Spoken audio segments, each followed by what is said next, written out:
Okay, it looks like advertisements are over, and we can begin the shenanigans. Good evening, everybody. And yes, I do love you. Please respond. I don't care. Good evening, everyone. Let me get the scene changed. Bop. Oh, good, it actually worked. Okay, welcome. Oh, okay, it almost worked. Apparently, the white balance is off again. Let me quickly fix that right now. But yeah, hello, everybody. Happy holidays. Holy shit, it's been a time. White balance adjusted a little. There we go. Good enough. So yeah, oh my god, the shenanigans and shit happened. Been tired, been busy, barely touched this thing. Although you see, since last time I have weathered it a bit. Although, as you'll see, it's also been weathered a little bit too much. So the work tonight is going to be de-weathering these upper panels to then panel line it, and we can get to go.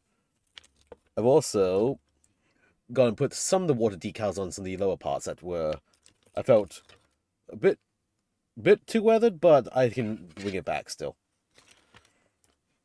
So we're going to do a little bit of stipple brushing tonight with bone white. I think we're going to go for the what you call it off-white color and go with that. First, let me just quickly bring this to the camera. Here we go. Here's the guy, but without his pants on right now because it's oh, and now he's showing his very sexy shoulder here. And so yeah, going to be working on the armor, more of the armor, the white armor tonight. I've also gloss coated these as well. I'm not sure if you can see it easily. Yeah, you can see gloss. So I can do the panel lining with some panel liner. And yeah, also maybe I'll do some smaller details on the mecha frame. Also, I have to fill in the feet with some putty or something because I have no idea how the heck these hollow feet are meant to stick down onto the base stably. Also, I actually haven't figured out how I'm going to do the torso onto the body like this yet. Right now, it's just been by its own weight, it stays on. I'm not sure I want to magnetize or glue it solidly. I think I might not glue it, just like it's separated into two pieces for transport or something. Especially all these stupid spikes sticking up. You got any faint color? No, thank you. This is basically black with a dry brush of gunmetal all over it. And I think I'll dry brush a little bit more gunmetal, pick out some the pistons and stuff in like a silver, and see how it goes. Also, I've got the feet, these toes are also meant to be that white color, so I'll figure something out for that. And yeah, again, okay, magnetize the weapon so I can swap weapon types. Again, this is not the weapon that he's going to actually have. Also, got to change this red is a bit too tart. I need to do something with this red to make it a bit different. Also, magnetize the little weapon pods on the shoulders as well here. Basically, because I only have one knight built, I'm going to run this as a Ruinator on its own as an ally for my Chaos side. But then once I have my other knights obtained and built, I'm going to swap these out into the Rampager, which is going to be this one in particular, this loadout, which has the chainsword and giant fist. So this is going to be my Rampager in the end, but he's only going to work well if he's with other big knights.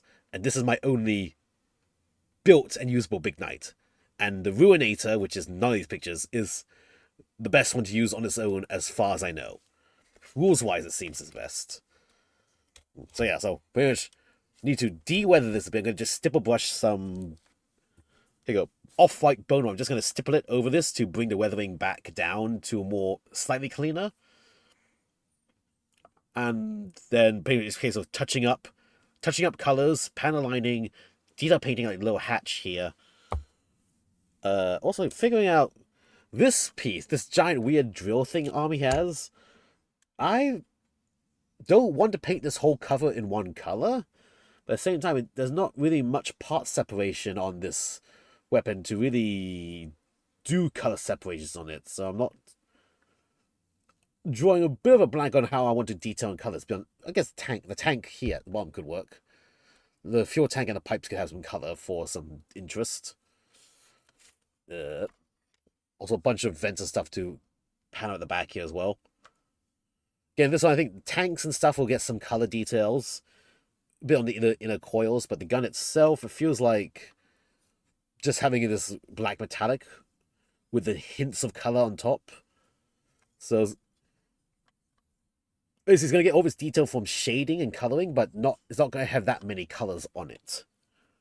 But then my next Knight, though, I saw this color scheme where it's like this deep red and gold with some black halving and quarterings. I kind of want to do that for my next Knight, which, as y'all may or may not have seen on the socials, but I have the next Knight already. This is the Castellan, which is pretty fancy, pretty neat. It's slightly bigger gun platform version of it. It's like, you know what? Maybe the nice royal red gold trim thing would look pretty good on this large boy here. Also, I have a second completely knockoff one as well. For like 1/8 the price. Which, if that thing holds together, then I'm going to have 2 of those gun platforms fire supporting me. Yeah. Again, no, not really going to do a cohesive scheme between all my Knights, because I feel like I'm going to get bored, especially with such a big paint project for this, compared to like a lot of small Space Marines, like those guys there. That's all there. Each one, I think, deserves being very unique from each other. They're all going to just be disparate Dreadblades fighting with each other and for each other and so on. So yeah, so they just pop this off.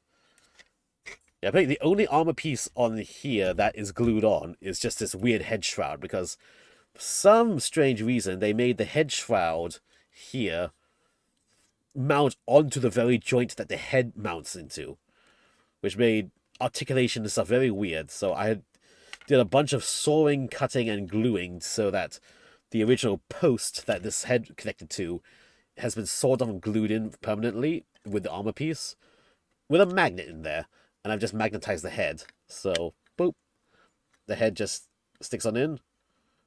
Okay, let me put the mask off first, because the mask is in blue tacked. Here's the head. Also, I've got to paint the inside of the head. It's got this weird, really nice, weird skull face thing. And I think I remember, this eye was going to become green, and that's going to be red. Yeah, actually, for the picture here. Like a glowy green, glowy red, and I just gave it a glowy, screamy mouth. And I don't feel like the head could also just use a little bit more detail as well. The mask, some more highlight on the chain maybe, but then the mask sort of is okay. Maybe I'll try to glaze a bit with some other red shades just to give some color transitions on this piece.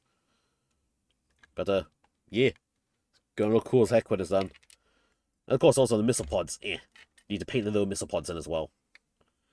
But yeah, this is... Well, as a kit itself, it's pretty nice. Because look, you have an entire... Not articulating. The legs are fixed in the post, which I think is the best idea for this. Whole-ass inner frame. And everything. And then with some sawing and cutting, you can magnetize the weapon pods as well. And then there's this big cavernous inside, which is like, nothing goes here. You just... Bap, cover it up, done. Although I see you can get some 3D printed, like a little cockpit with a person inside to fit into here. If you want to display the person inside, which is kind of nice. But, yeah.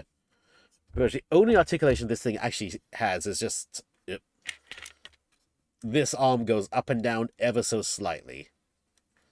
And it can rotate ever so slightly. But then there's like...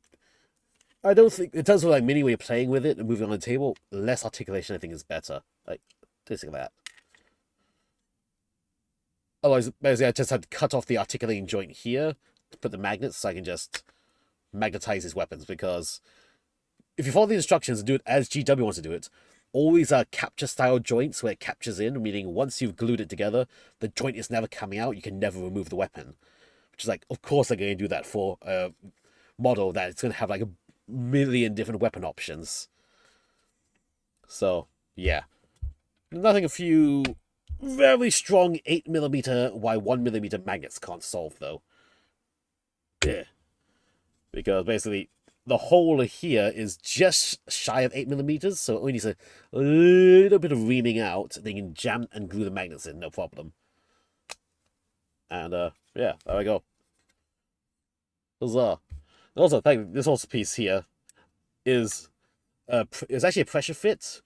But only there are 2 barrels here. One is a pressure fit barrel, the other is not, so I've had to magnetize it. This one is not the pressure fit barrel, so I just magnetized it with some magnets, so I can just boop, have this barrel on it. Bloop. Then otherwise I have this other one, with this Volkite cannon thing. This one just pressure fits straight in on top. Like that. Boom. So basically I have two guns in one here, just pull the barrel off. Yeah, just technically pressure fit throughout the entire center point here, but I had to put magnets. So this saw down, cut away some of the pressure fit piece, but this little piece that sticks out that goes between the magnets is just enough to just, just meh. There. Hold it in place, and then boom. Now we have the other Volkite cannon bullshit thingy. I was like, you know what? You can't tell the difference, really. Part of me wants to actually just use this spell. It kind of looks cooler, but its weapon profile is vastly different. And honestly, it actually sucks. Like, you think this would have a massive damage potential. It's got straight 20 gun on it with no armor piercing. It's an all-or-nothing weapon that only fires once a turn. So it's only going to shoot, best case, 5 times in a game, with only a 1 in 6 chance of doing unblockable damage. Yuck. It looks the coolest, and it sucks the most like that. Versus this one that does less damage, but it does 3 dice 6 times 5 every time it does its shooting. So it's going to at least do something. But, yeah. So let me just grab it off. So, first off, begin the night. I'm going to put all these things to the side. I'm going to have to very carefully stipple brush here a bit. I'm going to work with the stipple brushing first, and then we're going to start doing some other detail painting while we let that stipple dry. And then panel line.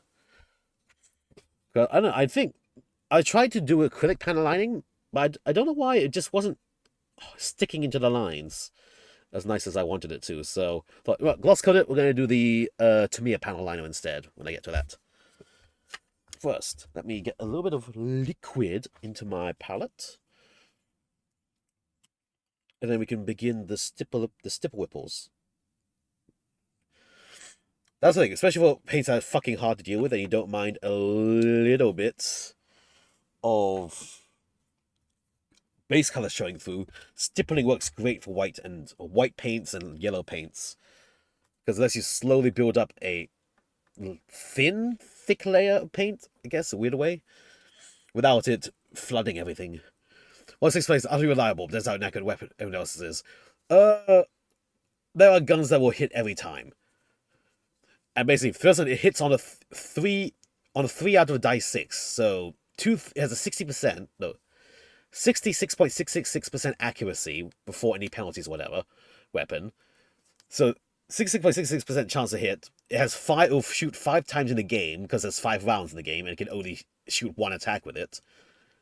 And then when it actually hits, it has a 1 in 6 chance of doing unblockable damage with devastating wound of tons of damage.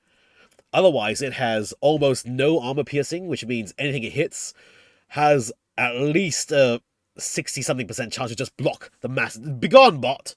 The mass amount of damage.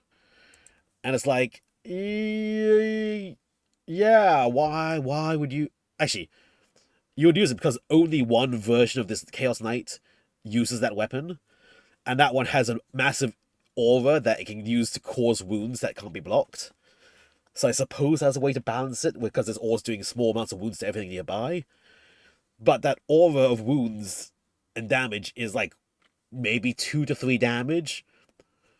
It's not going to kill anything big, when things that are big are like 20 wounds or something.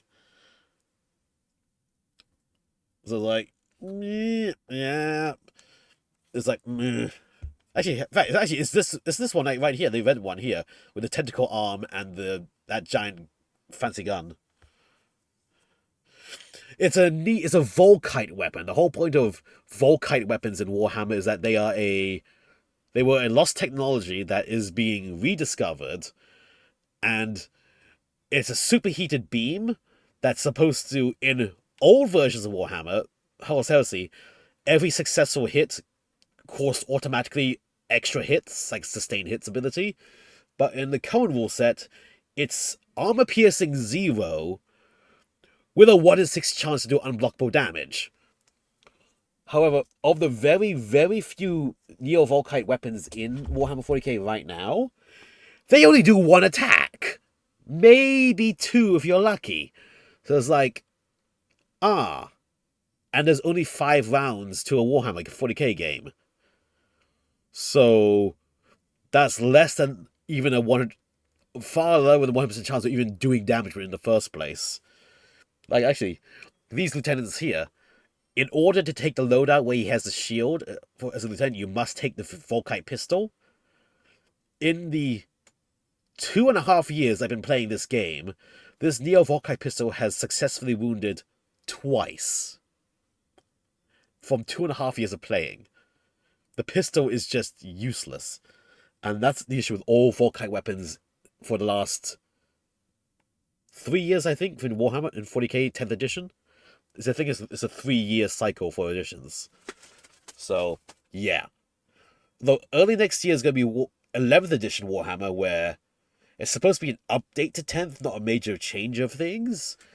And we are hoping that at least they will do something to make Volkite better. Because right now, it's not worth taking that gun over other guns. Because even, literally, Armor Pierce 0, random dude with a t-shirt on has a chance to block this massive, overkilling beam of heat. Which is like, no, that's stupid. So, yeah. Also feels like, I guess, it's a weird thing of, there's not enough people using it, because there's so few weapons with Volkite that they don't put it as high priority. But at the same time, because it's not high priority, no one's using it, because it sucks. So, like, it's not popular enough to get itself nerfed or buffed in any way, which is a weird situation. But yeah, here we go, just a little bit of that, okay, I'll just paint back over the metallic. I should have been a bit more controlled there. I'll just paint over the metallic again to fix it up. What's important is I get this white de-weathered as much as I can. Well, yeah, slightly de-weathered. Just light stipples. Plasma resistant shirt. Yeah, indeed. It's like 10th edition has been a bit of a hit or miss, honestly. Like, no edition is probably perfect. I've only ever played in 10th. But I've heard of what happens and what could happen in 9th. And simply, in 10th, like, VR Volkite was like, why the fuck would anyone take a Volkite weapon unless you're forced to? They literally are subpar to any other weapon. That 1 in 6 death wound chance is nothing.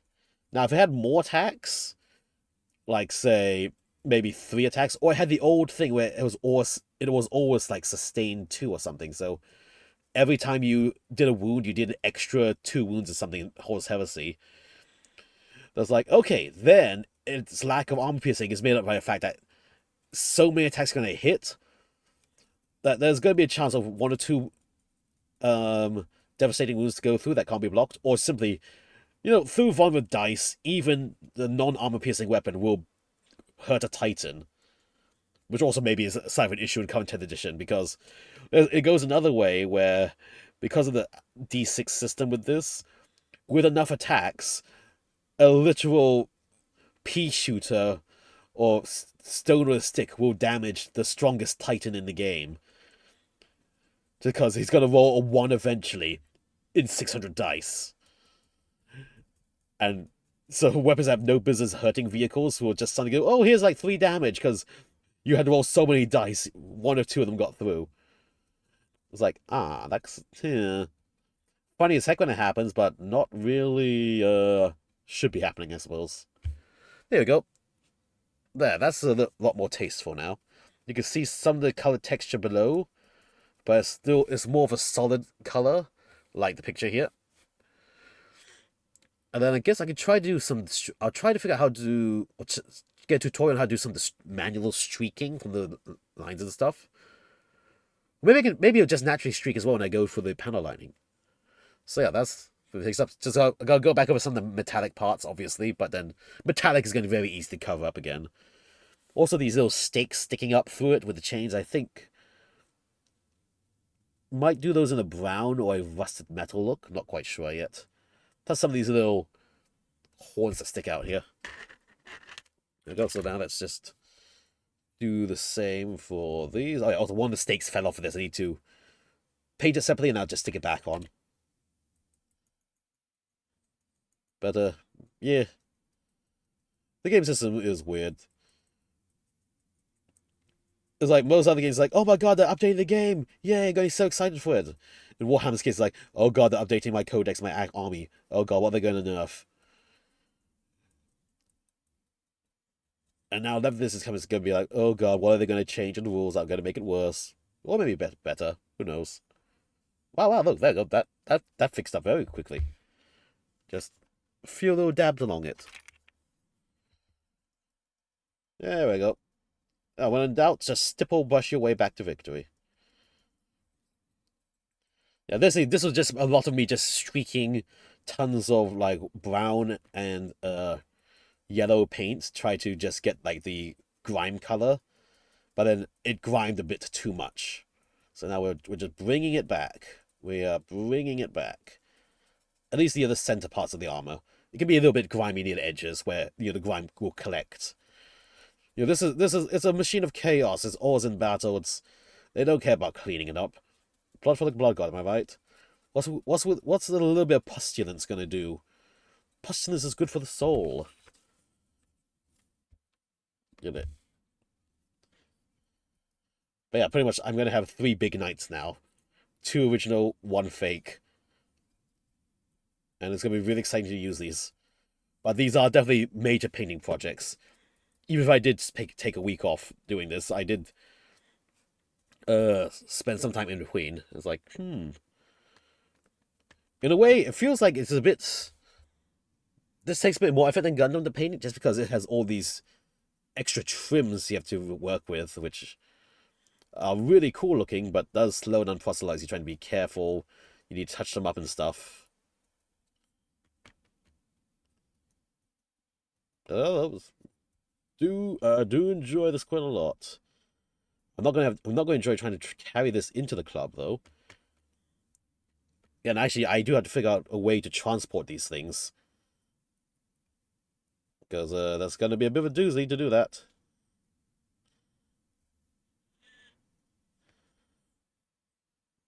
There we go.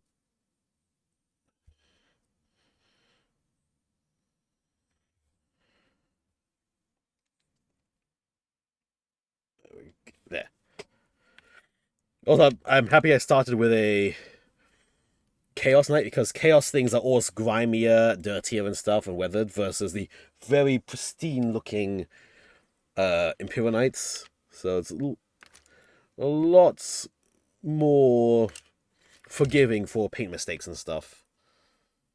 So now that I've painted the Chaos ones, if I ever go Imperial or want to do a fancier color, like on the Dominus I have on the side there, I know what to expect and how the armor and stuff's going to work.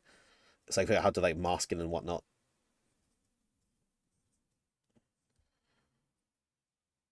There we go. We also have a lot of crevices, indeed.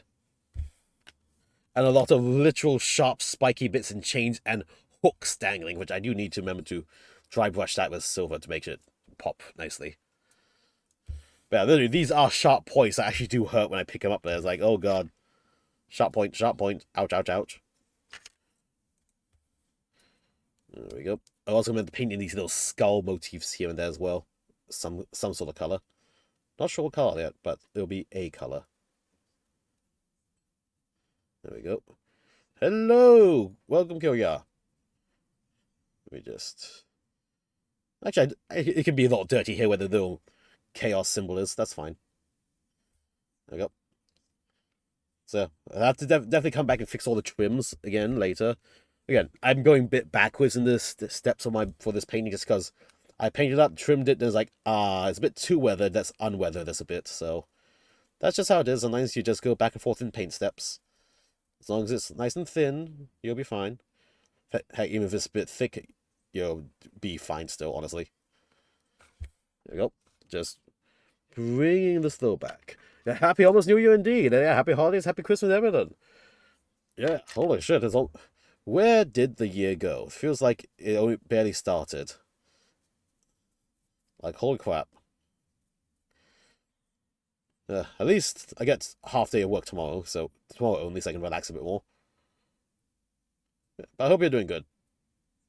Hope everyone's doing good. Hope everyone's enjoying, or at least surviving the holidays.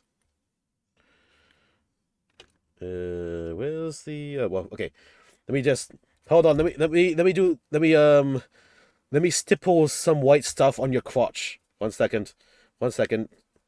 Let me just get some the sticky white load upon the crotch here. Here we go. There we go. Just glazing the crotch up. Look at that glazed ass crotch. Oh yeah. There is another. Did I do that shin piece? I've done this shin piece. Let's touch that a bit more. Let me see. Legs, shoulder, main body. Oh, here we go. The chest plate. There we go. Yeah, this is gonna need a bit for sure.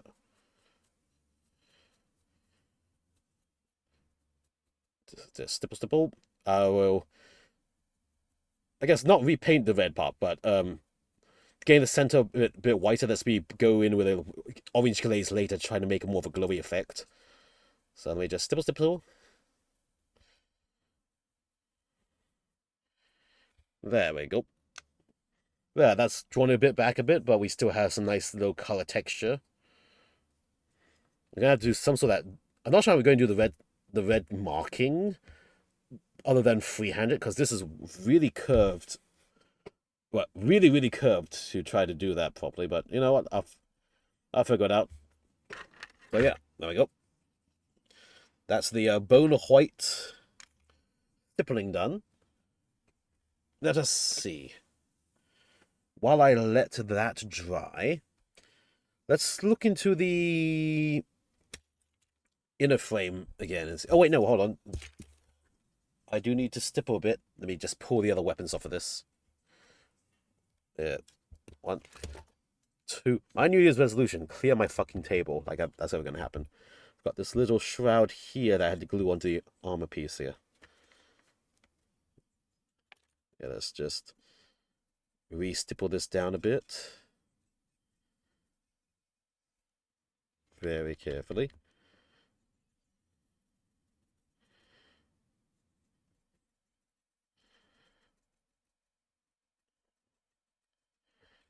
There we go. Give it a bit more. And then I'll see what on the inner frame and weapons I can do. Yeah, that's the plan. Inner frame and weapons after I finish the stippling. While it's drying.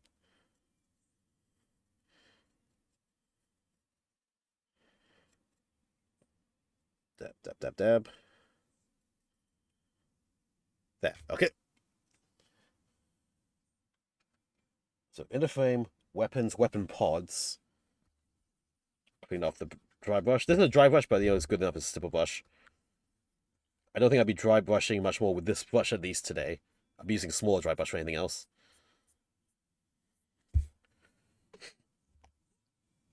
Okay. So let's see. The frame, I'm gonna get some metallic silver out, aka Vallejo aluminum, and just work on some of the hydraulic lines and stuff. Just little small bits of here and there that look like they should pop out. Where is it? That's my dark steel. Do I want dark steel? Maybe do I want dark steel? I'll save the dark steel for dry brushing later. Let me get my aluminum. That is chrome. Go. Vallejo aluminum. Very, very lovely silver to work with.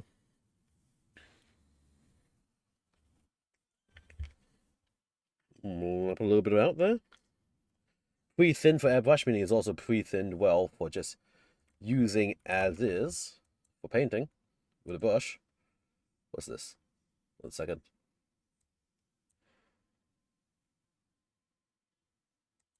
Ah, nice. Alright, so let's see.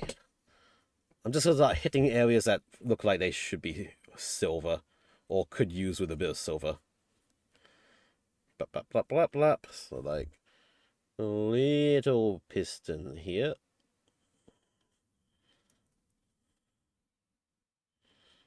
Very carefully. Is it going to be visible? I honestly don't know. But it might be visible from some angles, so it's going to be worth it.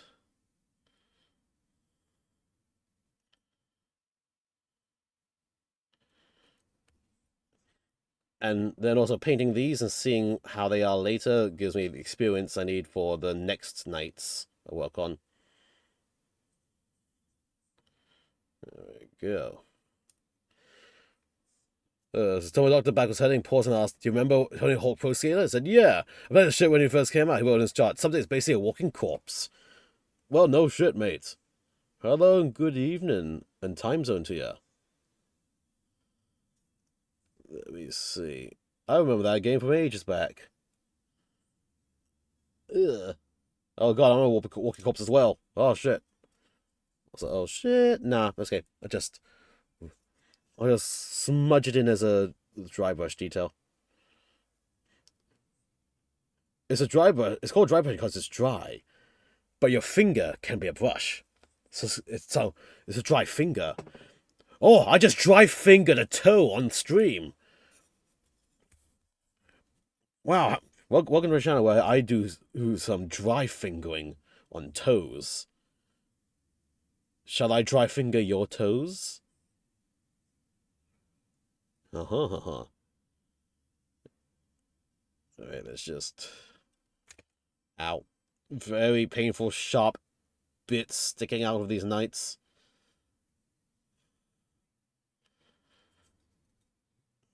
Reach it around.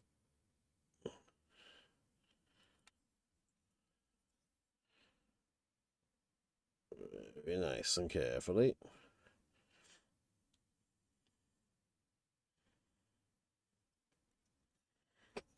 There we go.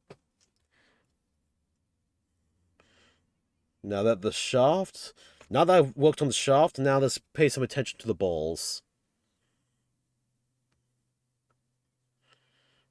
The balls at the base.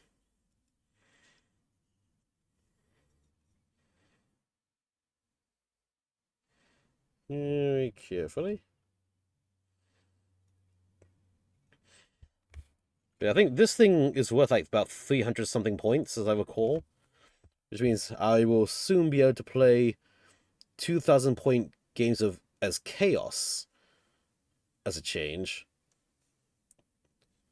by just allying this knight in for free. Well, not for free, but just allying it in with my Chaos forces. Because my only army I can realistically play at a big scale is my Space Marines, because well, I have enough Space Marines to do that. With this Chaos Knight, I can run its Chaos now. For that variety. Which is going to be fun. Or if I even just proxy as an Imperial Knight, if I want to bring it as an Imperium. But I feel like as Space Marines, we don't really need that much more anti-armor things. Although it would be a decent unit just as a tank unit as well. Because one thing Space Marine vehicles lack is an invulnerable save. Which the knight with these Chaos Knights and Imperial Knights do have. At least in range combat, at least.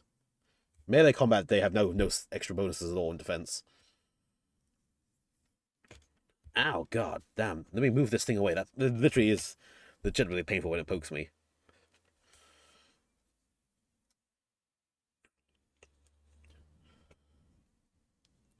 Yeah, get that back one. So it might be useful, like, little distraction unit. And as Chaos, if I run it as the Ruinator loadout, it can pick a prey target in the game and re-roll its wounding rolls against that target. So effectively, it has twin links against a specific target it can choose in game, and it can change that target once its original target dies as well. So that's what makes it. I feel like makes it really useful for ally usage versus main army usage. Because when you ally a unit in, it doesn't get any of your other detachment rules. It only has its own rules. So anything that has enough inbuilt bonuses to itself is very valuable for using as an ally. If I ally this for Imperium, it wouldn't be easily represented with any weapon it has, loadout it has, but the Preceptor has a similar marking a target ability inbuilt, but it has a completely different weapon loadout, which is more anti-vehicle compared to the Ruinator's anti-infantry. So it might be a little bit more niche in its usage. But still, it's something. You know, who doesn't like giant robots? Chicks dig giant robots. Ooh, that gives me an idea for a thing I've got incoming as well, by the way. Yes, that gives me quite the idea of something that's incoming.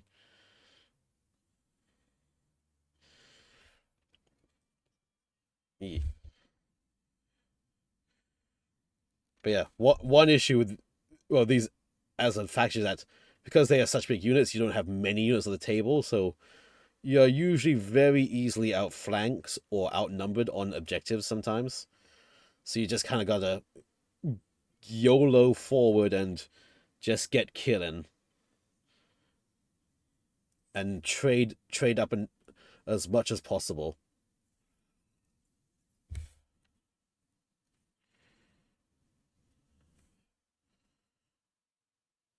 There we go. I do have a game this coming Saturday, but I doubt I'll have this in any usable shape by then in time. Never know, I might do. I'll just proxy it as an Imperial Knight. But also, I'm trying to run the new Blood Angels detachment, and so I do need to reserve as many of my points as available for, well, Blood Angels units. I've almost got a hang of it, I think. It is. We thought the other Blood Angels detachments were like very one-trick pony or melee only. No, this is super one-trick pony melee shenanigans, which is fun as heck, but definitely needs a little bit more finesse to pull off right. Else you end up getting stuck in combat and it would do anything.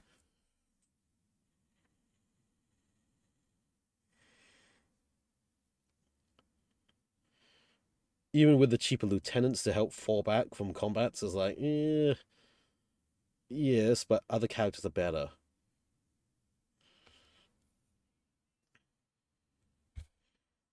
Yeah, I know. Just gotta test and experiment a bit more.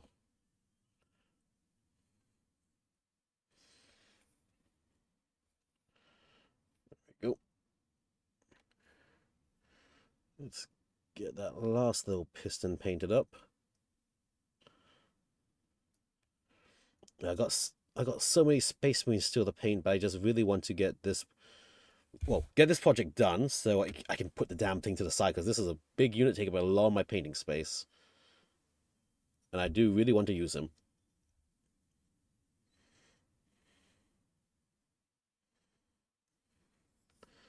There we go. That's those lower pistons done.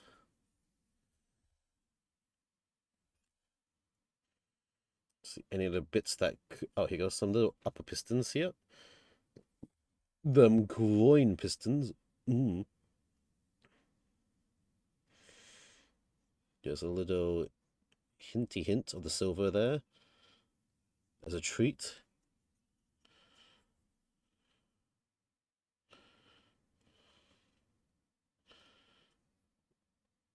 Reach. But yeah, just holding out hope that 11th edition will have some changes that make the game a bit more exciting than it is. Because definitely ran out in that attempt to simplify the game, they did make it a little bit blander between factions. Like there's really not much difference between the factions, which is kind of disappointing. Let's see.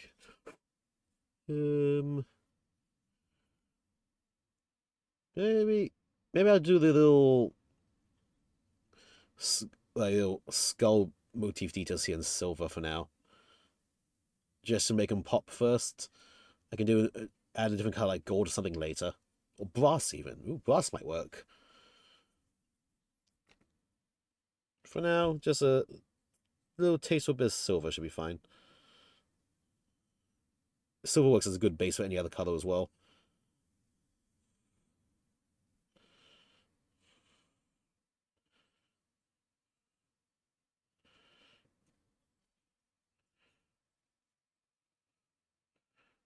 With a little bit of silver dry brush to help really bring these rivets out would help too, I feel. You know, because I feel like it. Let's color in the armored labia. Yeah, why not? Because it's going to be funny to me. It'll give some extra visual interest beneath. If you don't know why I'm talking about colored the armored labia, you're going to find out very soon as I paint this. What I mean by that.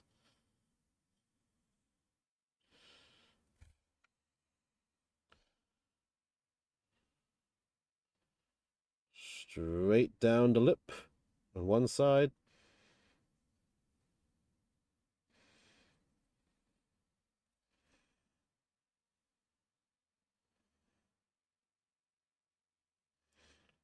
All the way down to the gooch line.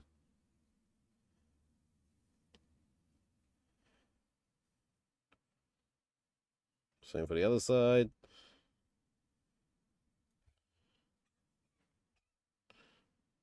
Right up the other lip.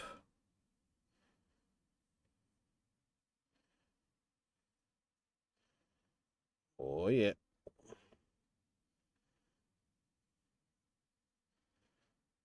Making that pussy pop, am I right?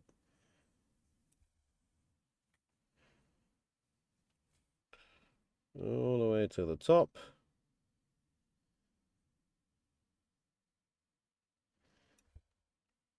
A bit more.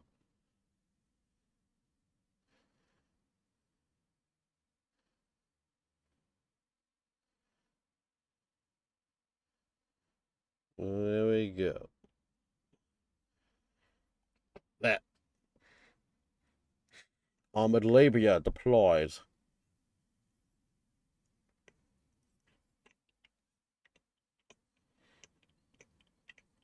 You know, maybe a little bit of the inside here as well. This here is just looking for things that look like they'd be visually interesting if they were just highlighted in silver. If it's too silvery, we can always weather it back down a bit again with some Belisarium, Belisarium gray or something.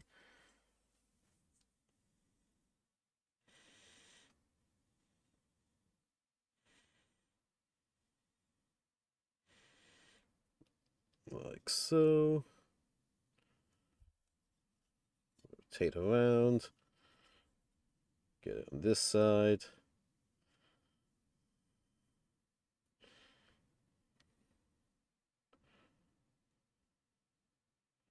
Very carefully.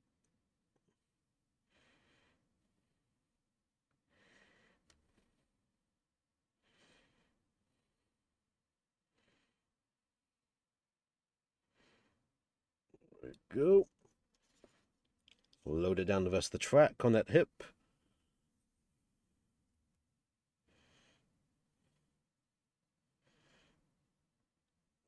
reach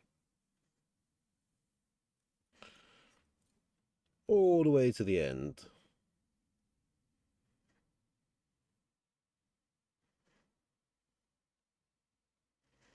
Nice and carefully.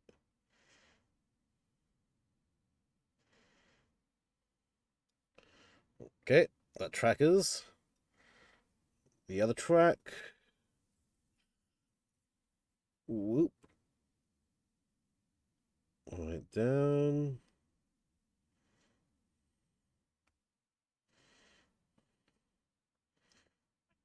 Reaching in between the pieces.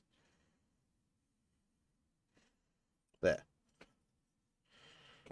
Okay.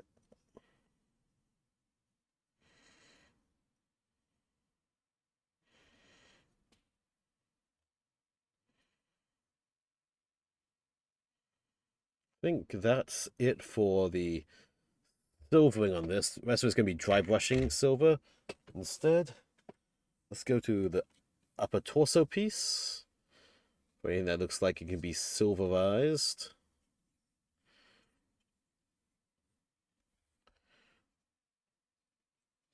Oh, I guess the heat exchanger vent things at the back here definitely can go silver. Just some color popping.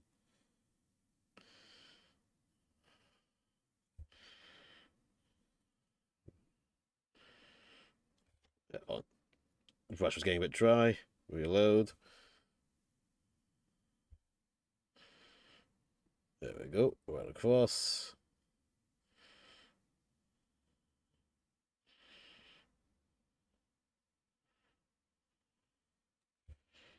Load a bit. Across again.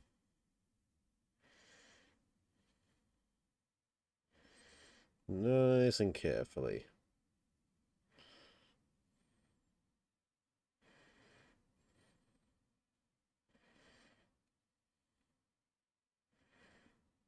There we go. Then the little Mechanicus skull here. The whole cog, I think. Yeah, let's do the whole cog. Let's do the whole cog. The cog.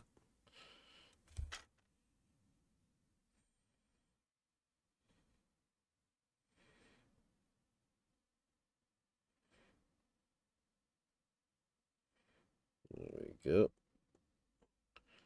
Down all the sides.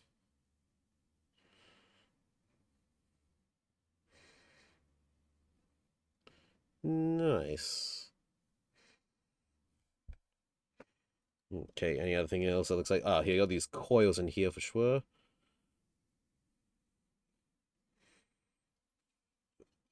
Those can use a little bit of silver on the tips.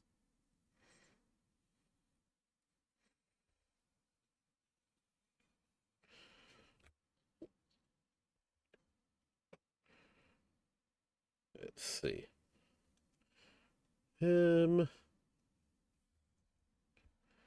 Guess the big pipe can be silver as well. Let's get that blocked in. Very nicely. Whoop. Same for this.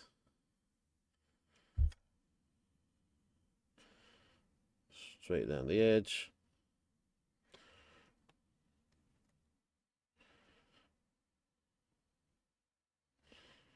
Very carefully.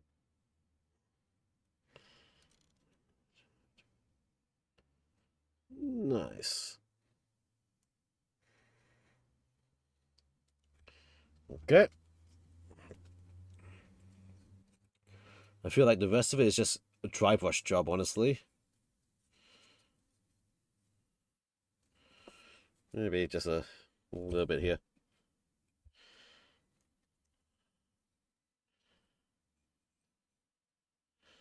Just a quick go. Like a semi-dry brush on these things to let them pop a bit more.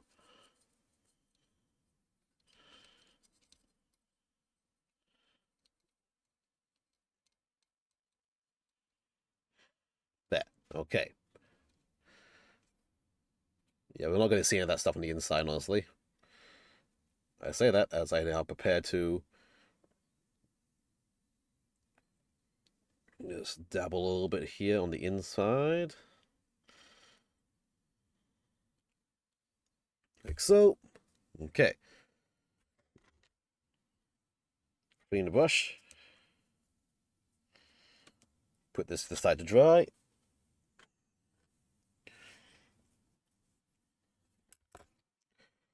Get some of the dark steel. Shaky, shaky, shake. Put it down here. And now, let us load this slightly.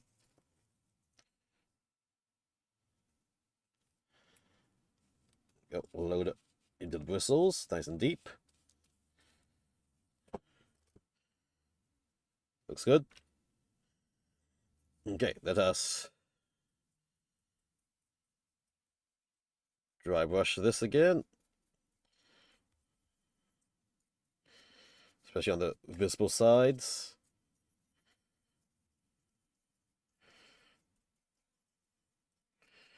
There we go, perfect. Just get that nice stipply look.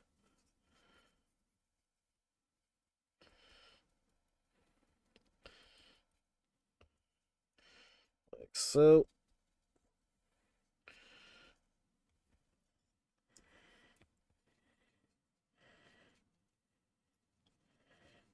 Oh, just getting all the edges and details as I can from these angles.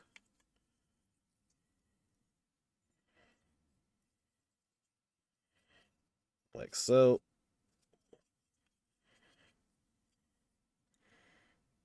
Okay. Let's do the same for this here.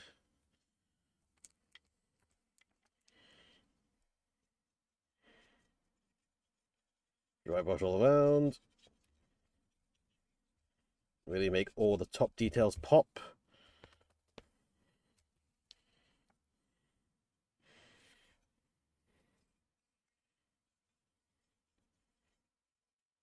Like so.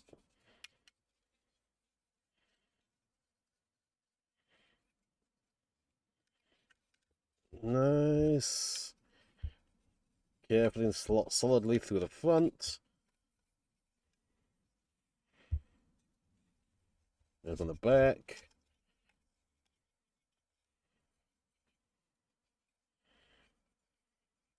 On the sides.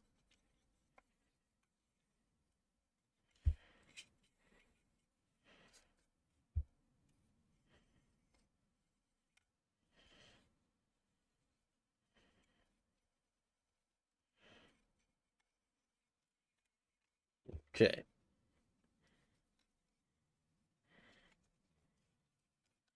Just jam it in there, get all the little details out.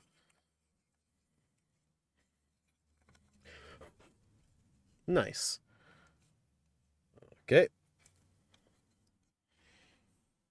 To the side.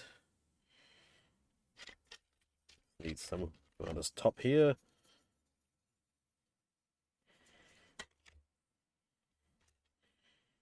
Okay. Now for a little bit of silver. A little bit more of the silver. Okay. They're going to use that for the extremely light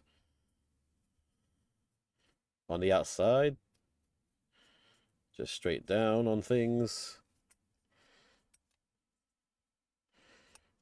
Just for the outermost extremities of stuff.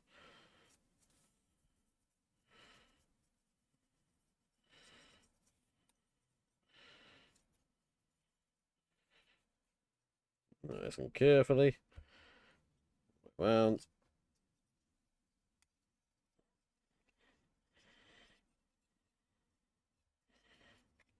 Just up and down these side parts here.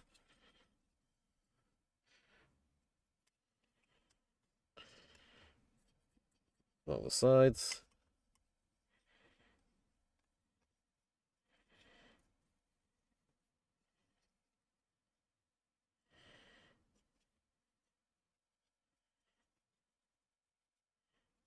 Just a bit up and down for some texture, color.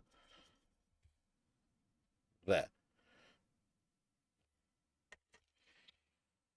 A little bit more on this.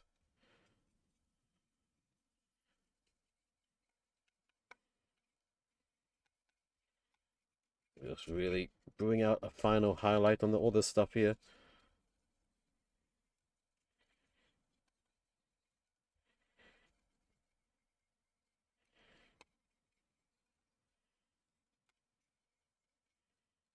Yeah, more the darker metallic. Bring it back in.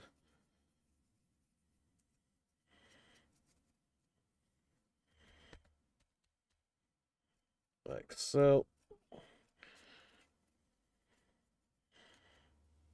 There.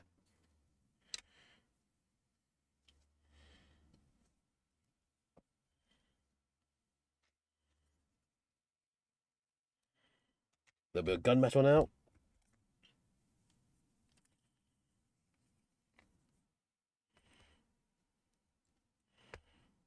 And a little bit of it. Oh, ad break. Sorry about the ads, can't do much about that. I'm just going to keep dry brushing while it goes if you can hear me. Gonna help support the channel, can also do a subscription, otherwise, just bear with me. Sorry, that's how it goes. Blah, blah, blah.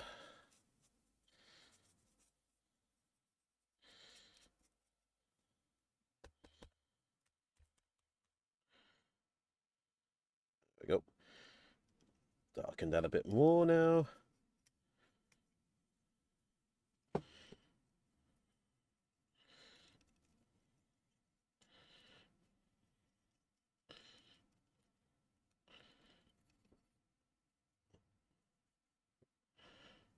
So.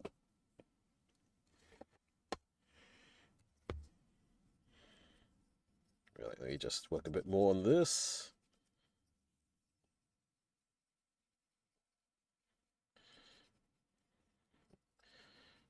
Just do a little bit of final dry brush all over it.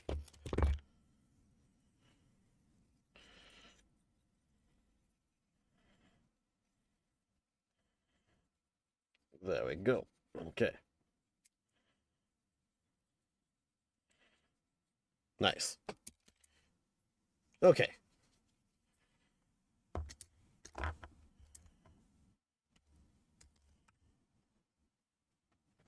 Let's see. Let's see.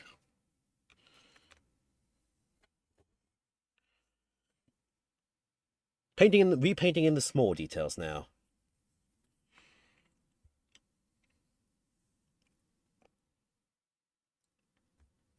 As well, we're going to do metal first with my thin brush. A little bit there. A little bit more.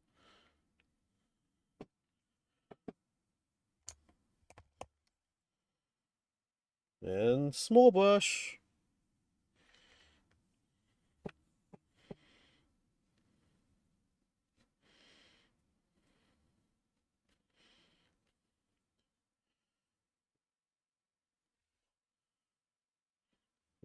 Go. Let's get these little pipies in a dark pipey color, I think, to offset with the existing metallic.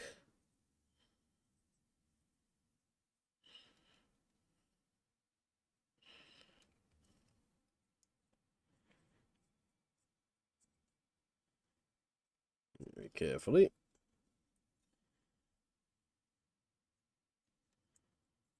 Across.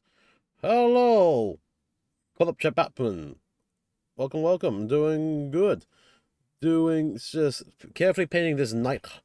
Well, pretend to be a Knight Rampager, but I've got the Ruinator weapons built for me to use it as an ally for now. And yeah, just having a lovely time before the holidays to just paint up a bit. Yeah, hope you're doing well. Happy holidays to you, too. Just trying to get the... I feel like for the Rampager, all the main colors should be in the armor panel, so that's why I'm doing all these little leg pipes, the dark metallic color instead.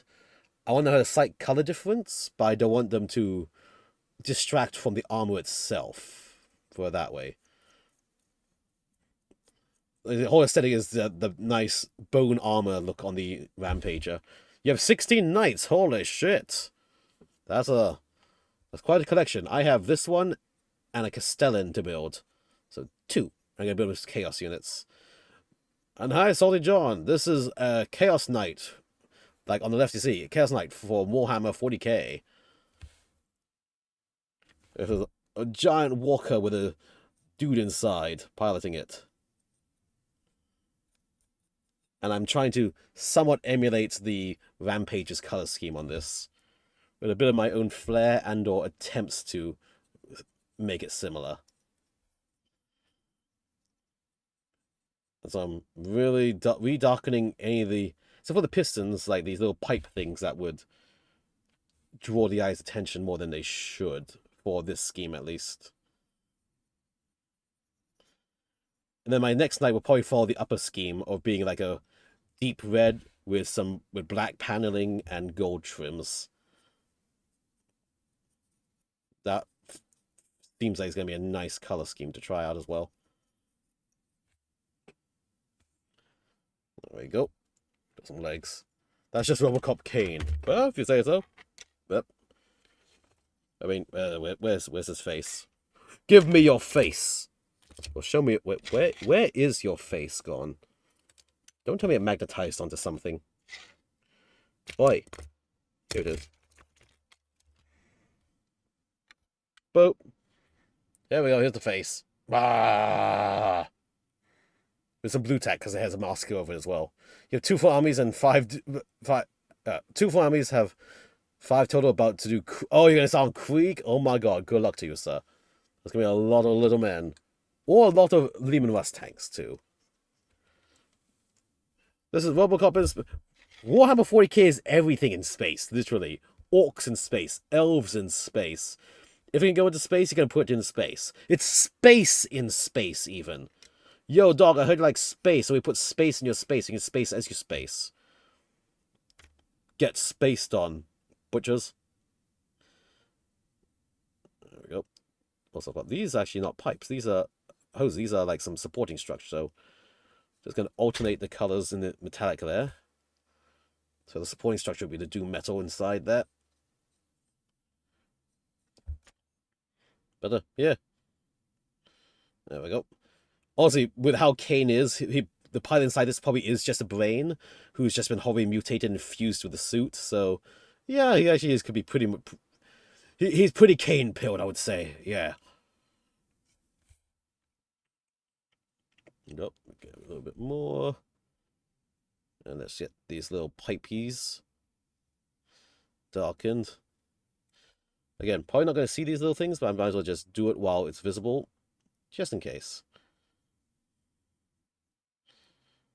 There we go. Yeah. Put that to the side. And then we're going to see what's the next piece I need to start color blocking in. I suppose I can just quickly blap like this. So here we go. Here's how he's looking without his armor on. Actually, I can even give it a look with the armor on. Boop. At least on one leg. These armor panels, I do need to touch up the panels now, but let me just quickly stick this on. Let's see. Yeah, there we go. That's what it's going to look like. Yeah. Boop. Yeah. I did magnets just because I wanted to be able to swap the weapons, because I don't have many knights. And also, the way this shroud attached, because they're attached to the rotating part of this headpiece, it felt very limiting in terms of the posability, so I cut the little peg at the top, glued it in place with a magnet, so this armor piece is just fixed solid forward, and then the head is magnetized on, so the head can still rotate around if I want to.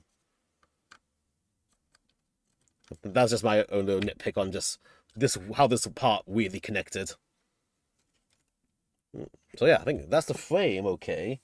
So now let us go into doing all the little redoing the trim, fixing up the trims again after the type paint chapters I did, and then working on other metallic colors or colors different I used in my creativity. Ooh, nice.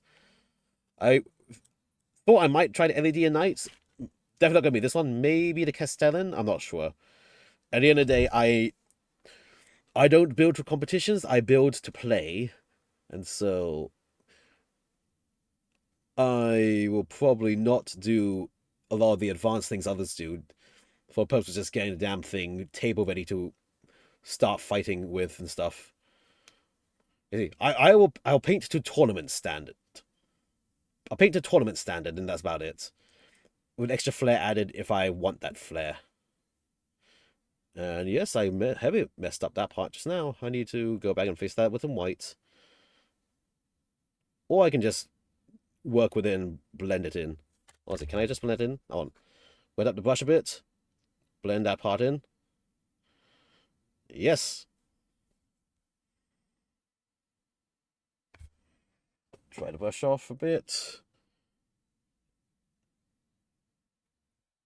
There we go, that worked. Castellan's your first ever build. No one's going to want to play against Knight. That's pretty common. Yup. I've always liked Chaos Knights, and I have a Space Marine army, so that for my Chaosy side, I have some World Eaters, I have some Raptors and generic Chaos things, but I don't have anything to push me to 2k points, so this Chaos Knight will help me with that. And then I'll slowly build into an actual Chaos Knight army, because I like Chaos Knights. I think they're cool. They look cool. I like how the guy inside is probably horribly painfully mutilated and mutated to gain the strength and power that he has in the Knight. There we go. Also, I don't mind the legs being a bit too over weathered compared to the upper half, just because the legs are gonna be the most dirtied part anyway. There we go. Just retouching up where I was stippling to bring the metallic back. But did I not paint the edges of this metallic? Let me solve that now.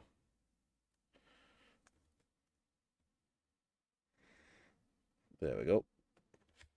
Yeah, so there we go. So here's one of the Shinamas.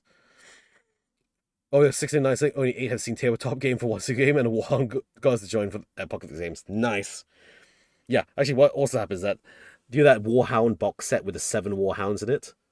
I got that at a discount with a coupon. So I have 7 War Dogs as well. Not built yet. But I just really want to have the big, nice centerpiece Knight going in first with a giant ally thing. Because also, yeah, the giant knights aren't meta to ally in, but it's going to look cool at least. It'll be a distraction con effects. Worst case, it's a distraction con effects. Best case, it actually does something for me. And having a giant distraction con effects when you're playing like World Eaters, pretty useful.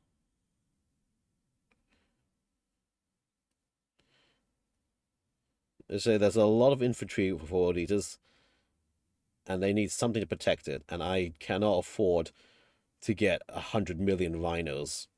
Okay, not 100 million, 6 rhinos. If they can even fit a 6 rhinos, because World Eaters got updated to have 20-man squads, so you can't fit 20 men into a rhino. You'd have to... No, you can't. Actually, you can't fit 20 men into a Land Raider either. Oh shit, the 20-man Berserker squads have to just foot slog it. I just realized that. Huh, I need to... interesting. That's a thing I need to actually consider.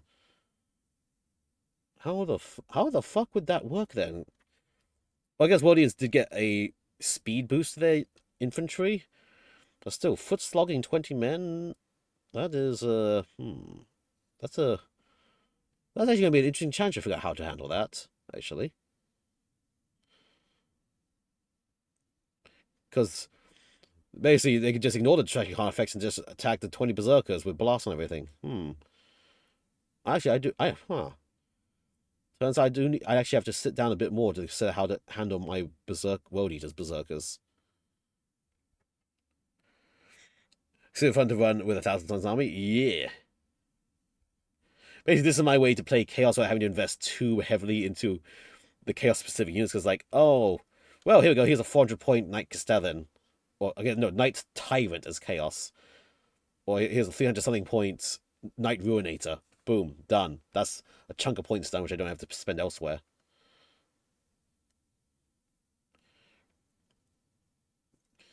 I could use like Horus Heresy Marines and count those as Chaos Marines as well, caught in the warp and stuff for some value. Like actually, I've done similar already with my blood. I've run Blood Angels as my main faction, and for my Death Company, I'm using the Mark II Assault Marines because you got 10 of them in the box, and I'm justifying that by they're all hallucinating that they are in the Horus Heresy armor when they're fighting, and they look pretty cool together on the tabletop with the Marties next to them. Gotta say that. It's like, yeah, here we go. That's thematic and more cost effective. Let's get a kill team to Knights of Shells. I see. Yeah, I tend not to be able to catch the kill team Knights for most of the time, so it's like, 40k mostly. Regular 40k gameplay. Well, speaking of that, let me see. Can I show this up on stream? Let's get the camera up a bit. Yeah, look at that.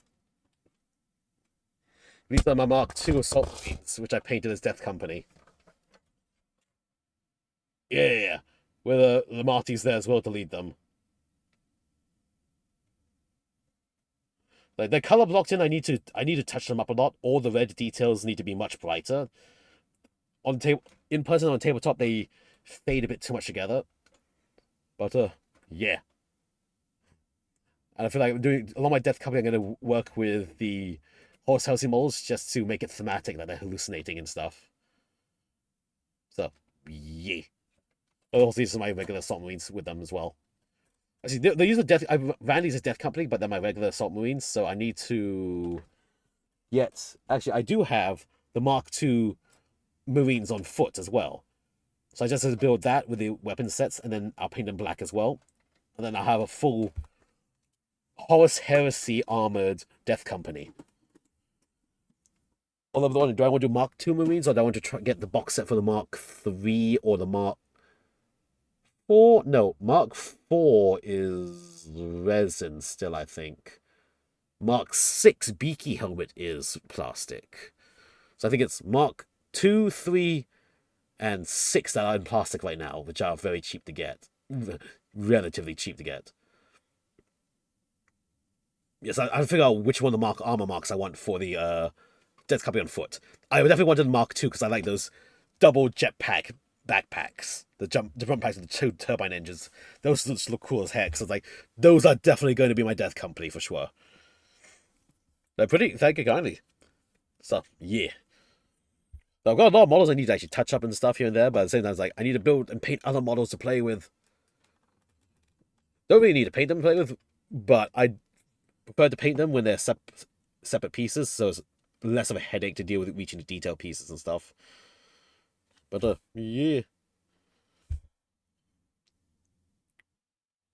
Also, cost-effective wise, the Mark II Marines are so much cheaper to deal with than the current GW way of doing Death Company of. You have to buy 2 boxes of Assault Marines and then 2 boxes of upgrade sprues because they only have 1 fucking Eviscerator in the upgrade sprue box, and you need up to 2 of those in a 10-man. And it's like, oh my god, what the fuck? Simply cost ineffective to do the official way. Let's see. You think Krieg rules are in Astra Militarum book? They should be in the new book. I don't know.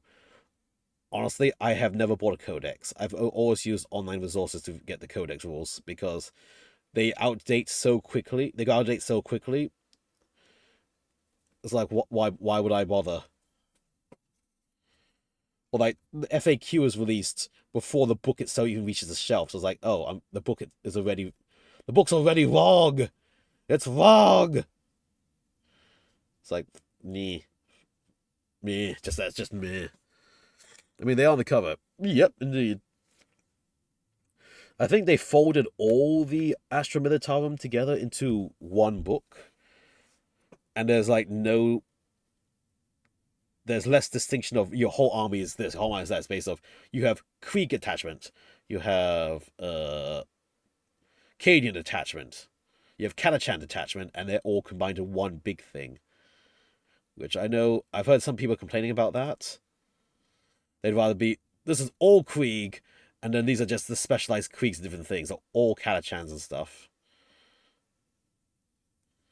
So it would seem like it's all in one book now.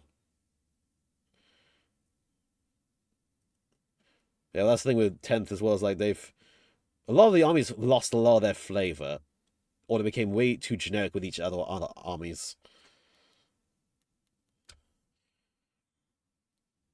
It was like the only thing that gives flavor is just the naming of the things and maybe the color you paint your guys. Otherwise, it's all very same of everything.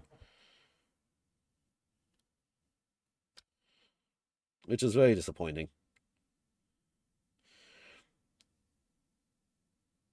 And the free war gear thing also meaning you only ever pick the best war gear is kind of a well, why wouldn't you pick the best war gear?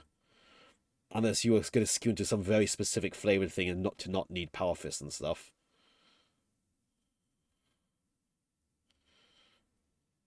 Yep. Oh well, the 11th edition is coming around the corner, supposedly. Early next year. We'll see what we're in store for that. See who gets shafted immediately in the rules update.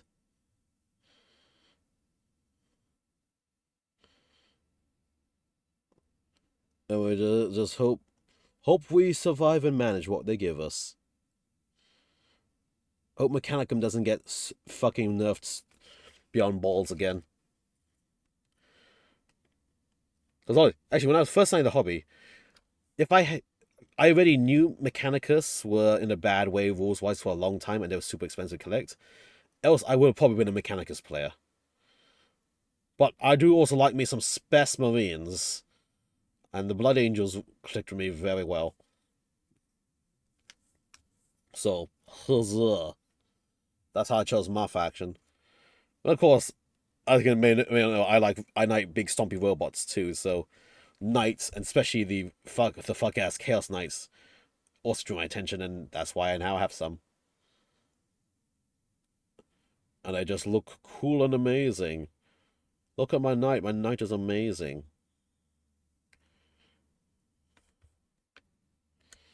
Oopsie. Oh. Yeah, these armor has actually touched up pretty nicely, pretty easily. Basically, it's going to be the shoulders that are going to take a little time to fix up. Hello, Pugma. Welcome, welcome. How are you doing? I'm painting a Chaos Knight. Well, painting, repainting, and touching it up again. I overweathered it, so I had to unweather it a bit with some stippling, and now repainting the trims that lost some of their color from the stippling process. But after that, we'll see about getting some panel lining done. Oop. Again, also a little mistake, but if I just dump it enough, I can just wipe it away. There we go. Yes! This Doom metal is really nice. Just a nice, really dark metal color. Okay, now this part. The big trims on this. But how are you doing? Hope you're having a good holiday if you are celebrating. The new year is upon us. May. Ooh. Now, mommy, daddy button. Hurts so good. Thank you for the dick punch, Pugma. Welcome, welcome. Evil mwah. Yes, indeed. The most evil and devilish of dick punches that I enjoy greatly and deeply. Joke's on you, I'm into that. You can't bully a streamer when the streamer's into that. Yeah. Wipe it down, clean it up a bit. Yes.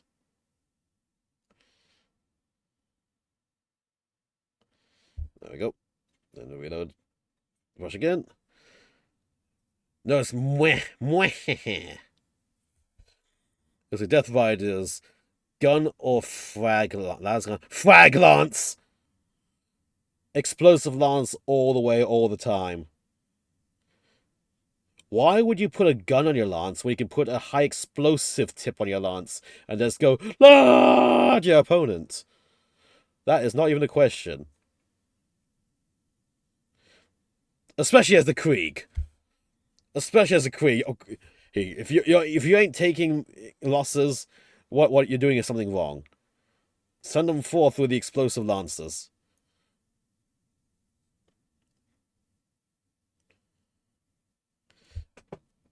Give them everything that can blow up the enemy and themselves at the same time. Full-on orc styling. Be the threat to anyone and everyone around you.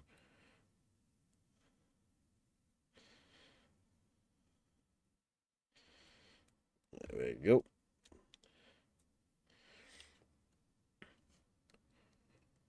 Actually, are they the same data sheet or are they different data sheets? I'd say both. If it's same, then I would definitely be going for all the explosive lancers as possible. Just do the cavalry ride in, go kaboom, and if any live, well, hit them with your sword.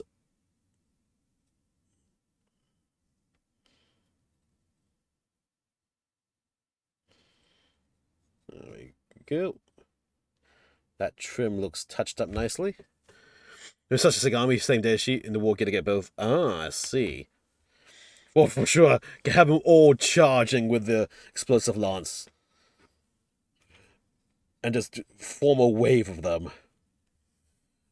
Now, let's be honest, I'm hoping. Apparently, there is leaks that there's going to be multi-part Outriders, which is the Space Marine on the Primaris Space Marine attack bikes. They're going to actually finally have a multi-part kit of it coming out next edition. I'm hoping that they get some sort of like lance, explosive lance weapon as well, just to make them extra cool and Space Marine like, or bolter lancers. Just something better than the million chainswords, which chainswords are great, but like the sergeants don't have any special weapons, which feels like a missed opportunity, honestly.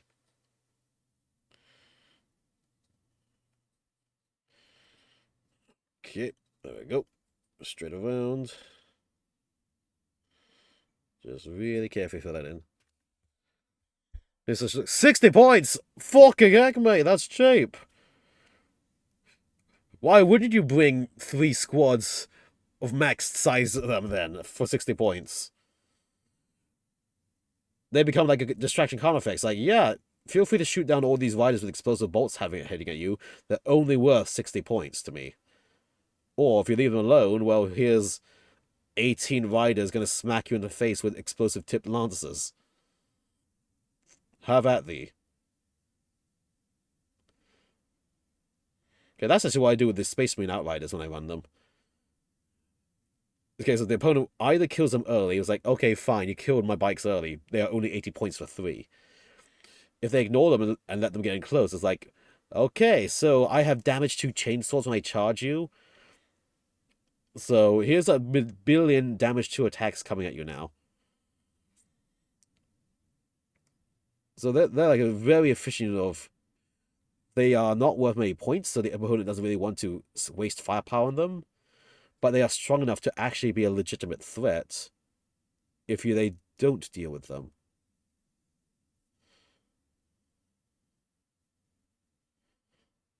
So, yeah. That's why I say like bring the Ironclad Dreadnought without legends in games, because like, yeah, it's a small Dreadnought that has no invuln save and piss firstborn stats and everything. But those 200 killer missiles it comes with is like, you really want to risk me firing off those 200 killer missiles?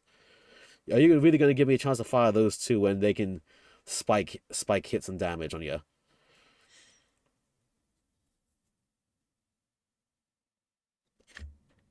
There we go. Very carefully down this edge here. There.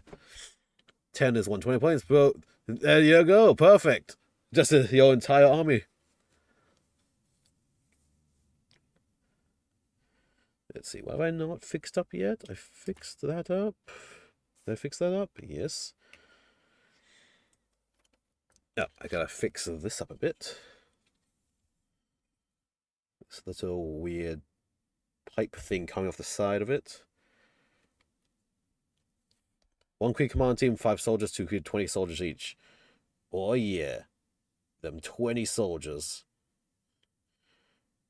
Unleash hell, man. Keep firing, keep firing.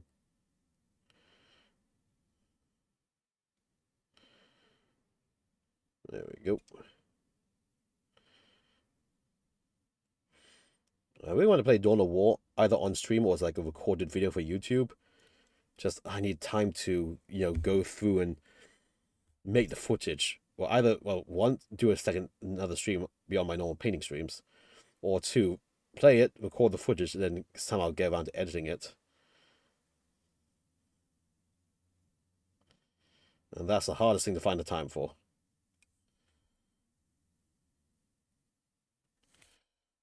Go.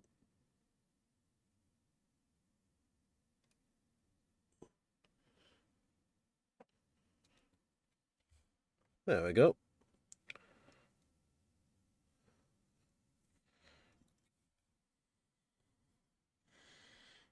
And edge this the metallic. Yep. I do have to do the foot pad panels in white later. But that is future me to deal with. Current me is dealing with this.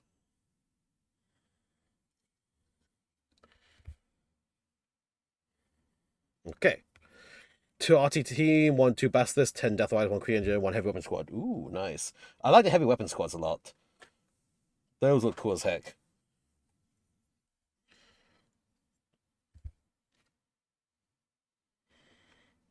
A bit. The inside of this track needs to be darker because that's where the joint is. Same for here.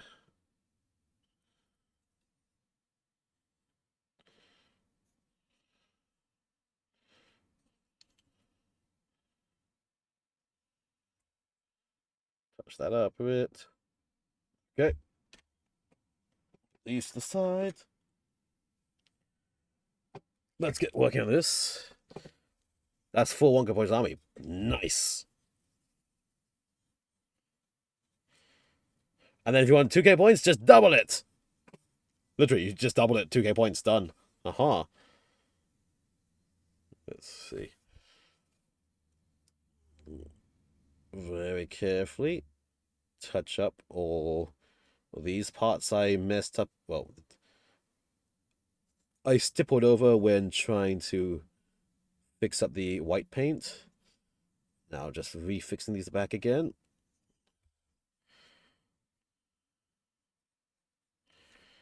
A little bit more. Can be a bit damper, just got larger surfaces to deal with. Yeah. Touch it up a bit. Absorb it in. Absorb it. Absorb it. This should be not white. That should be the metallic color in there. Very carefully touch this up.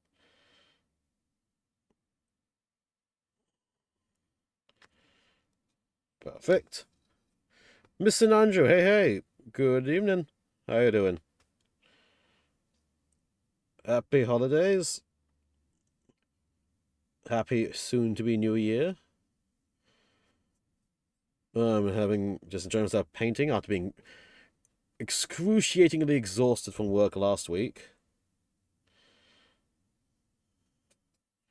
Now things are finally dying down for the holidays. Oh yeah. You're good? Nice. I hope they're spending US 80 doesn't pay for the army. Well, paint is an ongoing asset resource, so that's fine. It's fine to spend a bit on your paint. Spend a bit on your paint. You're gonna be using it for many things. Cheaper than Warhammer itself. Oh god, Warhammer prices. There we go. Make this in the side here.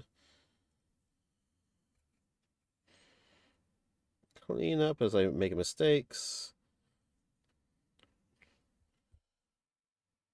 Really get the edge of these details. Nicely done. Without poking my fingers out from the spikes.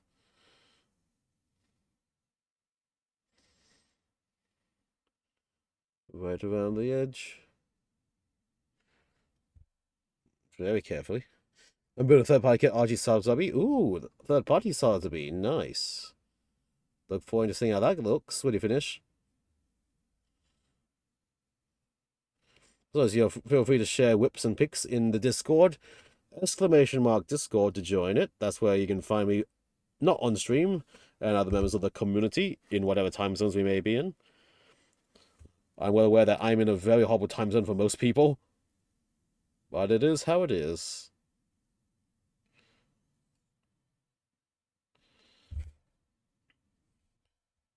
But alas, that's just how life is and how my life scheduling lets me stream and stuff. There we go. Very carefully. Round again. Right.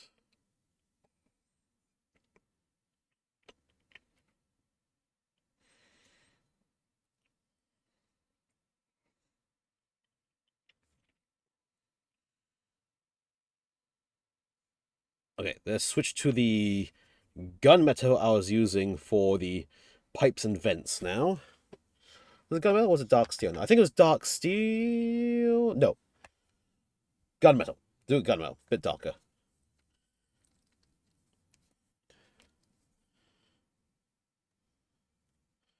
For the extra pipes and vent details and stuff.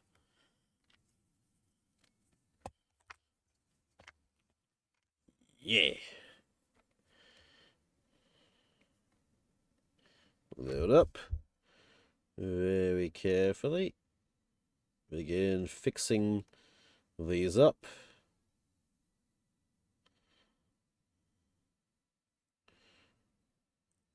Very nicely.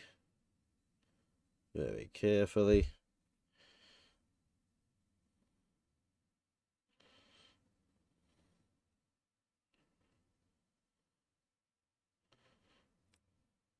Yeah.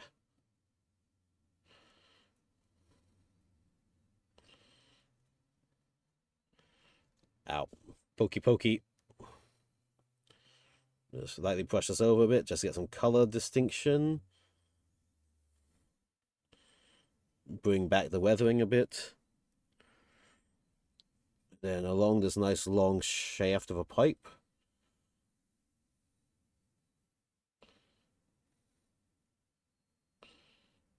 All the way along.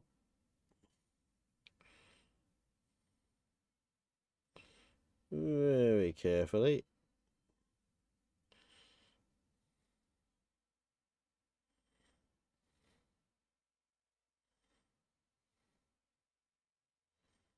Very nice. However, I'm going a little quiet, just focusing a bit on getting my paintbrush to the edge here to fully color this in,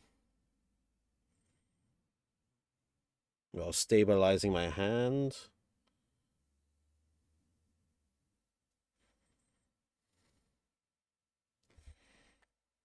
Up, up, up.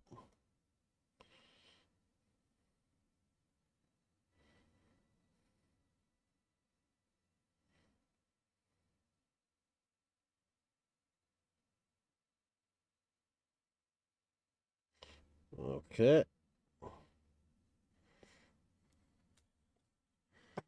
Same for this side. Load up. Apply it.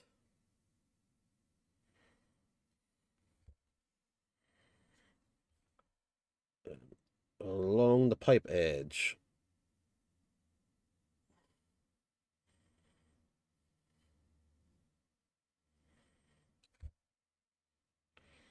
Nice and carefully.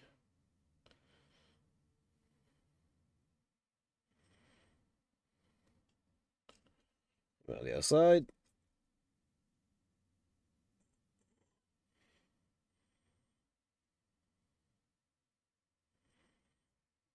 And straight along.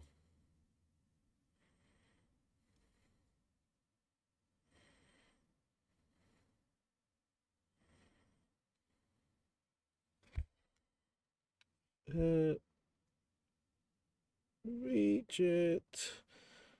This is stressful. Painting dark details around white colored armor. Thankfully, it's weathered white, so little mistakes can be blended in. Happy little accidents. In the name of chaos.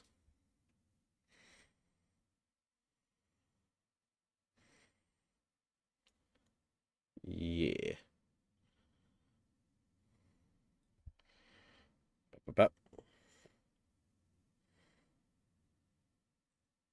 All the way around.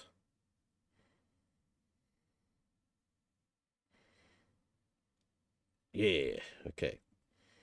And just slather around on top of these pipes here. A bit.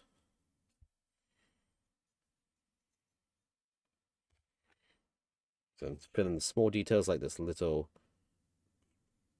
vent fan here. The weird central port here.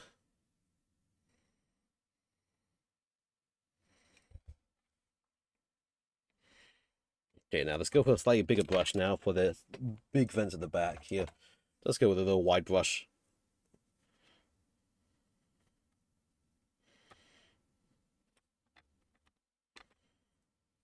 Okay, go.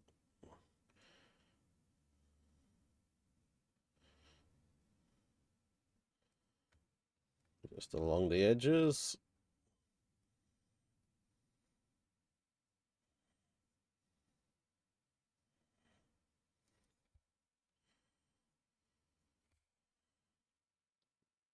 Chunk a bit of water. More paint.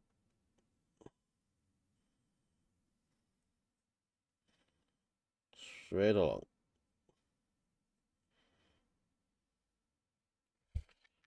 Very carefully. All the way along the side. Welcome to the side when I want to buy them. Because they're start sets, and that always happens. And then they get changed to be worse combat patrols later. Rip Dark Ages Combat Patrol. You're the only cheap way to get a Redemptor Dreadnought. Yeah, I can also, while I'm here, let's actually hit this little cockpit panel, which I forgot to paint last time.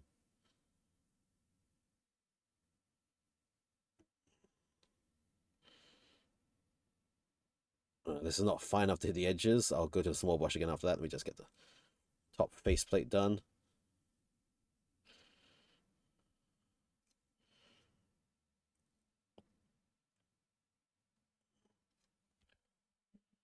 There, okay. Clean this brush.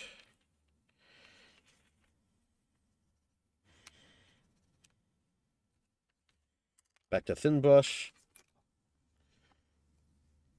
Grab some gunmetal. Get the edges.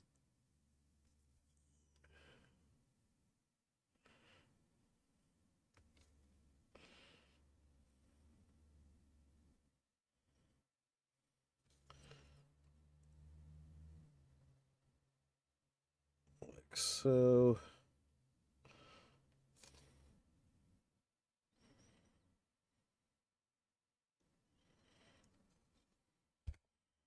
Okay, then just wipe it down a bit to blend it. We need to.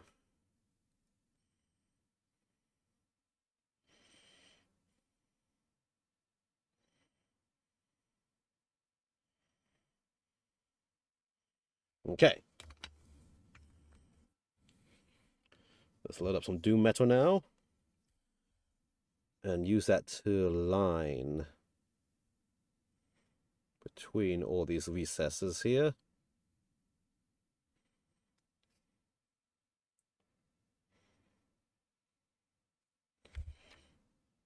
Very carefully.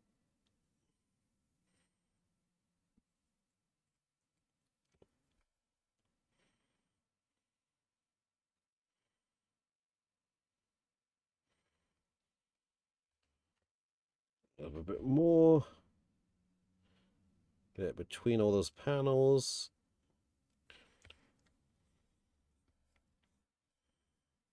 Like so.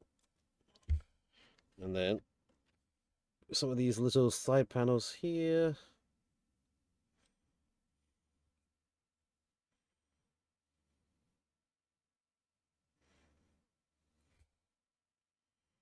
Lightly dampen again. Need to fill it in all the way.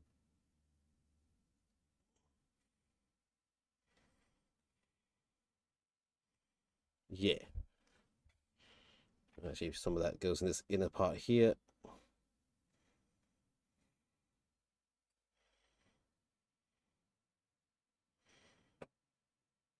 Very carefully. Okay. Good.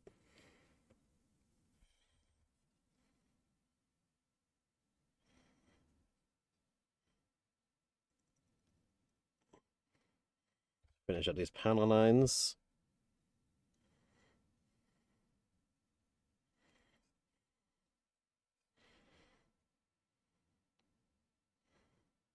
Very carefully. There we go. The gunmetal, some of these smaller pipe details.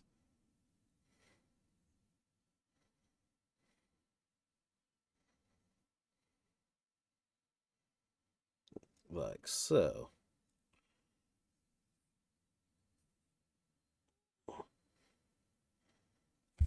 Very carefully.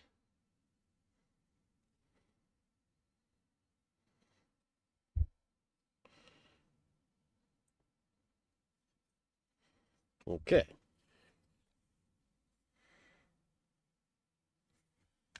Clean. Clean the brush, absorb this metallic paint water away. Get some fresh, clean water in here. Clean it.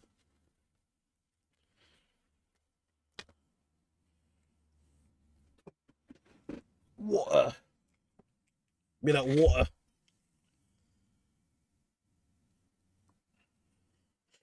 There we go.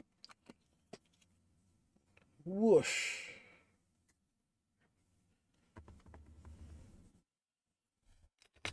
Got to do some panel lining still on these pieces. Just right here.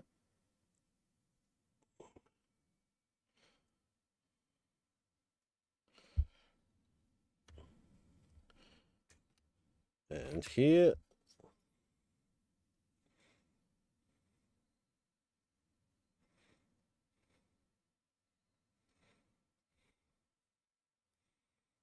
Okay. Here.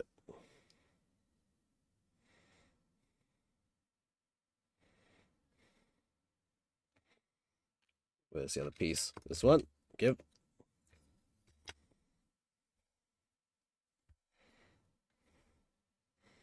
Very carefully.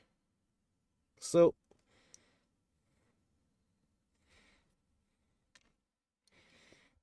Give me that crotch of yours. Line the pulsar lip. Like so.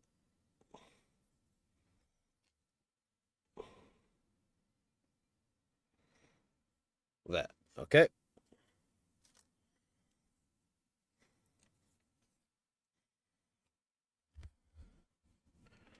I think that's all that lining done now. Clean up a bit. Let's get some brown paint going. Already brown paint, yeah. All those spikes and stuff which he has. I think German red brown would work.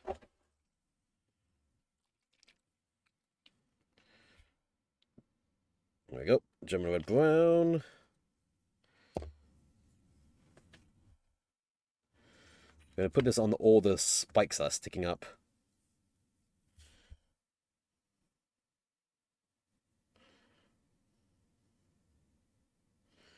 Let's see.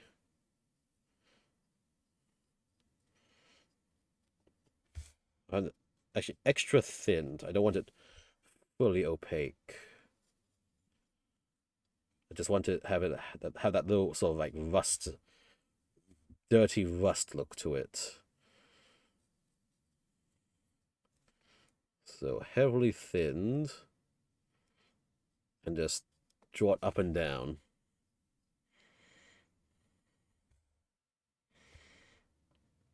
Spots of opaque here and there, just for the effect.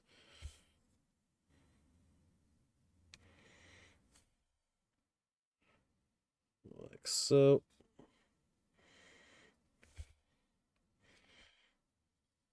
Just roughly put it on, then wet my brush a bit, and use that to spread it around from where I put the paint on.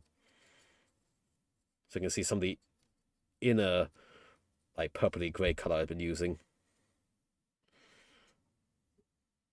See how that looks.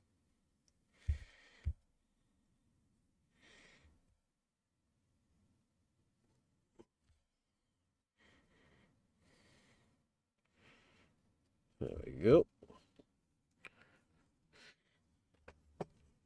Similar case here. A bit more opaque near the base, just to also just cover up the little stippling mistakes I did earlier.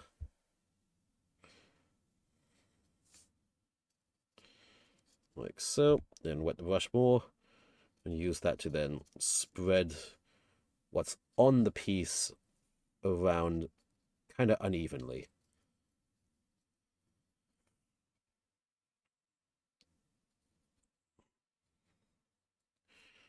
There, look at that. Now that's sort of like a rusty look to it.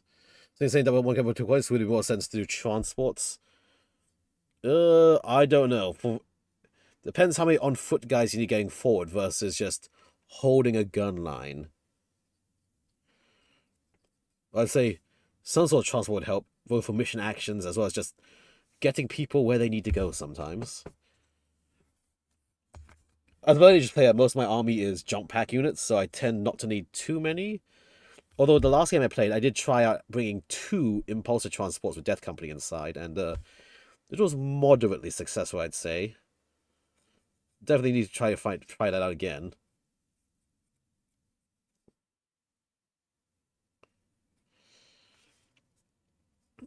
Yeah.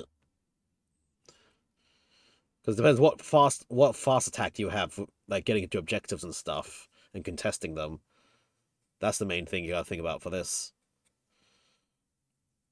Because transports can do mission actions, and then you kind of force your opponent to, in order to deny you your mission action, they have to then put something expensive to shoot a transport that sometimes might just be empty even. And it helps just draw fire off from your main dudes. Which, could be pretty useful. Whole distraction here and there. So I've got this spike came off and I need to glue this back on later, but I might as well just paint it right now while it's off. Because I have to align the spike later with another chain piece. So I'll just get roughly painted right now. Then at final assembly, you can just really finish it up for sure. Well, a bit more thinner paint. Just blah blah blah blah blah it around. And just get me put that there to dry.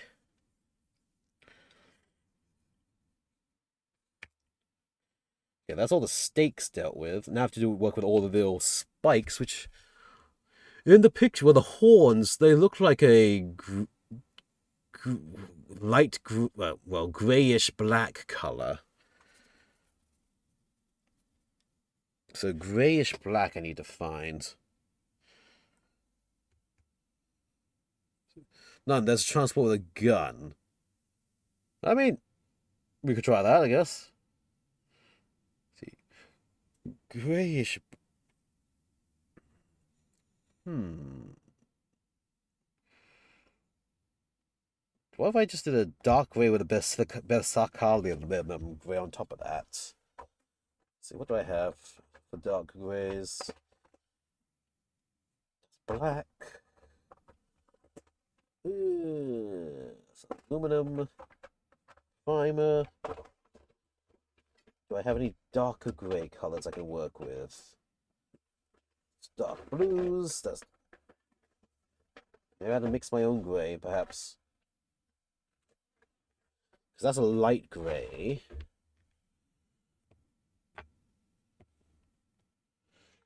Let's see. Yeah. Come back here.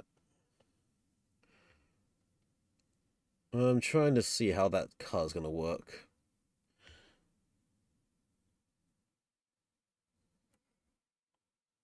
Maybe slight dry brush with the light grey actually over the current color they have. Let's see. Let's try. Just a little bit of light grey.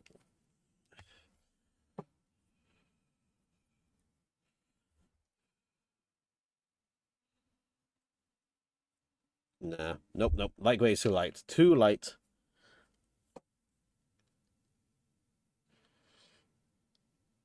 No, maybe honestly the doom metal might just work. Just run all those spikes as doom metal.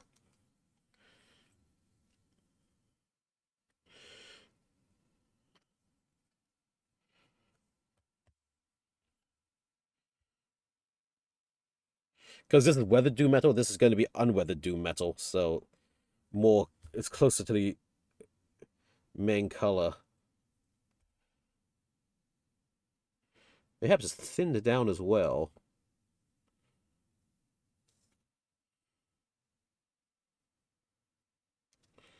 Let's try that and see.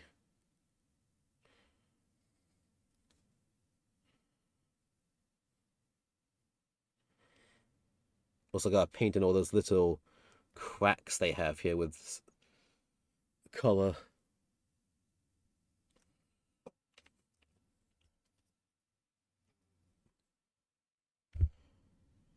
Thin down heavily.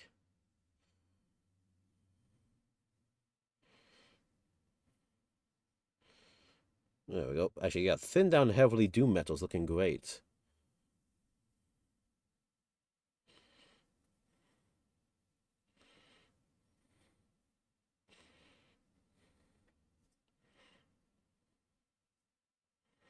Yeah, okay.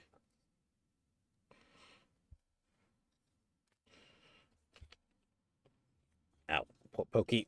Pokey, pokey.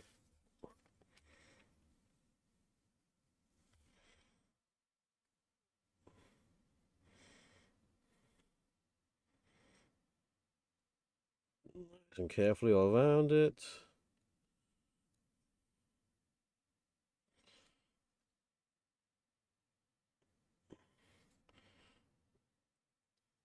All the way around.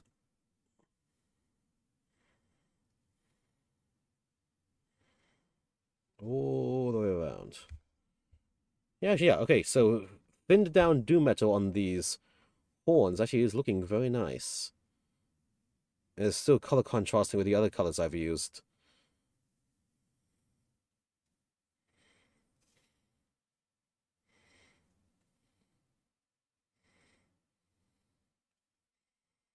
Very carefully.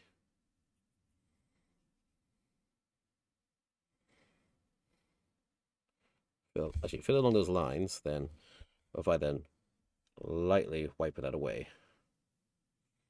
Yes. Okay.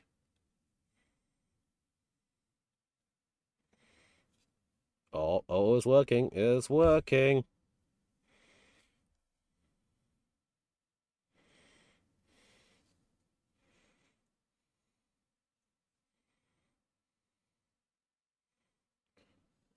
Uh-huh. Okay. I think I got the process going.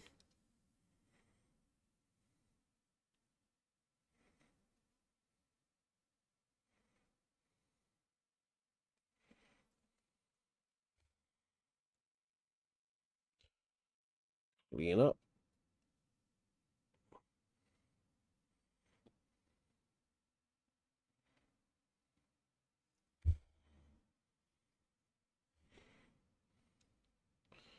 Very carefully clean up and panel fill all this.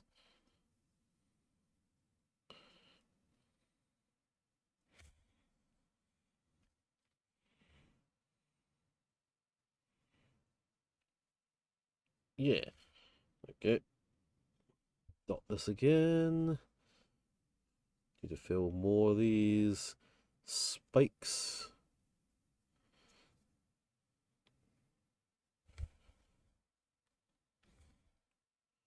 All around.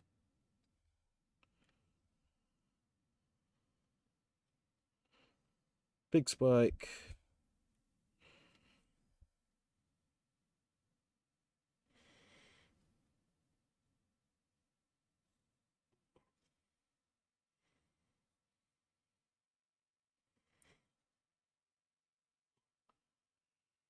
Yeah. Then heavily thin down a bit to pretty much panel line in the little scarring areas.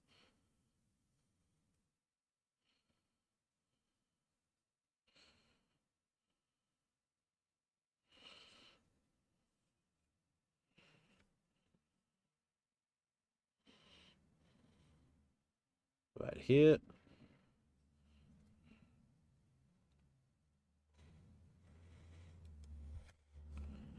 Fill those in.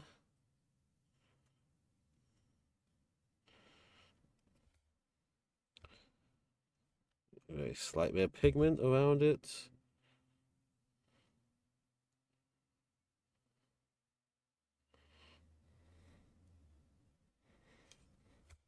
Then heavily wet it. And then clean up around.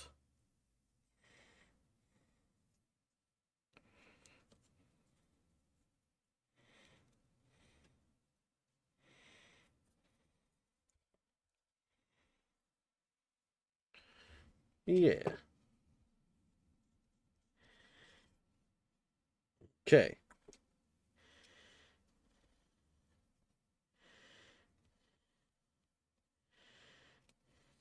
Right. Right. Okay. That's there.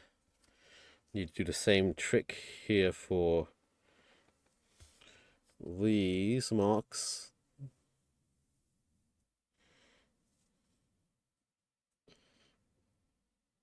There we go.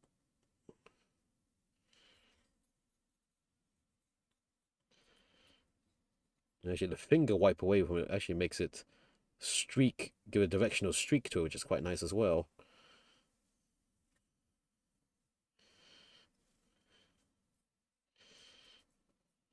There we go. Wet it down. Streak it back and forth a bit.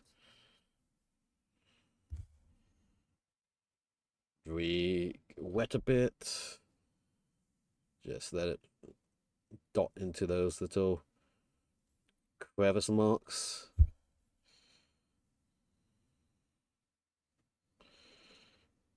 Yeah, okay. And this one. Dot it in.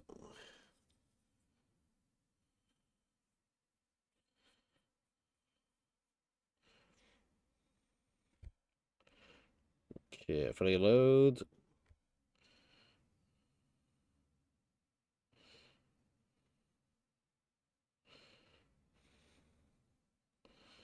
There we go.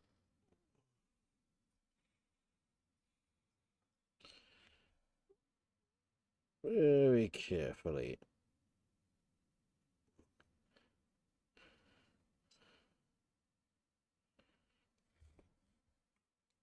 Actually, a bit more roughly over here first.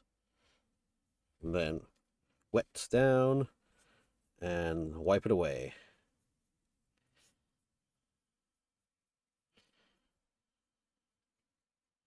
Like so. Dunk dunk. There we go.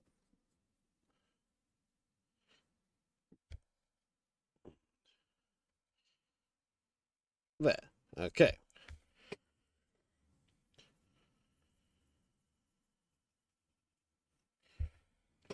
Right. Let's see what else is there.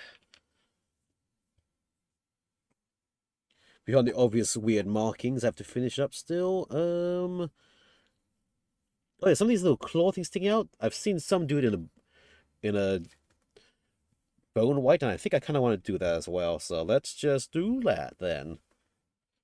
Wet and get the bone white. Blah blah blah blah.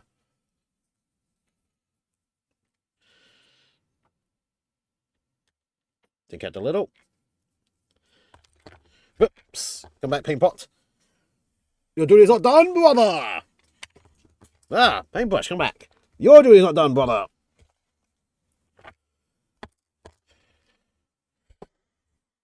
Alright, so with these, Oop, did I? No, okay. No, that's just extra liquid I didn't dry off.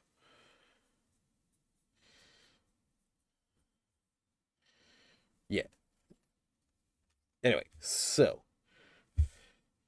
Roll it up, bone white on my brush. With these little spikes going outwards, I've seen some doing in a bone white color, and I kind of like that, so I'm going to do that as well. Kind of like it's like teeth or horns sticking out. Do I want it in bone white or do I want it in light grey? I think let's try bone white first and see. Then was finding the Kree Combat Patrol. Oh my god, good luck. Thank you, because the Combat Patrol is probably going to be reprinted somewhat regularly. Hopefully. Keyword.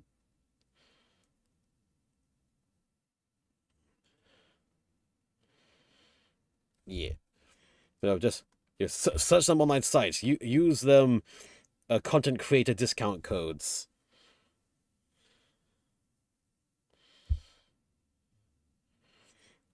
YOLO to your local FLGS retail store and see what they got on the shelves.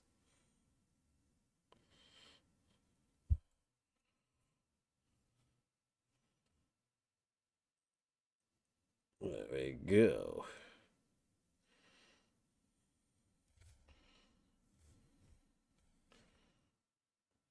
So I actually don't mind these not being completely fully bone colored, because then the little color that shows underneath can be like color discolorations. There we go. Let's see. Put that to the side. Put this to the side. This needs that now. Trying to go LGS. Think wanted to do that. Yes. Yeah. Shit. Clean this up a bit. How did that little mark stay there? Yeah. So I had a gloss coat on top of all this stuff because I was going to do it because of the panel line things. So I can somewhat easily like scrape away paint that's not fully dry yet for cleaning up purposes, which is very, very useful.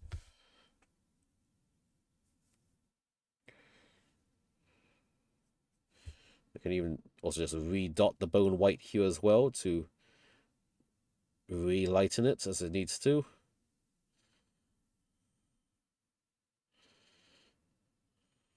There. Okay, back to making little pokey out things bone white.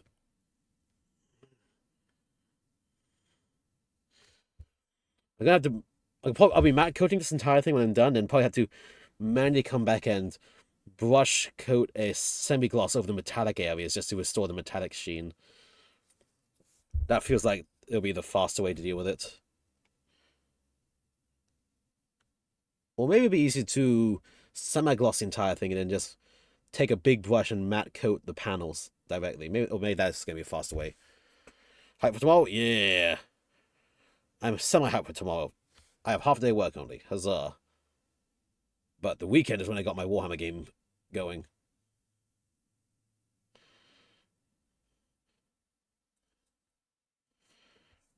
Okay, there you go. Those spikes are done.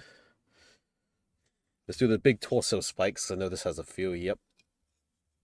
And then I'll do the leg spikes. Then I'll be back to doing. Then I'll be going on to the weapons systems and seeing what details they need painted in to look nice and fancy.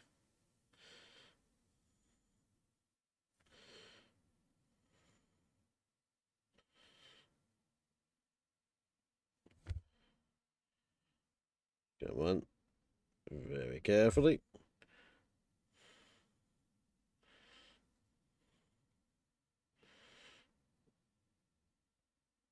Yes.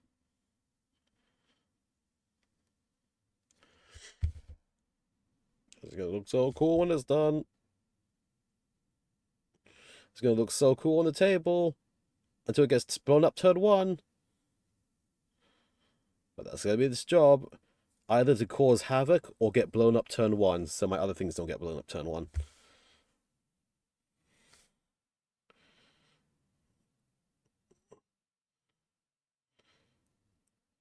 Very cool. Carefully. Along the edges.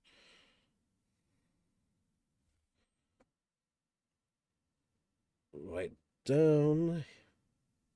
Stabilize together somehow.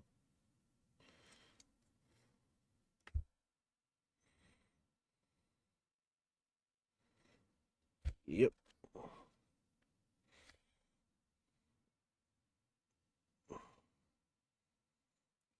Yeah. There we go. Look at those little bits of bone spike coming out the back. So I think I can touch up a bit here as well while I'm at it. While I'm at it, let me just quickly touch up where I feel it needs to be a bit cleaner.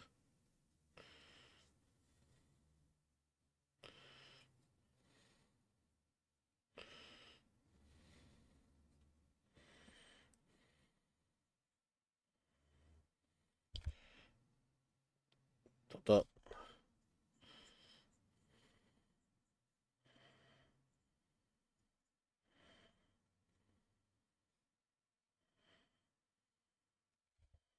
Very carefully. There.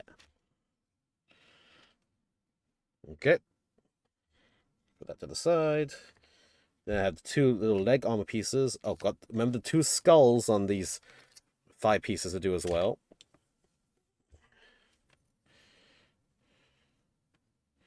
Load the water, load the paint. It's like painting nails, but for chaos.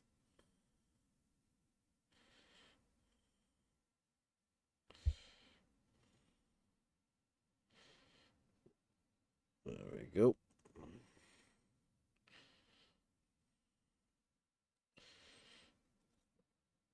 On the side.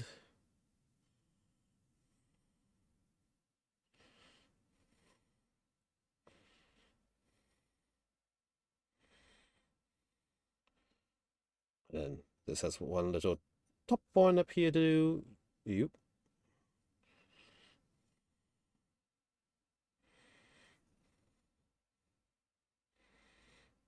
There we go.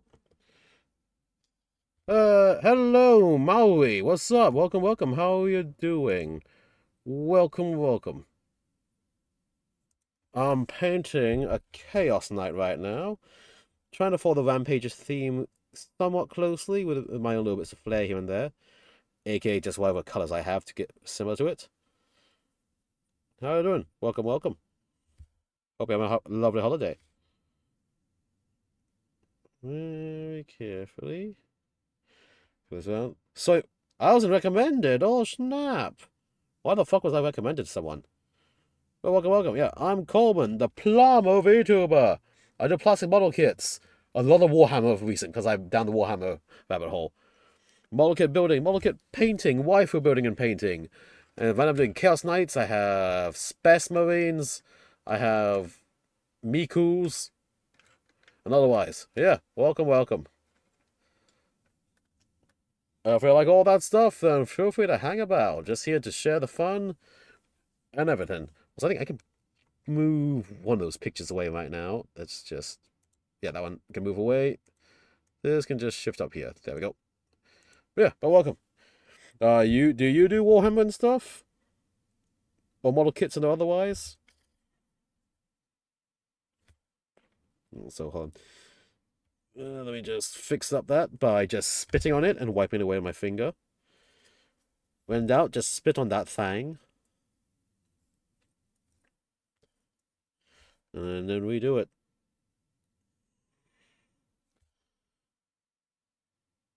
Oop. And oop. There, okay. So this leg piece. And finally this leg piece.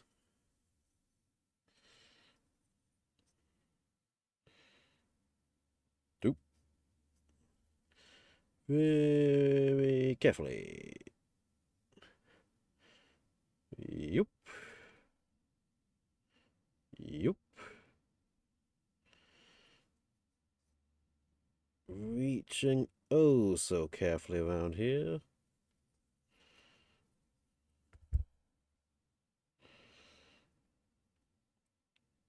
Yeah. Just lower a little chaotic manicure for this knight. So he can look his best on the battlefield. Might have a little bit of Slaneshi inclinations, if you know what I mean. Whoop. And whoop. All the way around. Nice.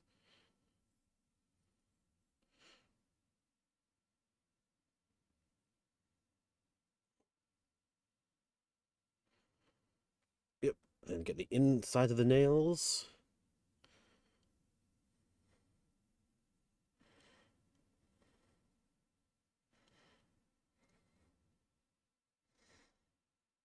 There we go. Okay. That's all those little leg pieces dealt with. Clean the brush a bit. Is my silver still active? No, my silver dried up already. Let's get a little bit more silver because I forgot to do those two little skulls on the leg thigh pieces there.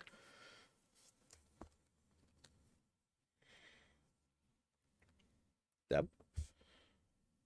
Very carefully. Painting a little skull. Nice.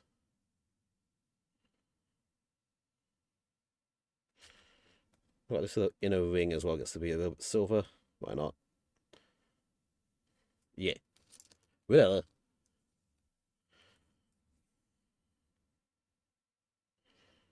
Finish painting around the sides.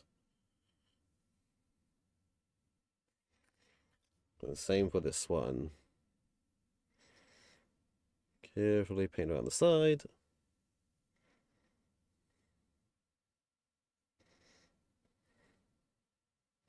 Ooh, wow, that went a little bit too watery, I think. Oh, I can fix that later with the Doom Metal. If I can't fix it right now. Probably can't fix it right now. It's gonna just run a bit. Yeah, it's gonna run. Fix it later. Let it dry first. Let the thing dry first. Fix it up after.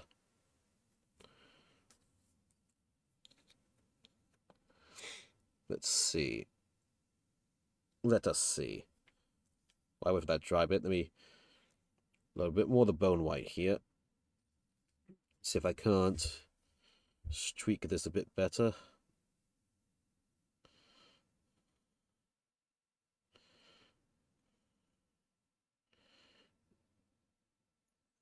Yep, just slight bit more streaky to this.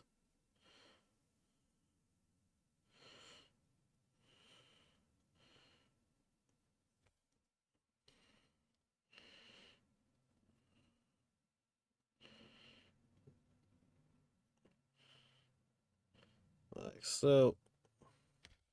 Okay, clean up a bit. Grab a little bit of the Doom Metal that's still active here. Give it a touch up.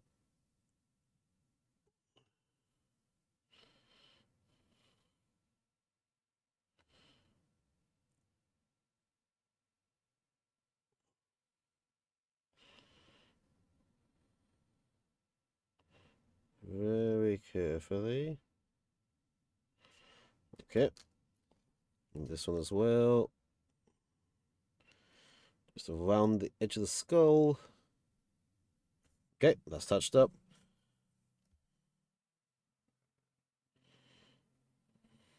Also, I think actually I do want that inner thing to be to do metal, not the silver. There we go. Okay. Right. Right. All right.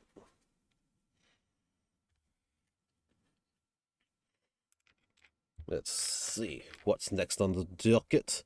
A spot of orange, as I remember, I needed to do. Let me just grab that spot of orange.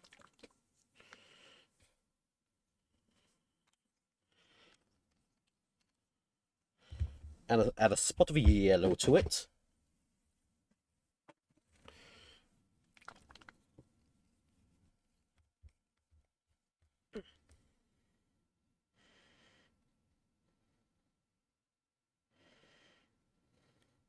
Oh boy.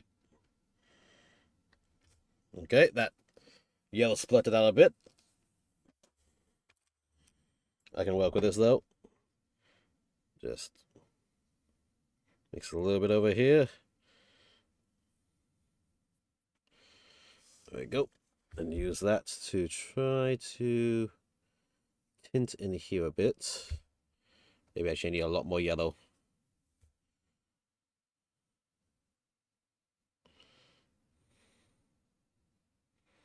Okay, I think pretty much only need a pure yellow. I've got there's the orange base already.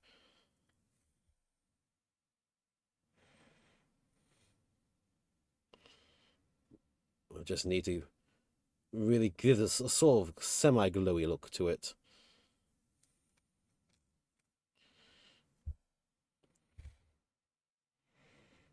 A little bit more yellow. Just glaze it over everything here.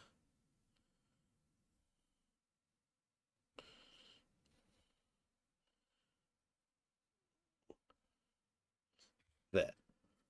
Okay, let's see how that works.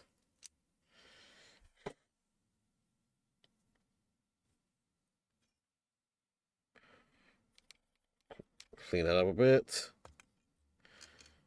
I do know I need some of this Tesseract green right here for the eye of the head. Give me that head.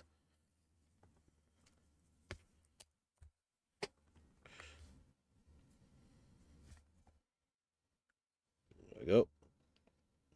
Give me that Tesseract green.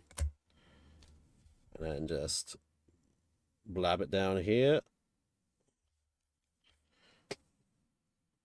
Absorb away the excess.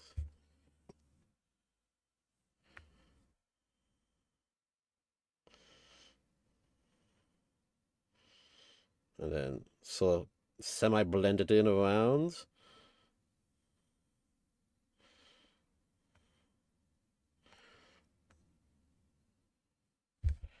There we go.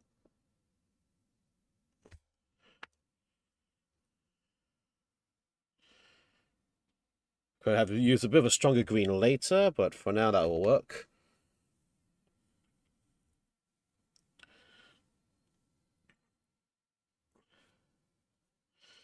And the mouth. Let's see, how is it going to look with the mask on it?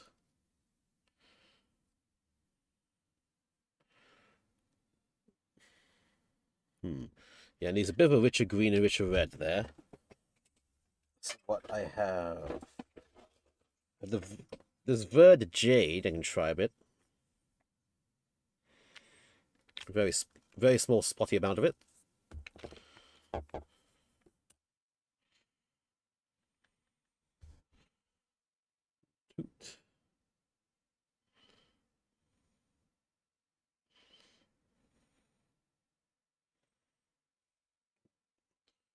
Trying to dot that here.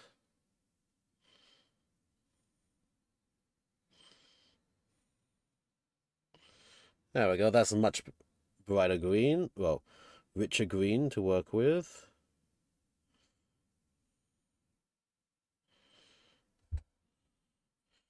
Clean it up a bit. Let's go for the brighter red as well for the other eye.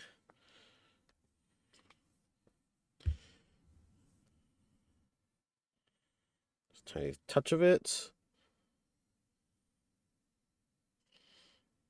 Get that on that there.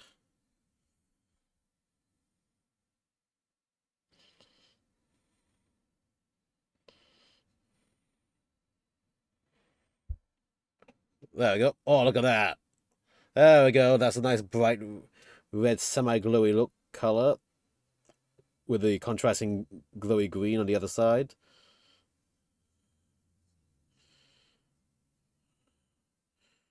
Perfect. Let's use that inside the mouth here as well. Why not?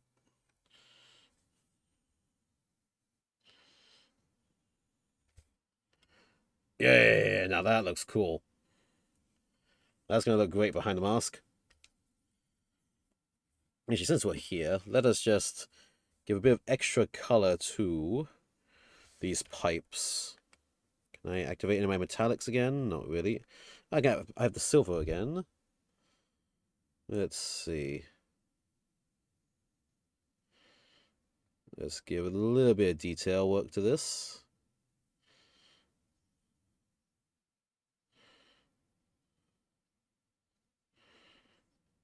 Just some little spot details here and there.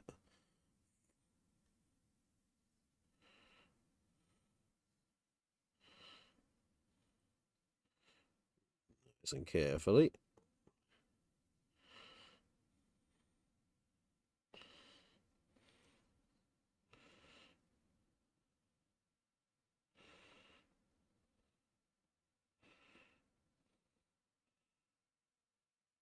Just give a bit of color at the sides here.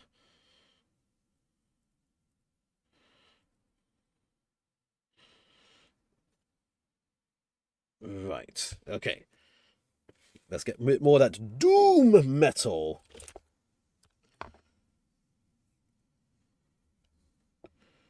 Where did I put my doom metal at? Here it is. Doom metal.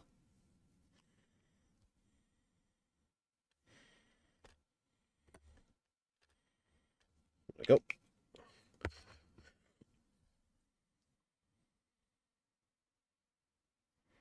A spot of the doom metal along these pipes.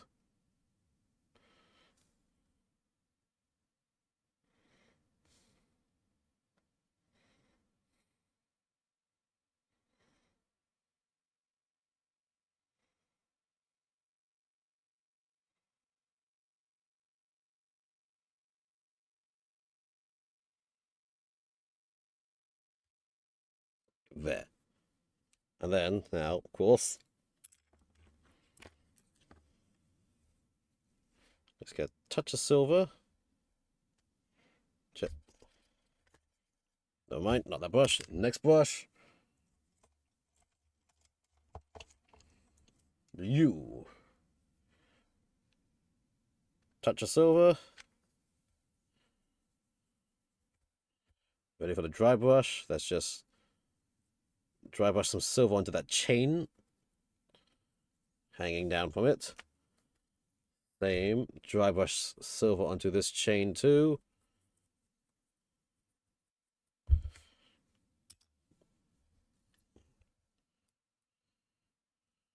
Let us check and see how this will look.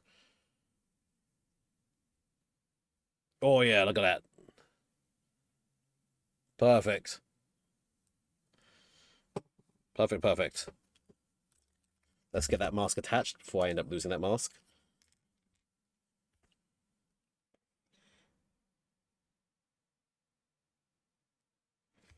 Just the tiniest small bits.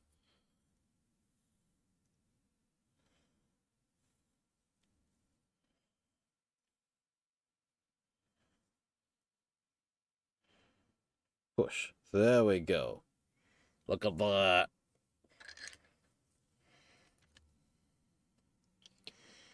I think I also see some nice little small details pointing out to this now.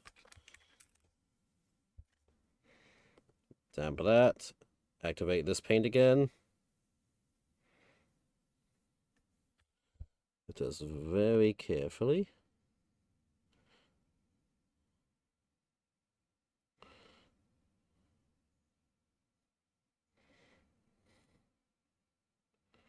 very carefully.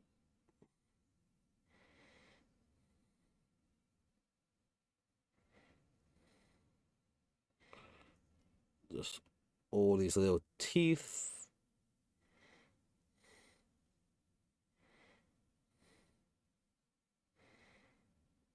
Yeah.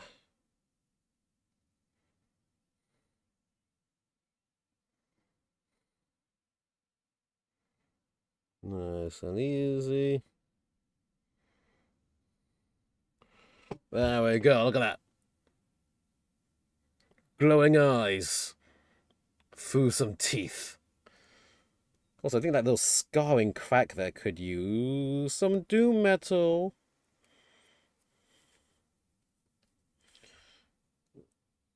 Just where it's gone cracked here, let's just doom metal it a bit. Weather it up a bit at this edge.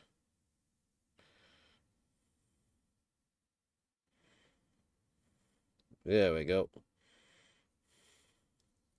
There we go.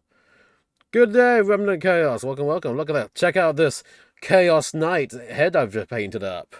With the glowy eyes peeking through the visor. And his, what's it, demonic glowing mouth underneath. Yeah. How are you doing, mate? Welcome, welcome.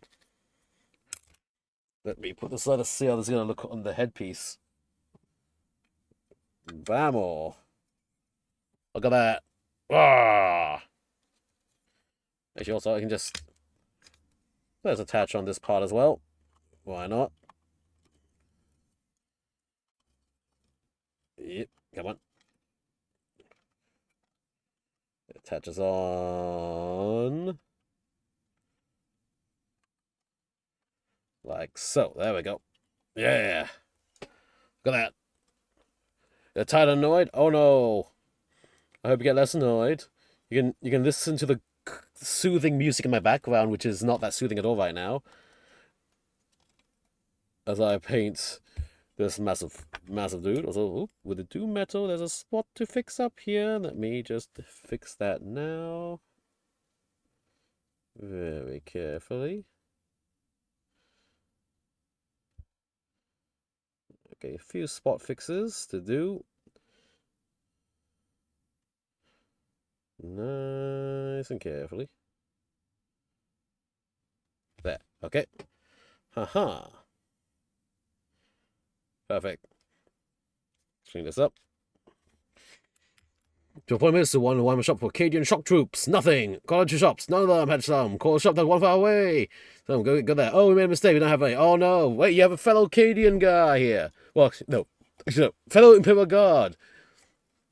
Chalu above. He's got the colleagues and you're looking for the Cadians. Haha.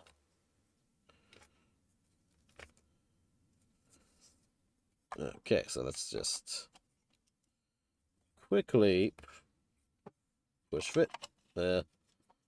Push fit, I say. I said push fit.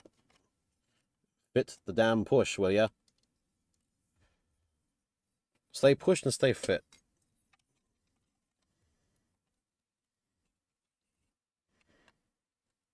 There we go, look at this. Oh, that looks cool, right? Oh, yeah. Nice. It's turning up Millhouse. Yeah. How did he do white? Okay, this was multiple steps. What I did. What you call it? Actually, let me get it all together for you on the screen. First is Prime Black. Then, with a massive dry brush, I stippled the bone white all over this thing. And then I stippled white grey on top of that. Then I weathered with brown weathering liquids, over-weathered it, and so then today I re-stippled bone white again, just a few times, and that's how the white's been done. That's how it happened. I was like, oh, there you go, done. So you can see a bit of the underlying weathering stuff, but it's now, again, primarily white with a little bit of the dirtiness for chaos. I was like, haha, there we go. And pretty much that's that. Bone white just like black, relative colors tend to work well. So like bone white is just amazing, and light gray, and then I have another color here. Ivory. Here we go. Light gray, ivory, and bone white. Layering this and stippling really gets you a close to white color that isn't exactly white, but it's got enough pigment where it actually has opacity and is not shit to deal with. And then you just make other colors much darker to make it look more white. And then after that, if you really want to go higher, there's not this white. I had a gray white here as well somewhere. If you want to go a little bit higher. Was it gray? Oh no. USAF light gray, where again, as you can see, it's a slightly gray white. So this is a cooler white, this is a warmer white, very warm white, but it's got good opacity to act as a base. And then something that's just light gray to just force a base color if you really need to transition the color fast. So yeah, off-whites. When you need to paint white, paint off-white instead. It's going to be much easier and much less of a headache. And then if you need to, you go to the pure white over your off-white. But I'm finding just the warmer bone white seems to just work well, especially with that aesthetic and with the red stuff. And yeah, that's just how it works. What's this? Oh yeah, this is also a white gray, which is just, again, it's a gray that's very white or a white that's slightly gray. Just that slight color pigment to it makes it suddenly so much easier to work with.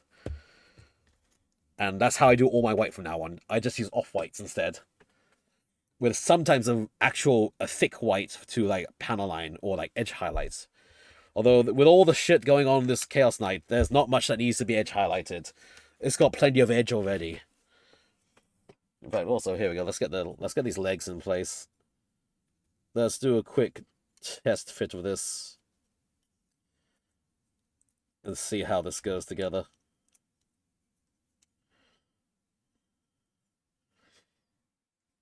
There we go. Yeah, test fit. Let's see how this whole thing looks together overall. You can see the lower legs are a little bit more weathered than the upper body. I decided, since the lower legs can be a bit dirtier than the upper body, since they're near the ground and stuff. But the upper body definitely was way too weathered for my liking. So now let me just... magnets are sticking to all my paper clips. Let's get a preview of what this bad boy is going to look like. If my magnets would stop sticking to all my paper clips.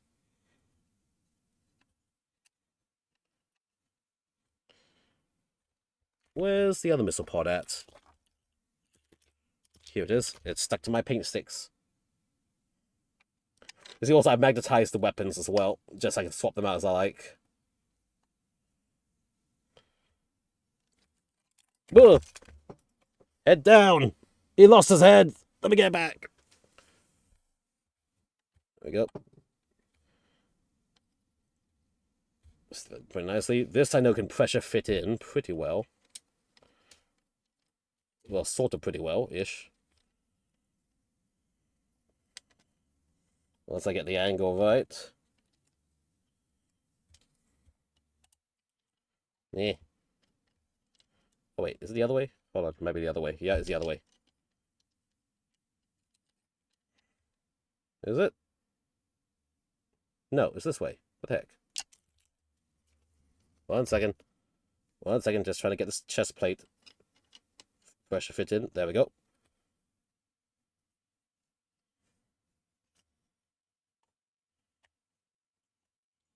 Bam.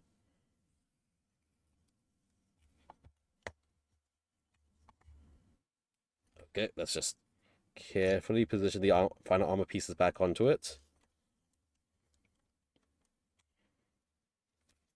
Get your crotch. Put that crotch away, sir. There we go. Got your loincloth on.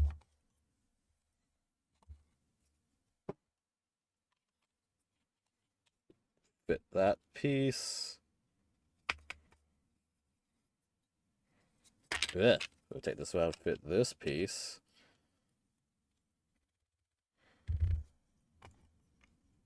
Stay together, please. Stay together, please. Here we go. Check this out. Look at the progress. Oh, yeah. Looking real cool. I think I might want to find some decals just to make the other leg give some... Ooh, did I fingerprint it? No. Oh, no, there's a decal. Yeah, it's just on the other side. There we go. Some, like, smaller things just to busy it up a little bit more. But again, from the picture of the Rampage you see on the left here, it doesn't have that many little details. It's mostly got the big... Got, like, a little leg piece. Got some small red piece on the other leg. Small details on each armor piece.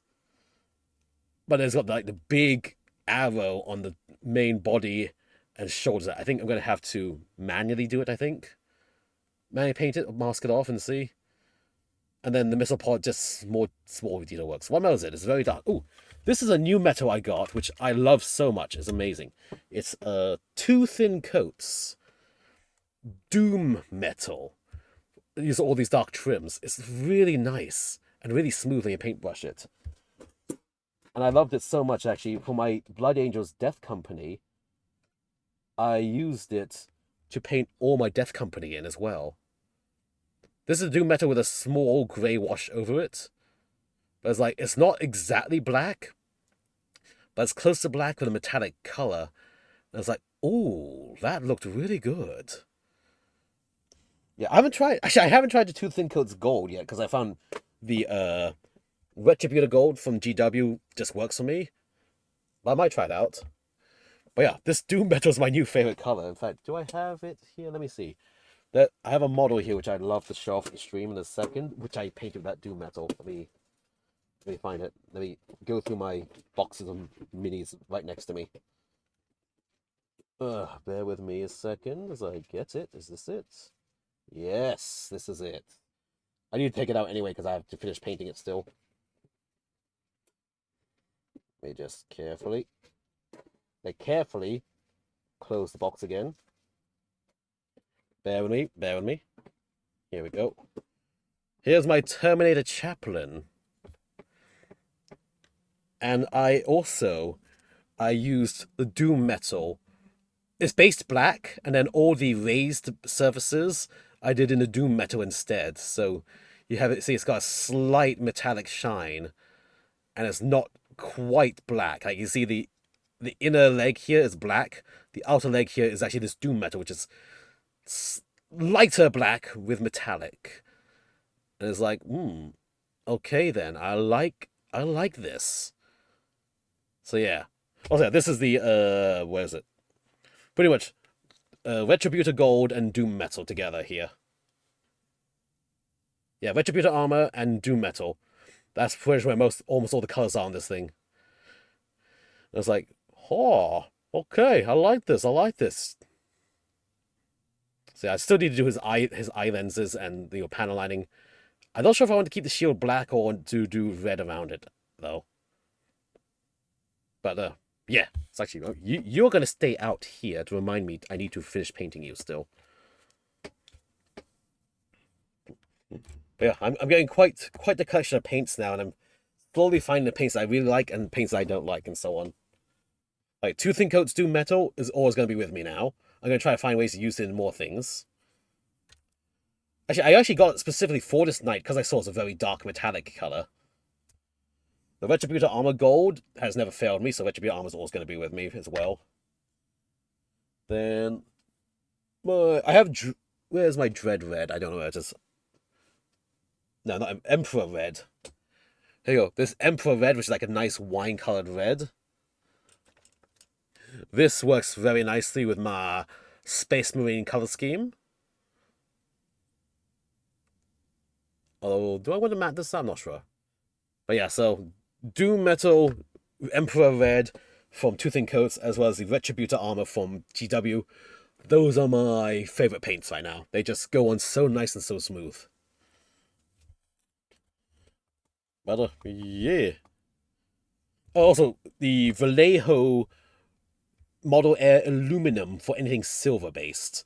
Also, just goes on very smooth, airbrushed or hand brushed, and just it works. Like the silver here is just one coat of silver from a paintbrush, and it's very nice and even. Okay. So yeah, With that though, let me see. Now that I tested that, I need to work on other bits of this model now, like the weapon pods for sure. Give. The actual weapons themselves. Give.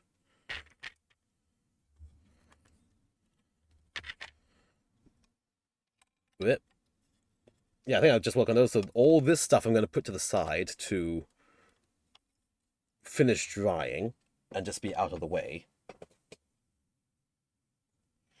Hold on. Go. Ugh. My booth is also getting very full with things I've been working on as well, so very carefully stick you here. Grab the legs and the crotch armor. Just press fit that in and put that to the side. Let all that dry. Let's absorb up this waste liquid here. And now that's what tried to paint up all the weapon pod things, color block those in. And yeah, see how it goes with the timing and so on. Let me just quickly check one thing, because I may or may not go a little longer than I normally do tonight. We will see how it goes. Space Marine Army, but plans to start Cocarodons! Yes! The Saturnine Praetor to kit bash into Hybris. Nice, that's gonna look fucking amazing. Yeah, the Saturnine stuff looks great. I went with Blood Angels to my army. Most because I like the Librarian Dreadnought that they fucking legend did. Of course they did. But also I just really like the rules set. And thankfully, Blood Angels themselves use large generic Space Marine units. So I don't really need to buy too much Blood Angels only models. So huzzah. Give me 1 second to check a little thing. Planet Proxium probably is Primarch instead of Guilliman. That works fine. Oh, let me just quickly check a little thing and see.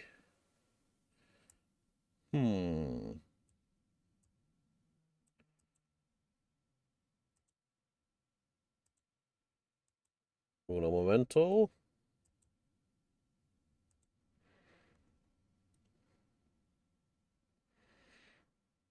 Okay, anyway, yeah, let's continue with the shenanigans and a half.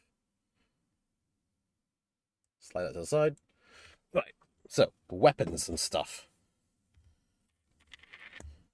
Yeah, I don't have Guilliman. I do have Lionel Johnson in my backlog. I got him for cheap secondhand, unbuilt. So I was like, okay, why not? Just in case I want to play as Dark Angels. They kind of have fun rules here and there. But since then, there's been a lot of Blood Angels rules updates and Blood Angels units I've been trying out, and so I've been effectively playing Blood Angels almost exclusively for a year now, with a touch of Death Watch just for fun. But yeah, but now so I'm going to start tasting the chaos with my Chaos Knights and with some other World Eater Chaos units as well. Let's see. So yeah, first off, we just boop that off. I think I want to... Let's see. No, let's gather all the things I need to work on here together first. And also, these are grab plates from a second-hand mod I was given. Well, not given. I bought at a really nice discount, which need to be re-glued back on. Hold on, let me get all these other small bits for the Chaos Knight. There we go. So all these little bits and bobs need to be worked on too. I guess, let's see. Missile pods, I kind of want to be a little bit subdued in their color. Might just do the little missile... I very, what was it? Dry brush this in some gunmetal silver already. I kind of like that look already. But the little missiles might do in a light gray, honestly, instead of a red tipped. Let's see. Because again, putting the weapon loadout as the Ruinator's loadout, I want to actually use this as a Rampager once it's finished, so I want to minimize how many other bright red details are on it. Again, the Rampager is actually pretty subdued in its color scheme. it only has like one big red piece on each of his armor panels, and that's kind of it. So yeah, let me get myself a small brush. Yeah, this is just a cheapo small brush I have right now. This is the first thing I reached for.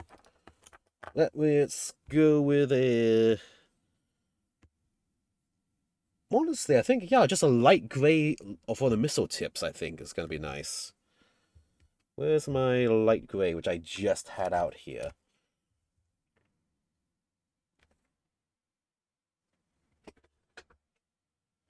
Here it is. So, just a little bit of light grey into my palette.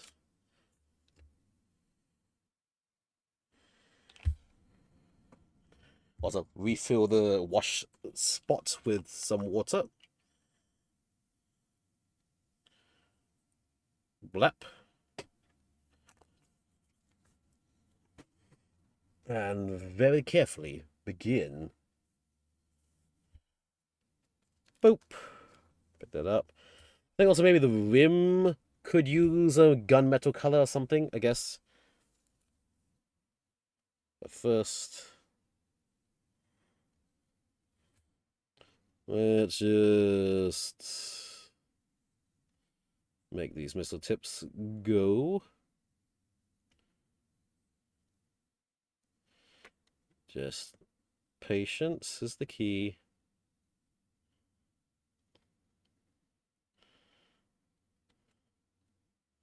Nice and carefully. All the way around.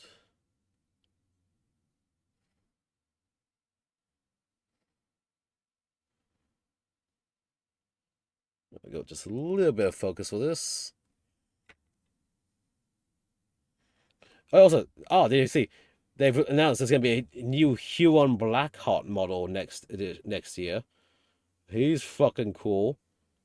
Part of my scheme came about from liking the Celestial Lions, who he was the head of during the Badab War. Mine's just an inverted scheme of instead of blue and silver, it is red and silver. And him getting a new Red Corsair model, it's like, you know what? I think that's gonna be my Chaos Army, Red Corsairs.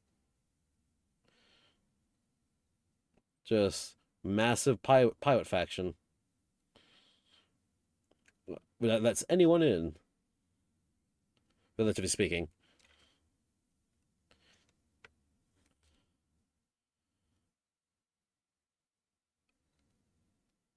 But I was trying to find like the Huron looked Huron model, not the original one. That's expensive heck, but like a recast of it to work as like a chapter master for my current faction. Just because I really like the idea of the chapter masters in the Terminator armor with a power claw, lightning claw, and a heavy flamer. That looked cool as heck. Then they made, well, in 10th edition, there's no chapter master model. It's just Captain and Terminator armor who doesn't even get those weapon loadouts. Like, nah. But I really did like their Celestial Lions armor and color scheme. So I can't be Celestial Lions, but at least I can be the next best thing. The Red Corsairs.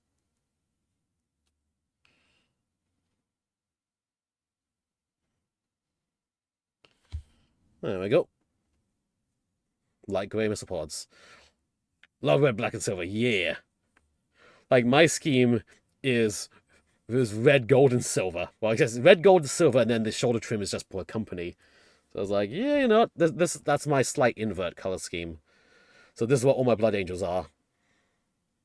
Red, primarily red with silver parts here and there and on chest, and the gold Aquila. Then shoulder pad is based on company and stuff. I was like, yeah, there I go.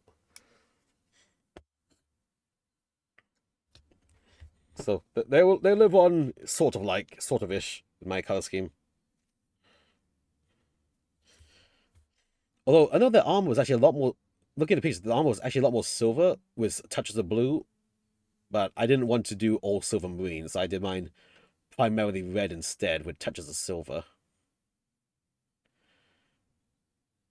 It's like going a full metallic color on a dude's is kind of hard to make it look nice when you have a lot of them versus hero elite units, which can be like a metallic color, like the Sanguinary Guard.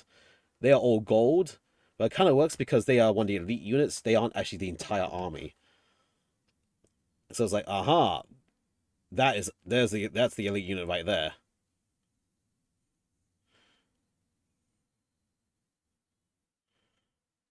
There you go. Yeah, think of it like a custom color for your own homebrew chapter. It was quite a headache to deal with, especially when you're trying to like get something original-ish looking, while also trying to take into account. Well, I didn't take into account how easy it would be to paint on scale. Like, oh my god, painting all my Space Marines takes goddamn forever because of the extra step with the silver. Worth it to make it look nice, but it's like, oh Jesus. Maybe I could have just done a solid color. I'd get things done so much faster.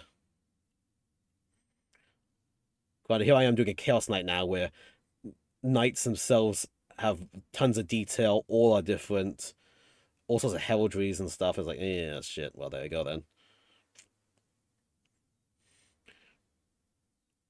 Yeah, I guess that's my lot in life.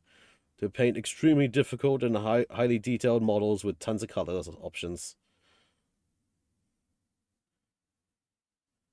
At least I didn't go Harlequins with their checker patterns. That would have been horrendous to work with.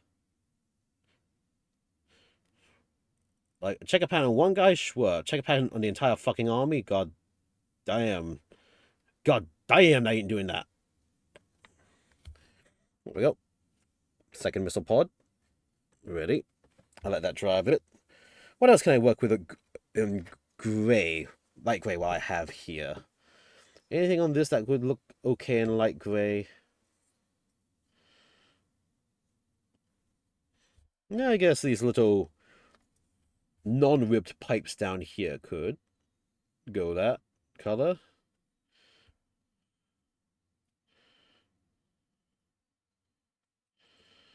Just give a little bit of pops of color here and there.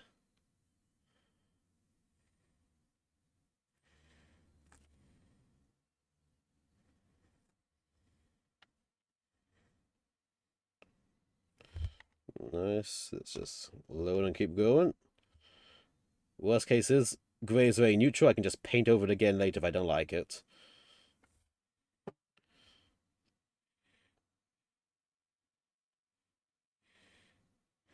And it works as a good base color for any other color if I decide to change as well. I just want to give these weapons some extra pops of color so they don't look all monotone, dry brushed metals.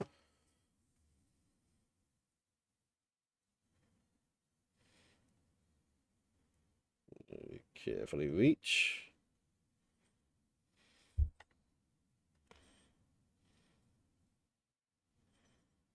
There you go.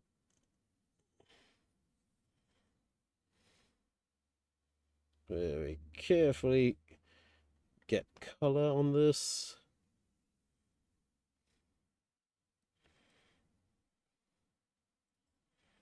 Rotate around.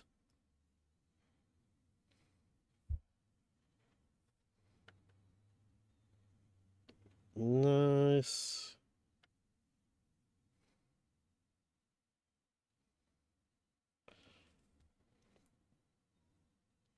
Just a spot of color here. Also, shit. I'm holding this model way too far off screen, I think. My bad on that. Over focusing on what I'm doing and not focusing where I'm holding the model on camera.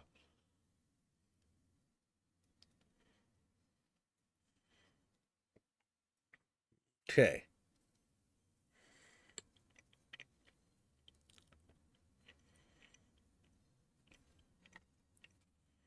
Clean the brush off a bit. I know. Let me get that dark red I wanted. Dread red. Get some of that out because I want to feather that into the main gun platform. There we go. Nice dread red. 2 thin coats.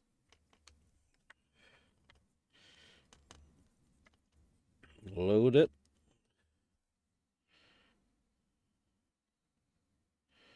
Very carefully. Paint that here.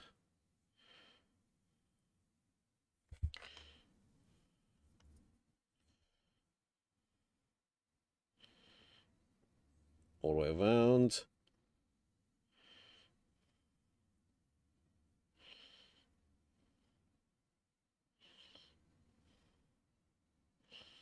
Very carefully along those edges.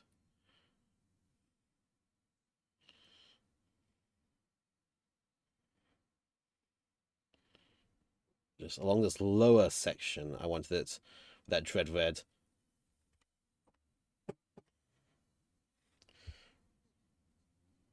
Nice and carefully.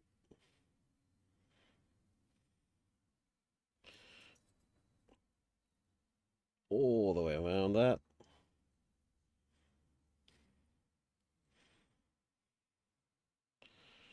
Around the corner here.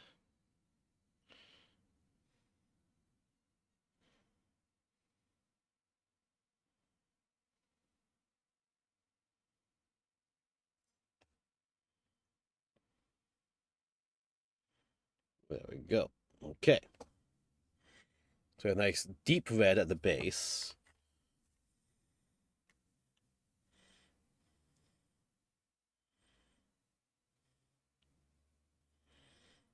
No one.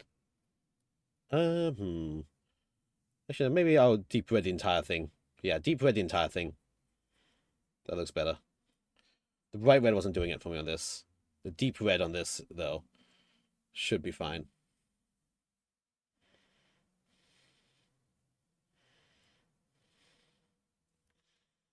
Just keep loading and painting.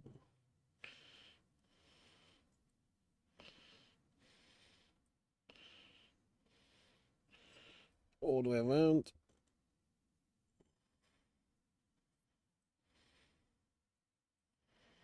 Nice and carefully.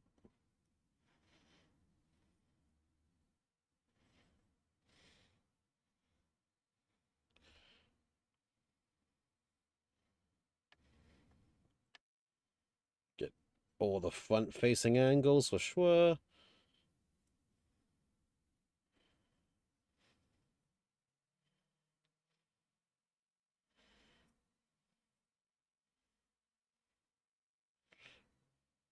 Around everything here. Get that full coverage.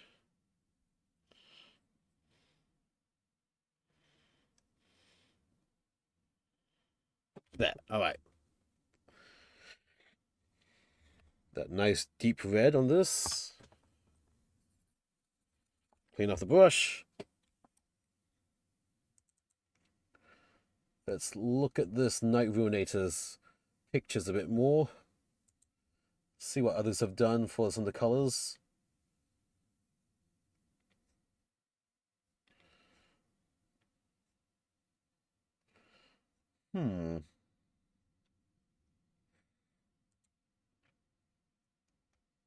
Let's see.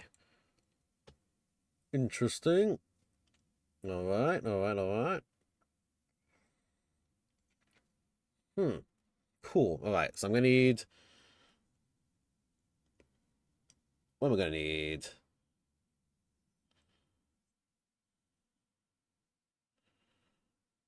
Doom metal. That's what I'm going to need. More Doom metal.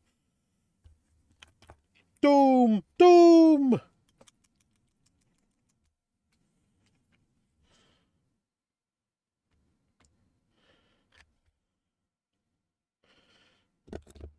There we go. Okay. Load up some of the Doom metal. Did I just fingerprint that? I might have. Oh well. Second coat will fix that. Let us really Doom metal out this inner rim at least.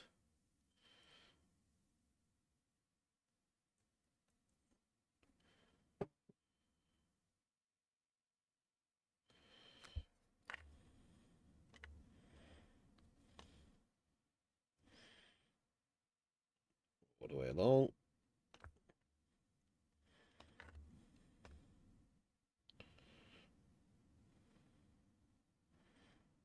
We come in doomified. Doom! Doom!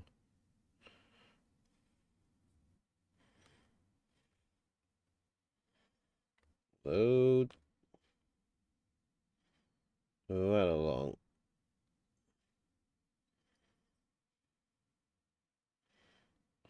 Straight to the end.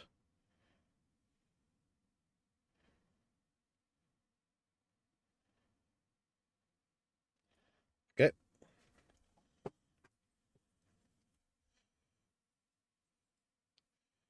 So let's see.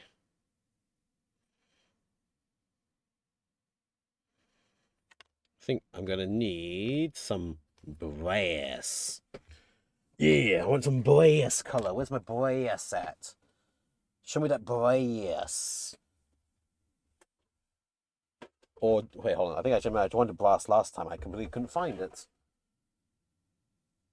Oh, right, yeah, I couldn't find my damn brass paint. Shit. And I didn't look for that before stream. Oh, crap. Okay, never. Brass will be for later then. What can I do instead? What can I paint instead of this? Silvers. I can work with silvers. I can work with gunmetals. I can work with greens even and oranges. Let's see. Do I want orange in any part of this? Not really.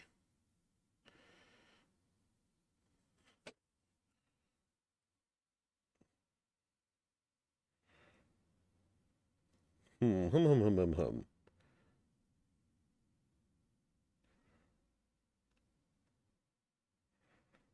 Maybe a little bit of gold, actually. Yeah, I think a little bit of gold is in order. Let's get that retributor gold going. Hmm.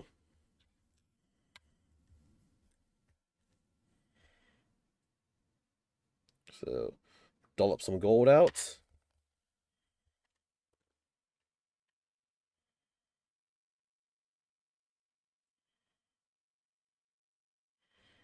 And very carefully apply it to these trims here.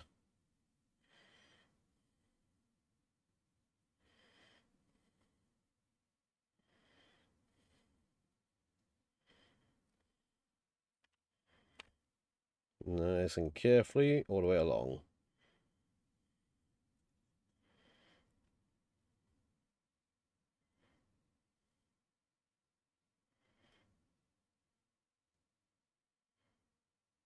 There we go.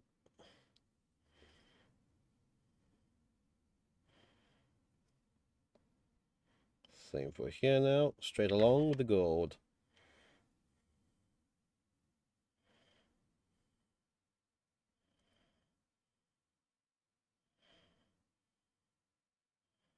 Right along.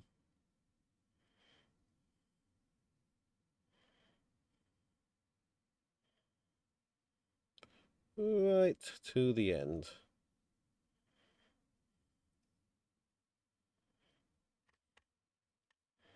Load up.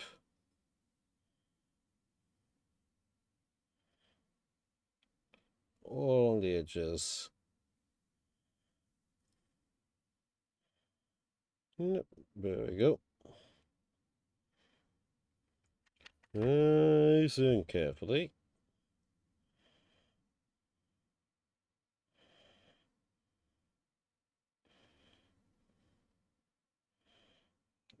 Straight up and along.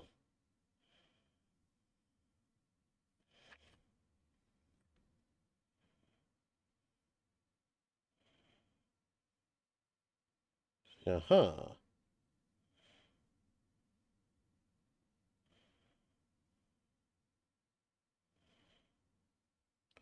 There we go. Look at that.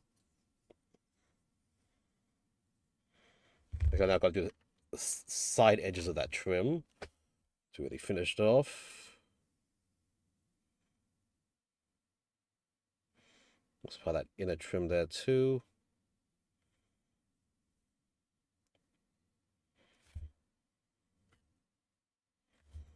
Load.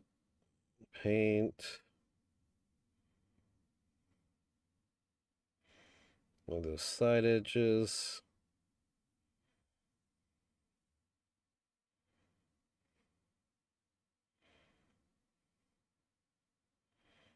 Nice. A little bit more. Keep going.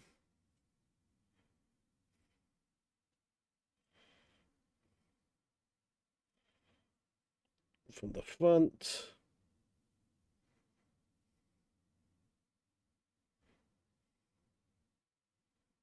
Very carefully.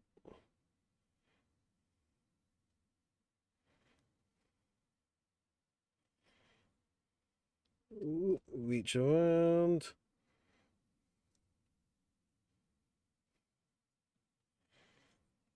And from the back again. Last remnants of color to be done. Just around those little trims at the back there.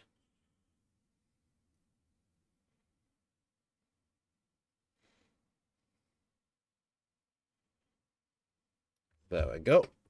Look at that. Now, because it's too thin, as well as with two thin coats, you have to have two thin coats. So this front part, let us get the second coat going.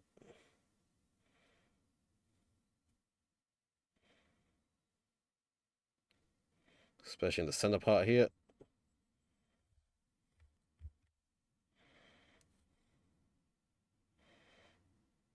Just really reinforce this color.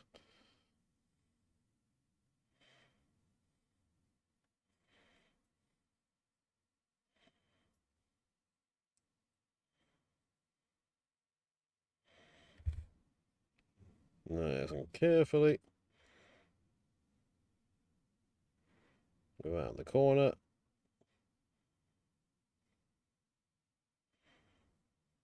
There.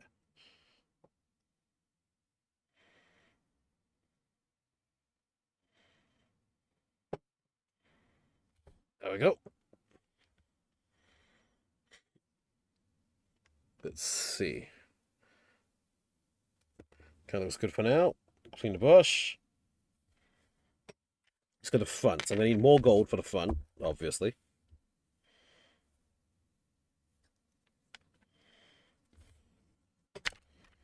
Okay. The front. The obvious trim bits are going to go gold.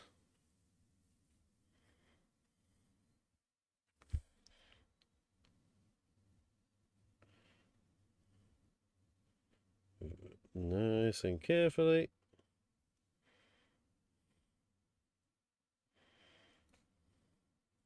I think actually this entire base plate part of it can be gold, because that's part of the trim itself. Let's just quickly get the hard to do detail blocked in.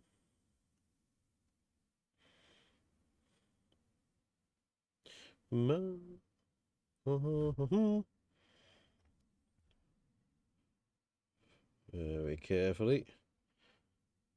I'll probably come back later with a gunmetal on the barrels itself. It was probably not confirmed.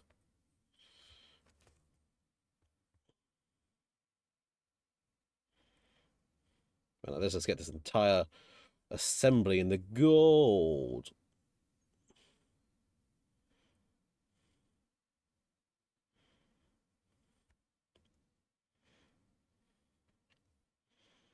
Very carefully. Way around.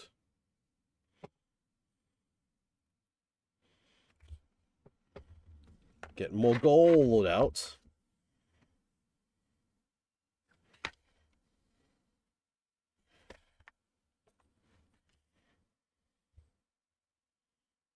Go. Yeah, there's always two thin coats to get the full coverage we need. This is just the first coat, just to begin.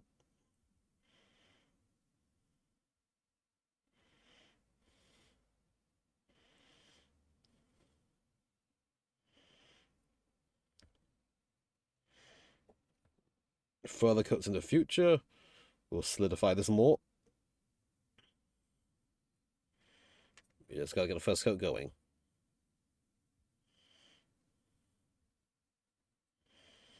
Okay. In fact, let's just do the whole thing just to be sure, so there's nothing not going to be poking out here or there with a color that shouldn't be.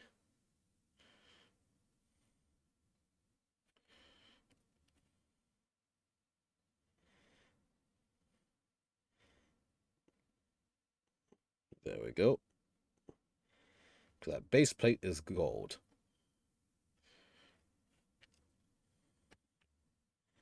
Build up.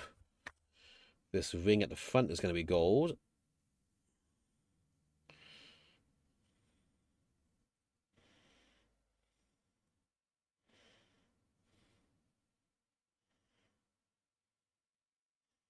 All the way along. Again, little paint mistakes here or there I can touch up and fix later.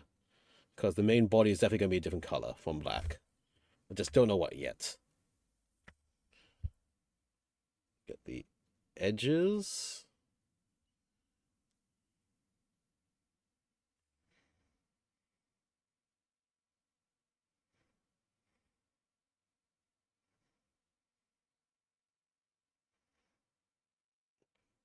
All the way around.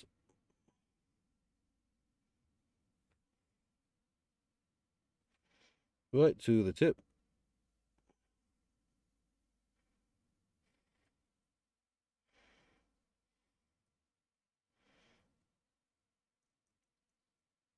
Right along.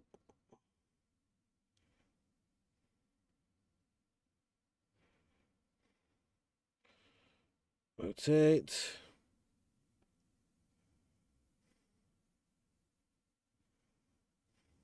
Rotate. Nice and carefully along this edge. Nice.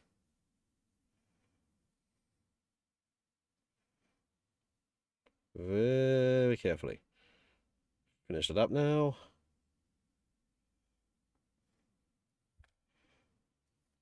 Reload. Apply. You gotta let some of that dry up a bit more first before I can do the second coat for sure. And then, of course, we're going to see this very fun part also because you're going to need some gold. Well, the inner part will be a different color. Let's just get the outer part going.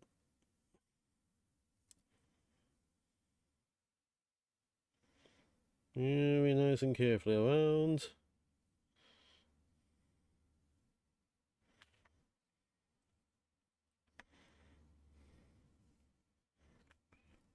More gold. The very top and around it.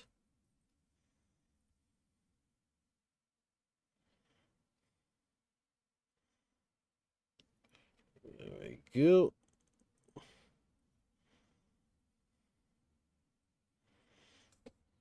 Entire front body is going to be gold, looks like. Probably should have done a bigger brush for this then, but oh well. Working with what I have in my hand right now.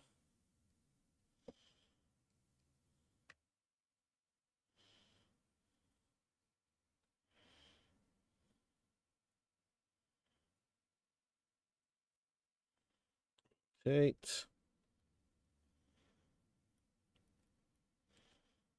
All the way along.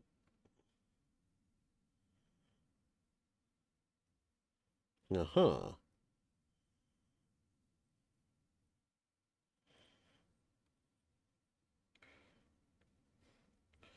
And then get these two little mounts in gold.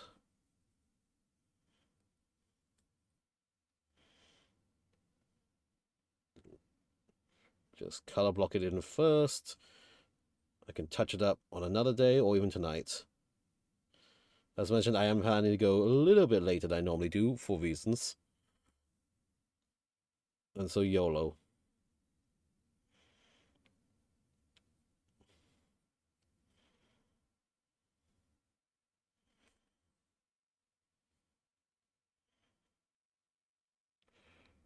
Come on, load me up with that paint, baby.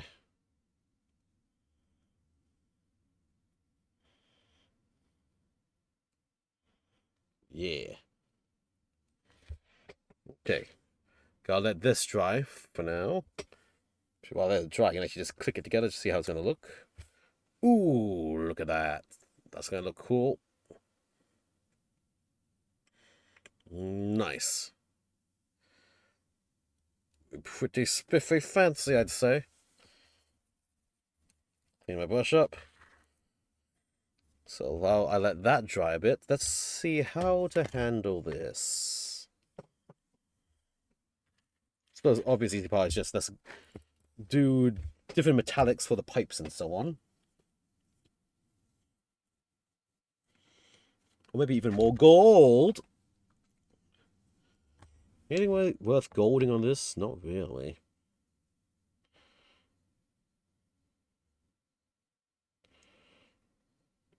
I guess let's get some gunmetal going first.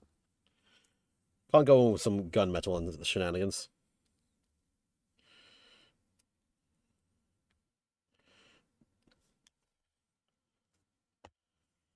Okay. Gunmetal. Let's just apply it to the piping first, just to get some color differences.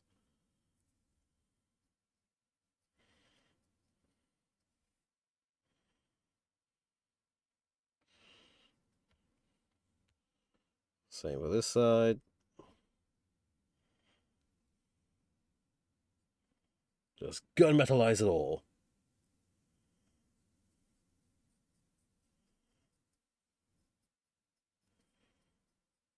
All the way around.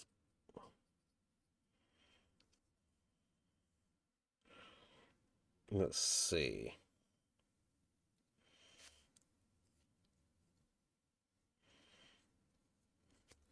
Could use some doom metal actually. Let's get some doom metal going on this again.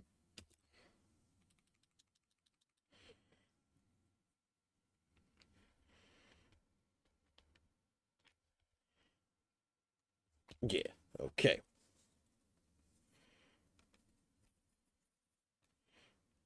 Load up some doom metal.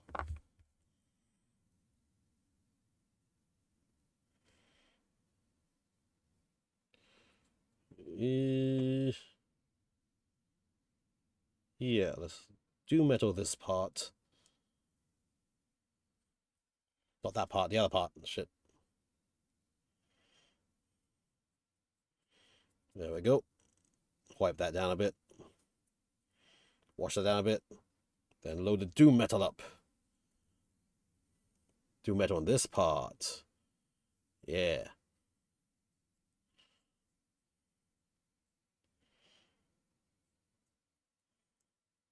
Nice.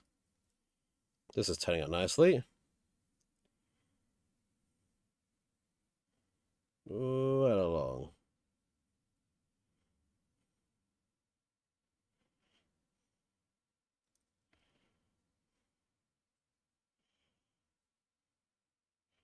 Dunk, dab. There we go. Let's doom this metal tank.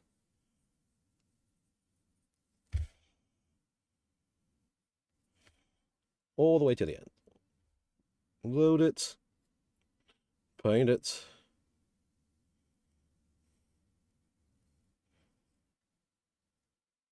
Reach it.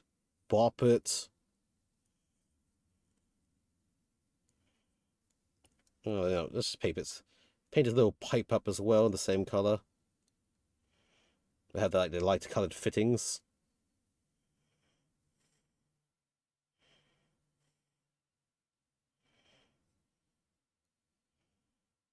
You know what? Yeah, it's doom metal in between these pipe hosings as well.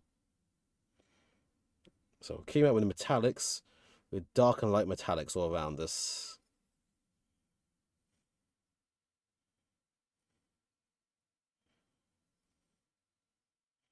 Nice and carefully. Straight along.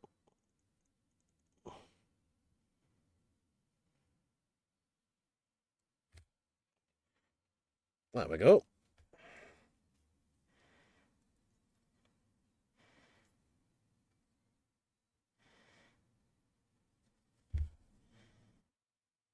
Just load that. We'll do metal.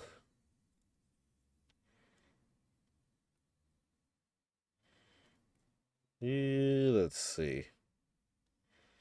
What really could be doomy metally? Guess a little spot in here.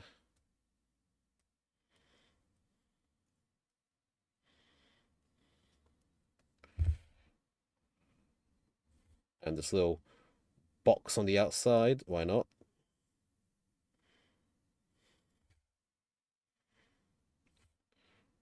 Just want some color interest on a part that's not really that colorful.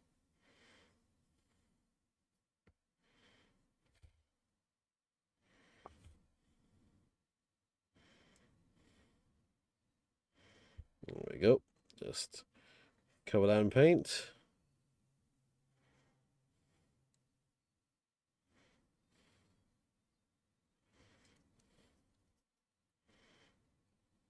Nice. Okay. Let's see. What else do I have for color ideas for this?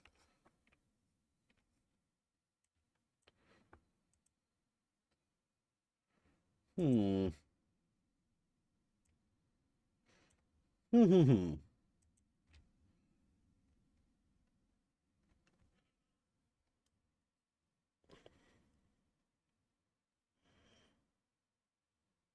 I don't really want to commit another color to this yet, because this is going to be a bit more of a generic thing. At least until I know what color the final mech is going to be. It's going to be for like the Ruinator and stuff. So I'm just going to do the small details on it. The main body, I'm actually going to just leave metallic color like this until I have a permanent home for it to attach to.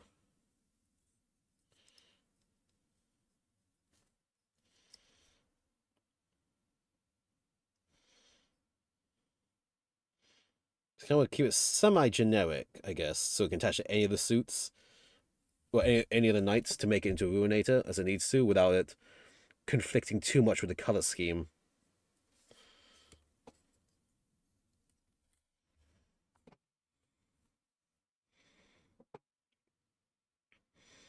Well, actually, do I see how color could go into this? I kind of do.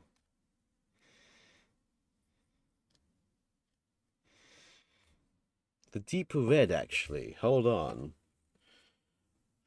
Let me get the wide brush, actually, for this next part. Here we go. No, the other wide brush. Where's my other wide brush? I just had it here. Hello, wide brush. Where are you?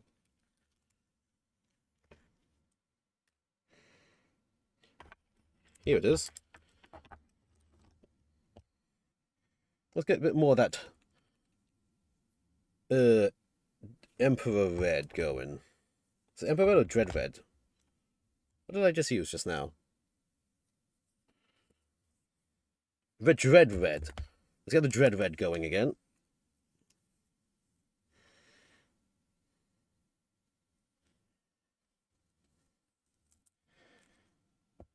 Hold it by the very tips.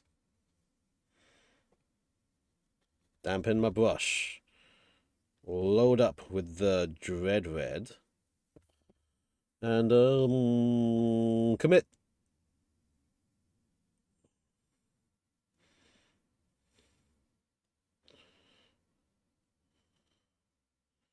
I'm committing to it. I am facing my commitment issues and committing to it.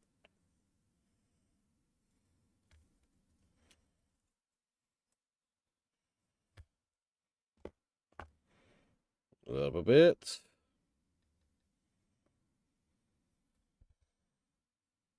And here we go.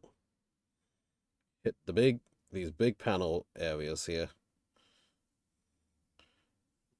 Use a small brush for small things later. Let's just hit the majority of this bulk panel.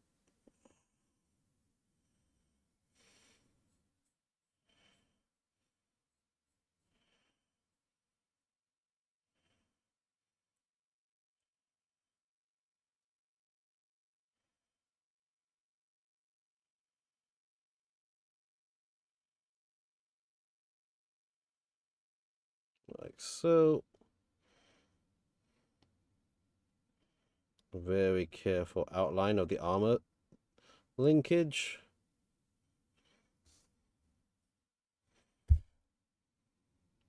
Load up more.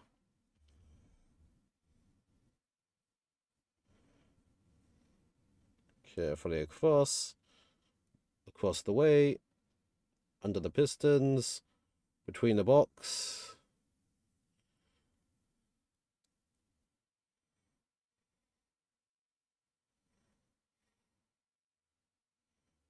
There we go, just around that.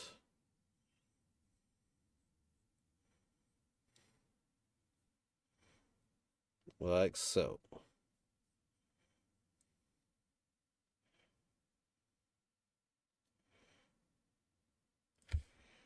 Again, this focus is to get the base layer going. Doesn't need to be fully neat and covered just yet.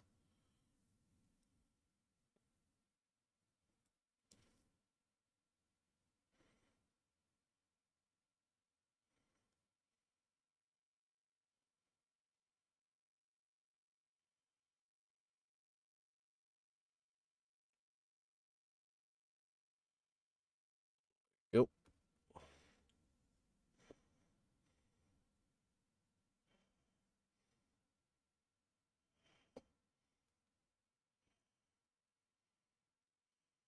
Run around.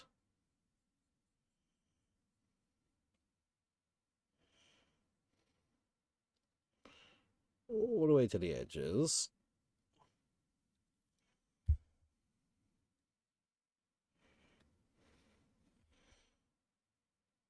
Very carefully.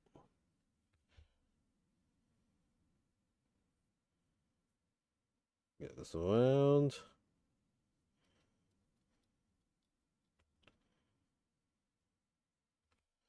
And straight down the line. As best as I can, carefully around the details. Very carefully around the details.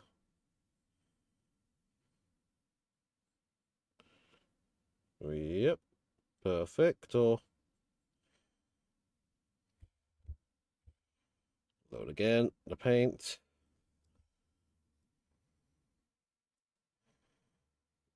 Get it right into those nooks and crannies there.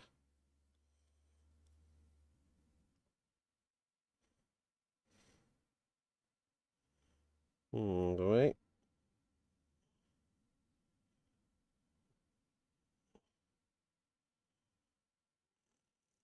All the way around.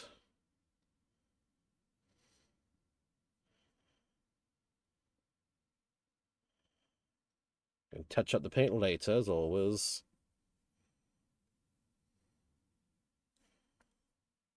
My butt itches, but I am painting.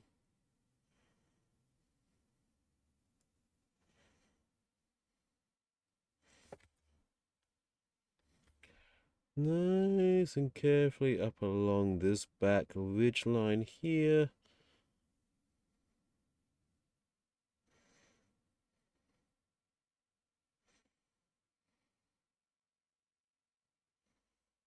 Very carefully.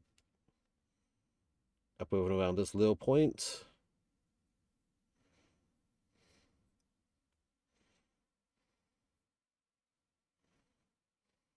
Right along to the edge.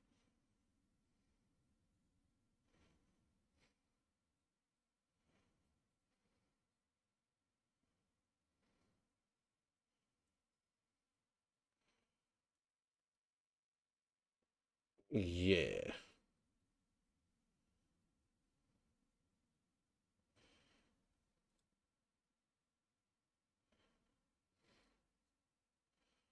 Okay, here we go. Okay, so we've got the coat one, effectively, of the dread red body of this piece. And so I think it should be okay.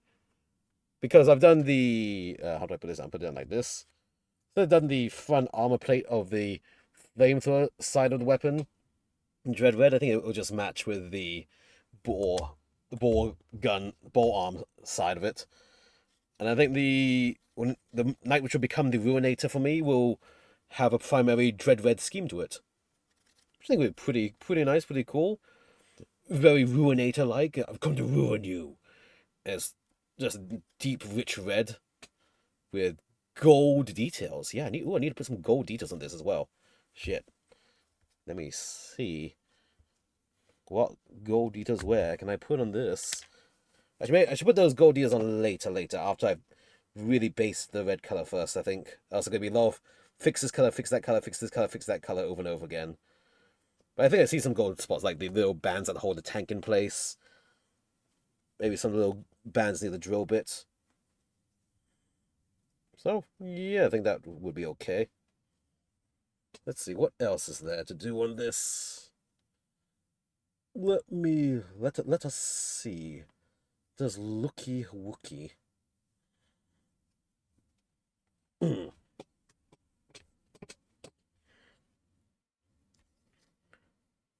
Some pistons I have to do as well. Oop. That front block looks like it also needs to be in the red, actually. Let's just get that blocked in very carefully. Reach it around. I'll just come back and repaint the metallics I need to later. Nice and carefully. Okay.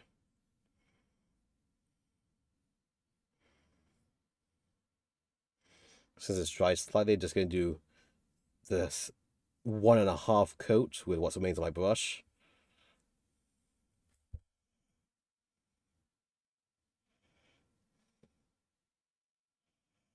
Like so.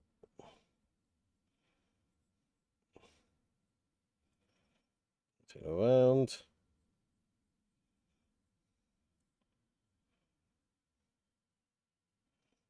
There we go.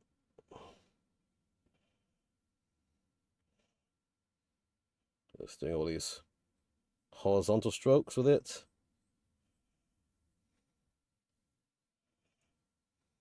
Yeah. Okay. Clean up the brush first.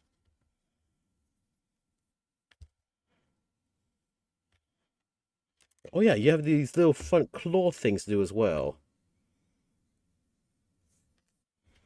How should I do these claw colors?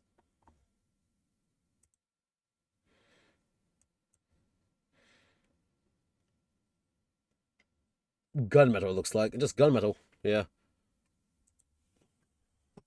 Or maybe a lighter color, just shows a bit more grippy. Like the dark steel instead. Yeah, let's do the dark steel.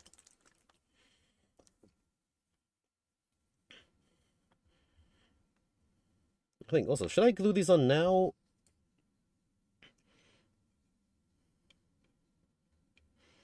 No, paint them first, then glue them on. That looks easier. Dark steel. There we go.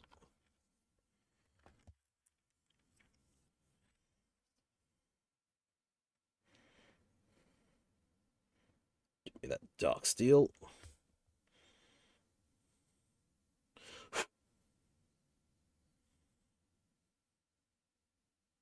There we go. Just do the entire thing in the dark steel first.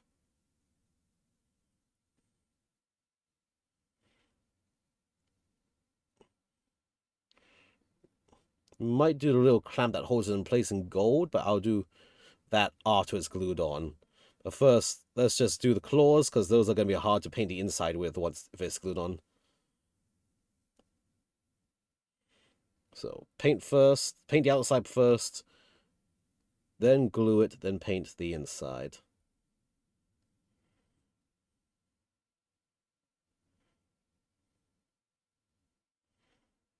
Yep, rotate it around. Reach that brush where I can. And along the inside.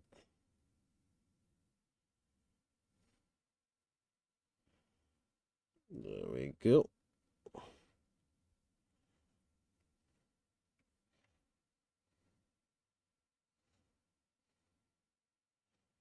There's one claw.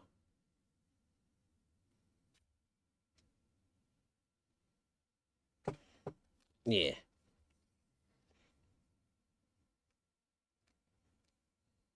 Okay. One claw there. Get the second claw.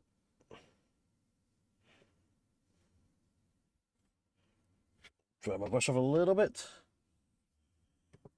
Yonk. In fact, hold on. Since this is just a...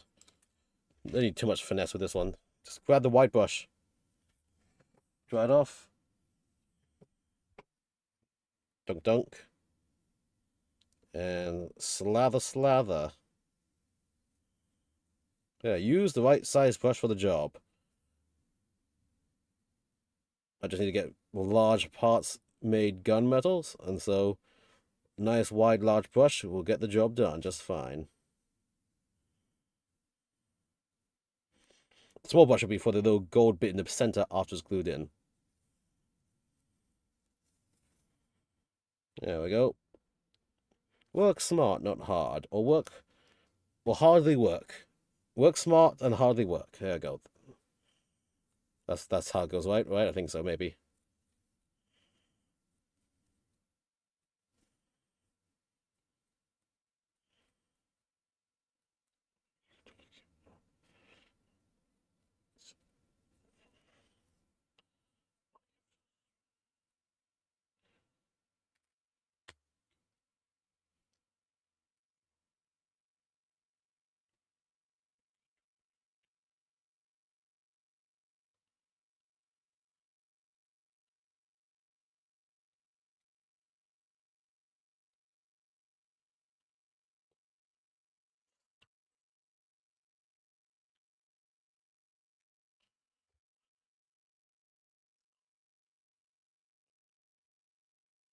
Let's see, can I do that with any of these other bits here? Maybe, maybe not sure. These exhausty pipes, I think I could go with the dark steel as well. Just a quick dark steeling on the outside layers with the flat brush. Let the inside stay a bit darker.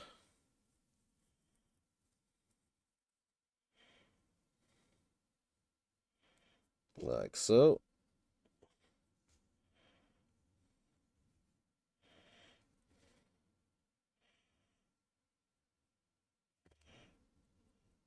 Nice. Same for the other one. Get the dark steel going. And brush straight up and down. Across the entire thing.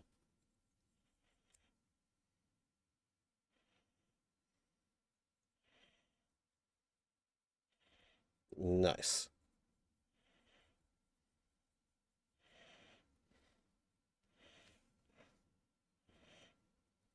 Straight up and down. There. You know what? The little star of chaos, I think. This is slightly like how I did in that picture, so I think I'll just do it in the dark steel as well.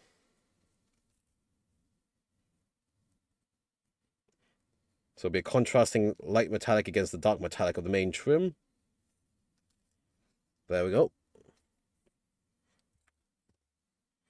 And here's also this chain that's, like, it unglued when I was getting it set up, so I'm just going to quickly get that dark steeled in as well.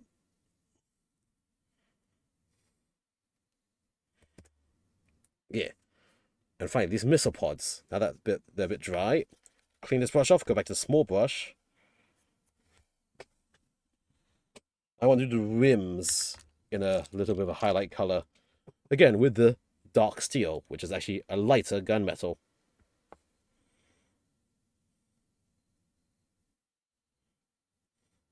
So using my thin brush, just carefully going around the very front rim of this.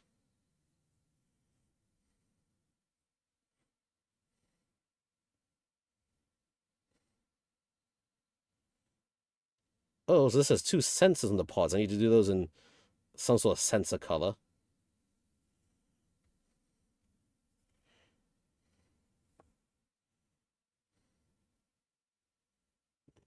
Okay, around this edge we go.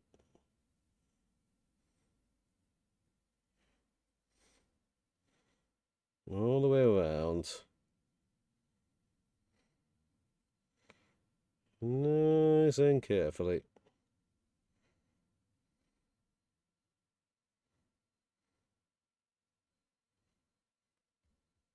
Straight to the tip of the end.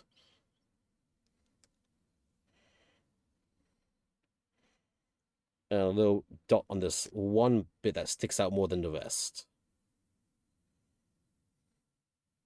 Why does it do that? Don't know, but it helps you tell which side's which. There we go, look at that. That looks pretty cool. Do the same for this next one.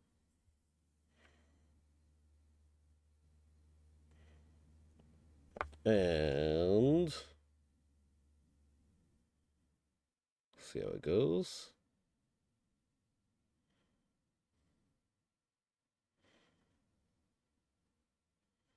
Nice and carefully around it.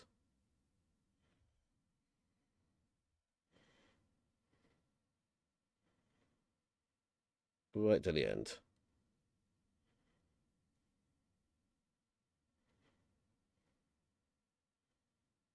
Okay. Then outer rim now. Right along.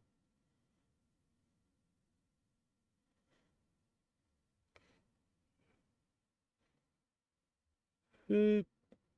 Slowly, carefully, carefully, slowly. Oh, yeah. Dab, dab.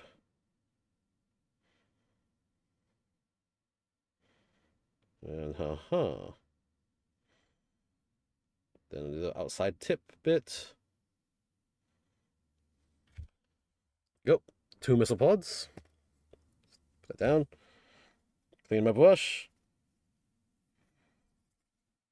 And then they have some little sensors in the center, so I think let's go with just a nice bright red for the sensor. Doop. Small spot of bright red. Grab it. Touch a bit of the red in here. Lightly dollop it on.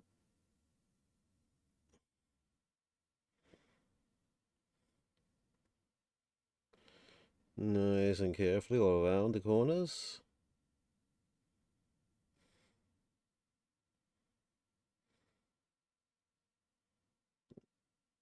There we go. Same for the other sensor dot.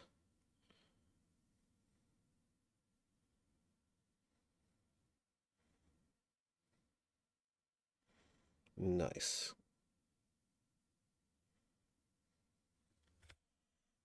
That. Grab this. Dot some more red. Begin.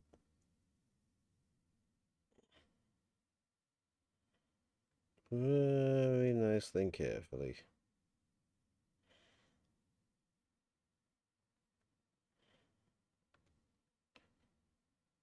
All the way around.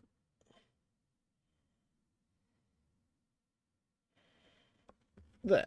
Okay. 2 little sensors done. Clean up my brush. Oh, let me stretch a bit. Ooh. I don't know where my drink went, so I'll just have some water first.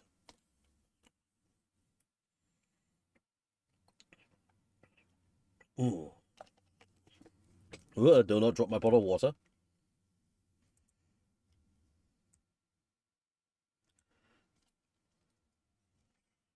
Let me see.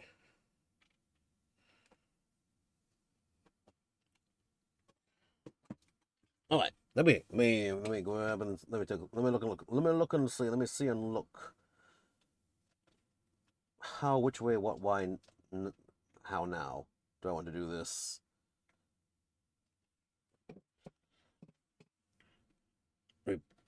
absorb up my paint liquid first before this spills everywhere, and take assessment of the parts I have together now. Ooh.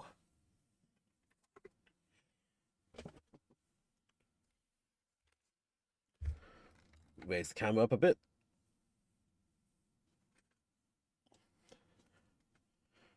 I have to do the feet as well in a white color scheme, but for now let's just put that like that.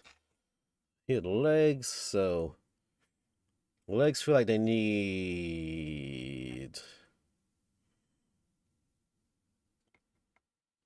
maybe some post weathering later, like a little bit of a sponge weather or some metallic. Otherwise, seem okay.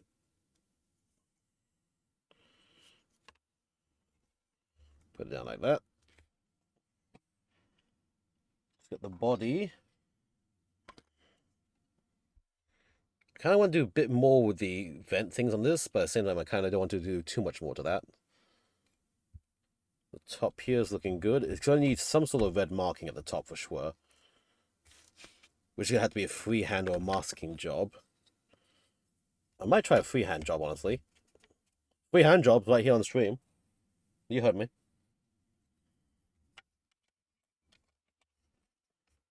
There we go. Let's see. I'll do the shoulders there. Very carefully stick these weapons in place to see how it looks.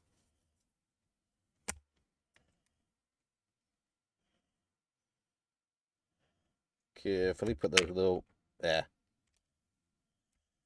That chest piece is going to fall off again, most likely. But let me just get these pods in place.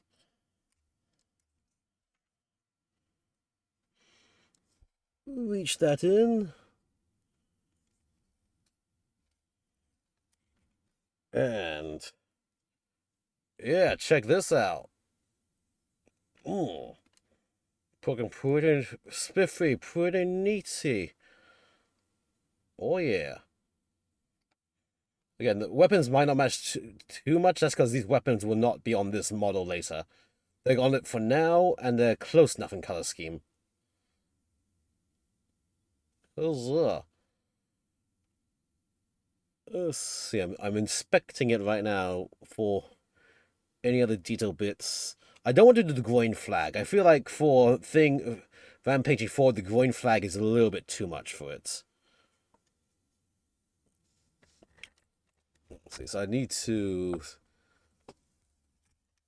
see. It's got a sort of a triangle pointing this way on one of its shoulders. It's got another one that's pointing across here and another one pointing this way. So interesting design tidbit that I don't want to do, but kind of looks like it needs to have something there. That's what do I have for water slides? Let's see. To have any water slide here, that would be okay for like. Actually, yeah, I do have like cut part of the water slide out to do the line and effect.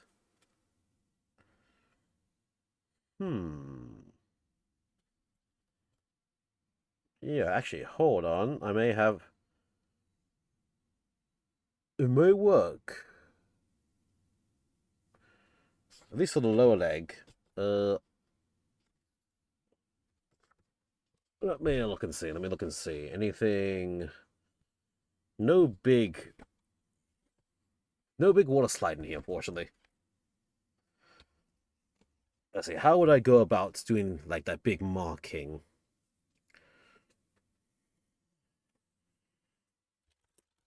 Let me see. It'd be like this. Pointing backwards along it.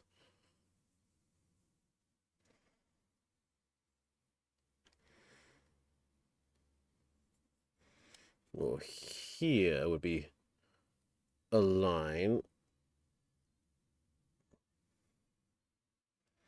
I could just do what I do in my Death Company and just freehand it forward like that.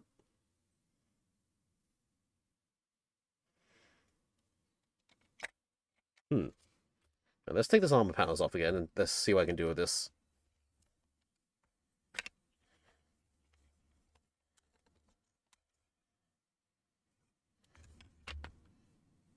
Let's put this to the side where it can dry nicely as well. Let's pop off these armor panels and see what more we can do with them.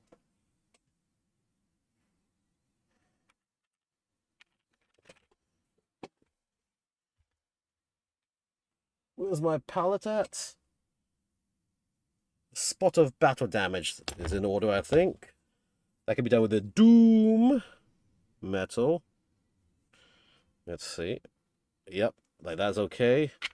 Because this one has like a little spot of damage here.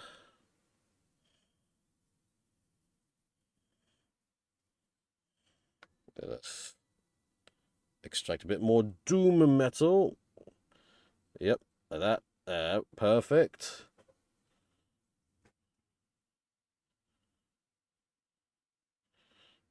Just touch of weathering.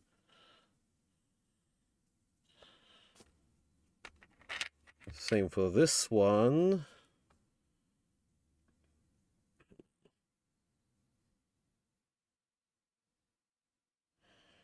Just small bits randomly.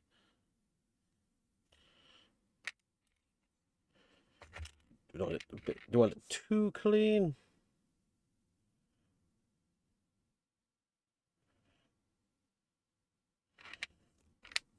Let's see, this is the left thigh piece.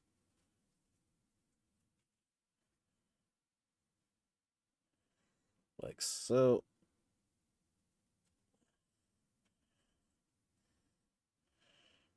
Like that. The other thigh piece.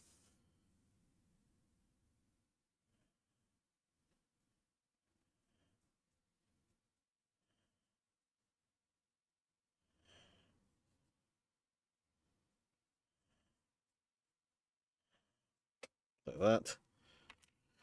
And then, let's see. Some of the semi-metallic weatherings. Going down this way.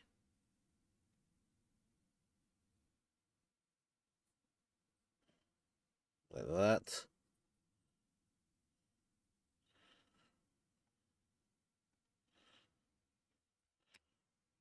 And same for this side.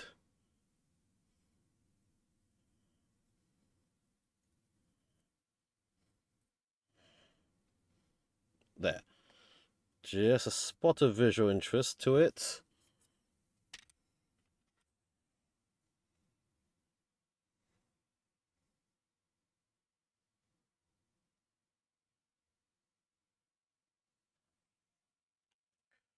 And this main compartment here. More doom metal, dry stipple brushiness.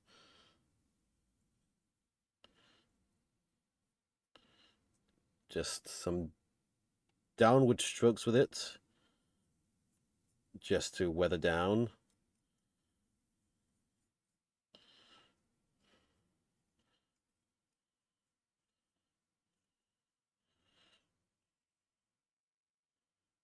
Just dab a bit more. Okay. We can go a bit like that.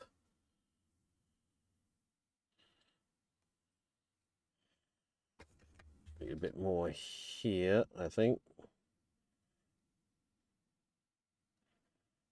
There, okay. Without my water. And oh shit, I just realized I have gone longer than I expected to. Hold on, let me snooze this. Hold up, whoa shit. I completely lost track of time with this.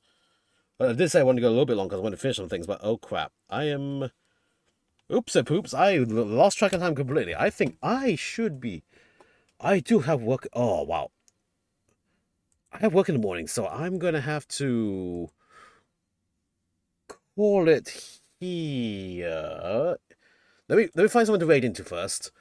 And then I'm going to have to call it there. But yeah, thank you all for coming. Great, appreciate it. Got a little progress than I thought I would. Let's see, whom can I send the fun over to at this time? Or maybe should I just wait a few minutes in case some other people start stream, because it's almost at the top of the hour. That might be the case. Let me see. Let me click and see. Oh wait, oh my god, scheduling today, really weird, really fucky wucky. Let me see. Because at this time, I might as well continue a little bit more before calling it. Then see if some peeps come online. Eep, oop, uh, hmm. Okay, not maybe since I'm running this late, let me just go a little bit later. Just go a little bit longer and then see what happens. Yeah. Since I was in the middle of doing this little part, let me just go a little bit longer then. Oopsie daisy. So yeah, do I really want to commit that? Ooh, I kind of do though. Let me see. Ooh.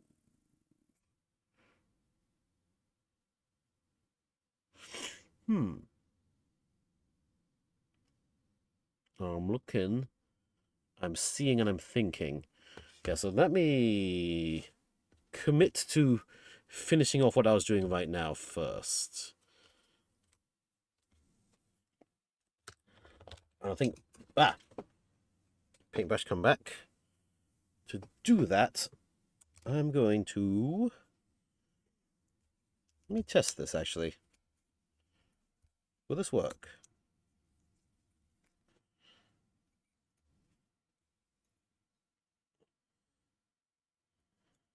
That could work. No, it couldn't. Yeah, you know what, that's right. I'm gonna go for it. YOLO it. I'm gonna YOLO with this. Get some infrared going.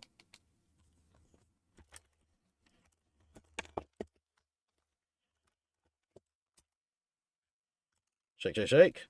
Get a little bit of infrared on my palette.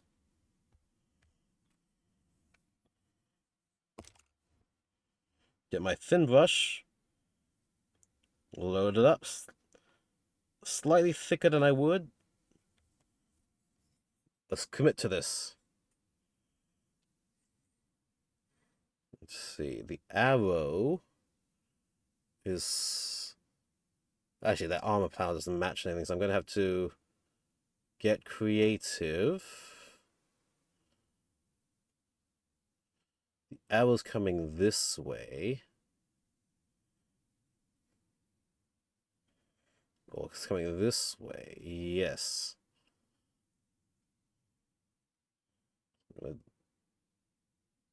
Dot there. Dot there. Here we go. Freehanding the line backwards to the frame. Okay. Give my palette some space on my elbows. Put some support space here. Load the brush. So I need a nice wide arrow. So a dot and a dot like that. I'm going to snooze the ads right now just because I want to.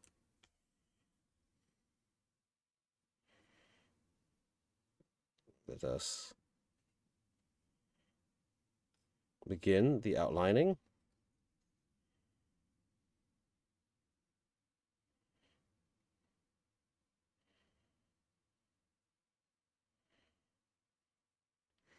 Like that.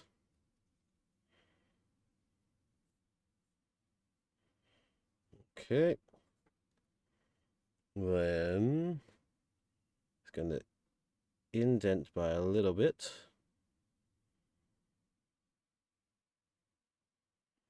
Indent by a little bit.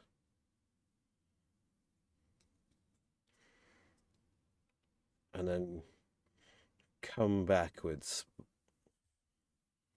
Load it. Give me a finer point.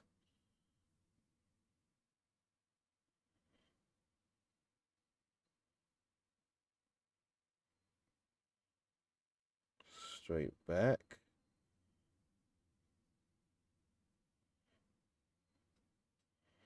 I need to have it come back wider than it was. Well, actually, kind of in line to how it was.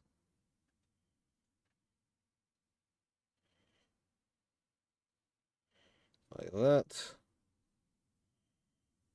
Let's start this line going backwards now.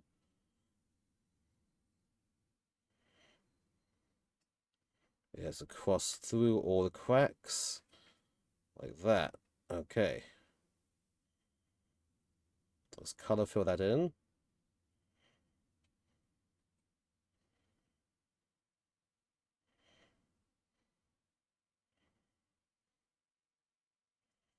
Very carefully along. Nice.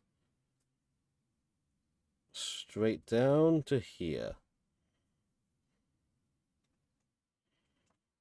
Very carefully, straight along. Okay. Keep focus, keep focus. Do not rush this. I'm well aware of the timing, but I want to do this.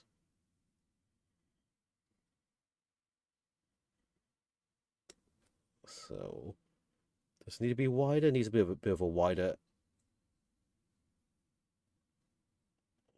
Like that, yeah. So again, this also has to be a bit wider.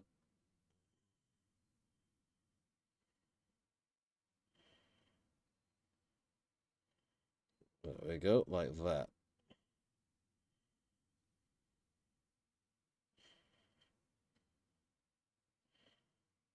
Like that to the very tip. Much wider, much wider.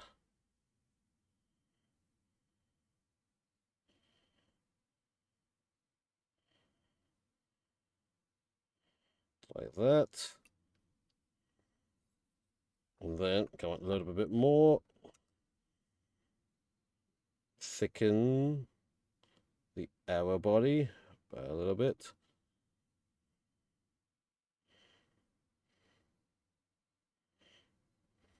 Right to the end.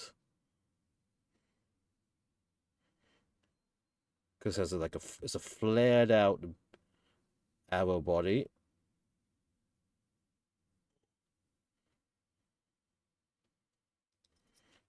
Rotate around.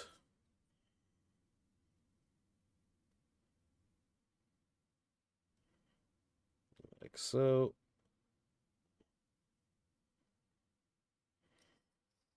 Yeah, there we go. So we have the first of the chaos arrows. I think it's actually a very wide body arrow. Hold on. Continue to touch this up a bit.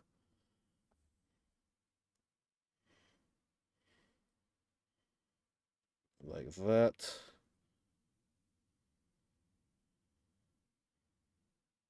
Straight along to the end here.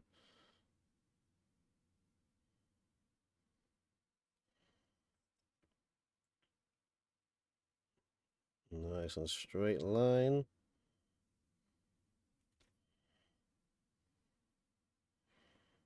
Very straight as possible.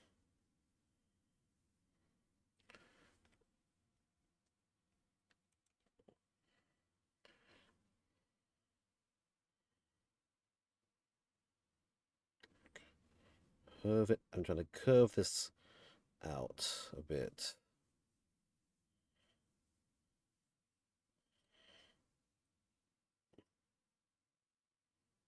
Like so. Okay, then to touch this up, where's my bone white again? Where the heck did my bone white go? Did I drop it? What the heck? I am looking carefully. Where did my bone white just go? I need that to touch up this paint. It's the gold.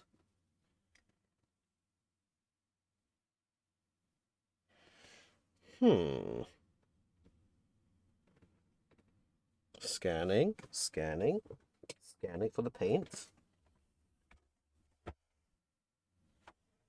The fuck? I put it away? No, I didn't. Wait, where's my paint gone? I just had it.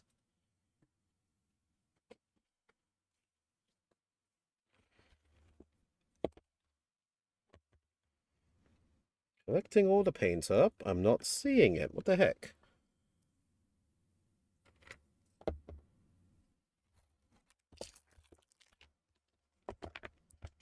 Wait, what the fuck? Bear with me, everybody. It's the case of the missing paint, which I was just using but a moment ago.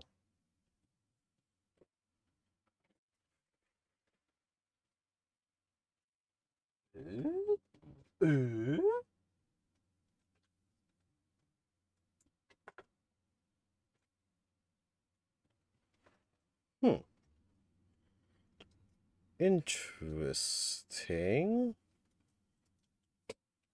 I'm literally not seeing where that paint is.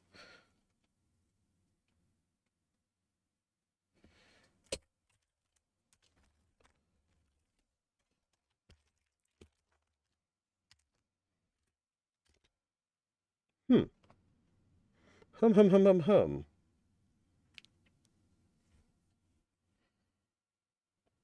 Do I have my other white paints at least with me? What the heck?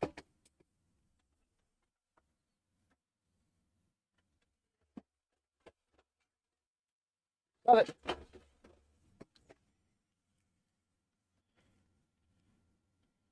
Small bit of bone white.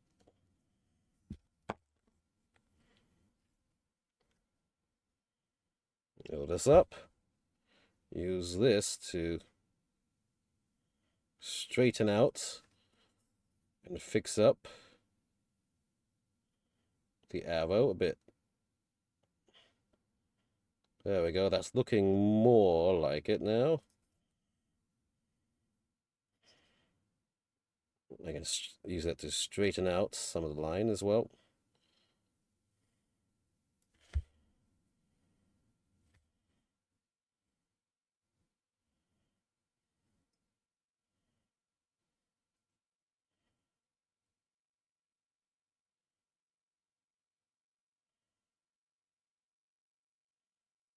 There.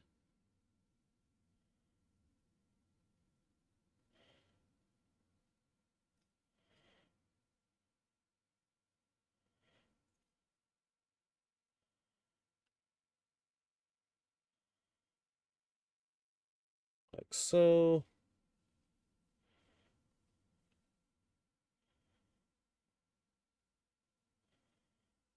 Just very carefully.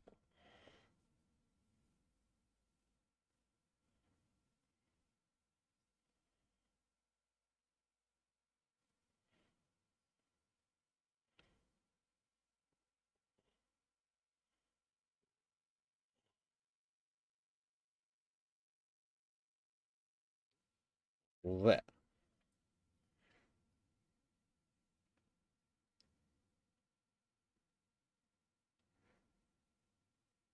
Okay. Let us reload up the red again.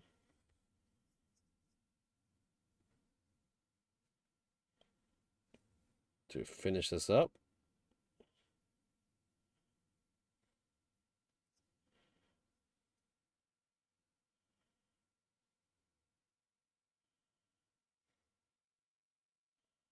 Right to the end here.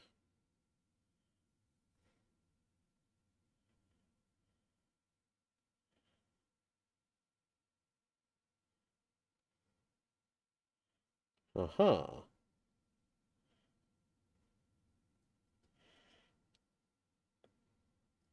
There we go. Okay. One of the red arrows. As sharp as I can make it, at least.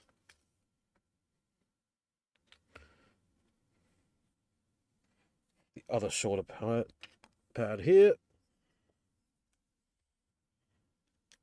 Let's do the same thing on this one.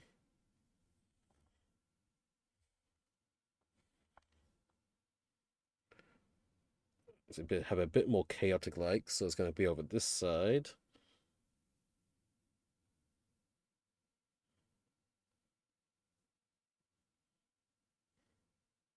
Three dots.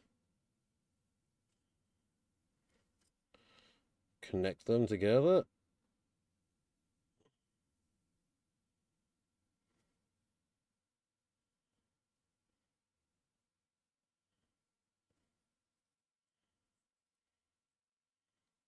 Very carefully. Complete it.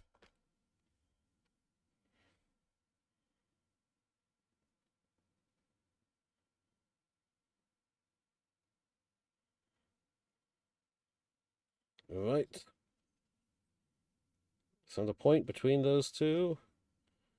Send the base back this way. Okay.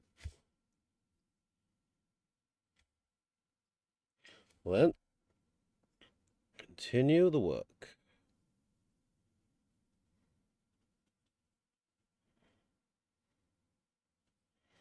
Bring it back, bring it back.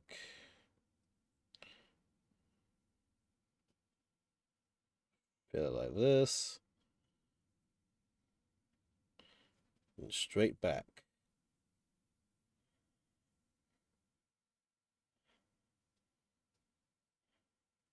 Fill it like that.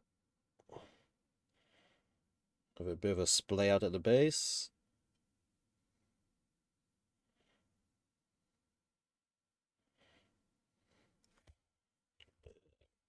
Load up the paint again.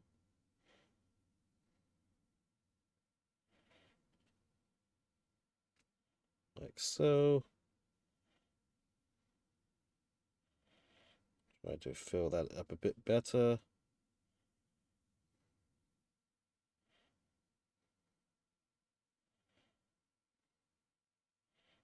Yeah. Like that.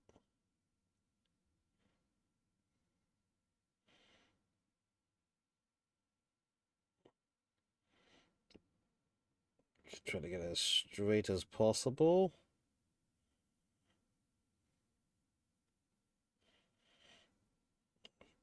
That, okay. Clean my brush up a bit. Load up some of the bone white now. And sweep it on the outside to straighten these lines to a sharp point.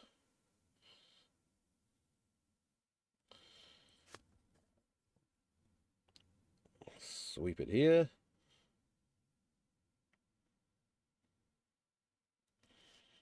Like that. Tiny spot here. Sweep it to a sharp point. Sweep it to a sharp point.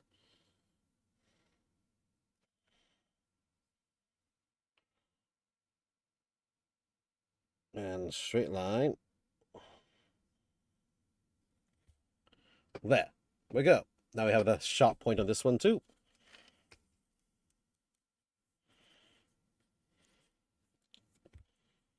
Let's coat 2 on the inside of this to be sure.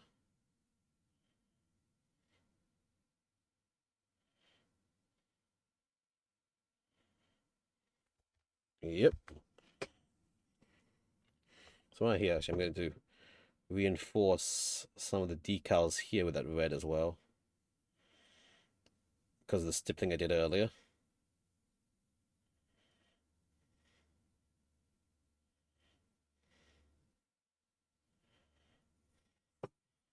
That.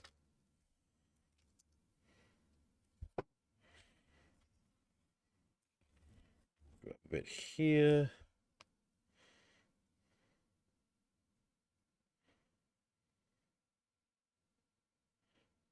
Very carefully. Touch this up a bit.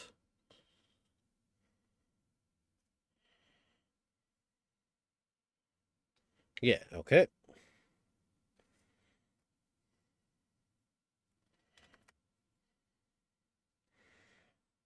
Good. Then on this thing now has an arrow on it, which, ooh, that's gonna be a bit complicated to do. I think I'll use a decal for that part instead. So let's just make these look nicer. Load up again.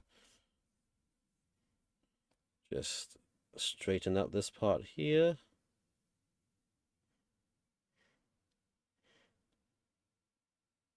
Like so. Very carefully, like so.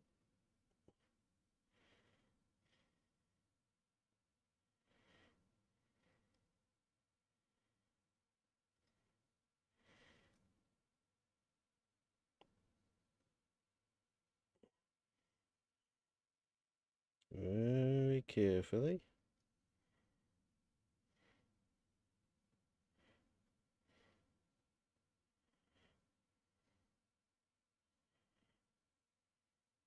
There. Okay. Sharpen that arrow up. This one. Load up again.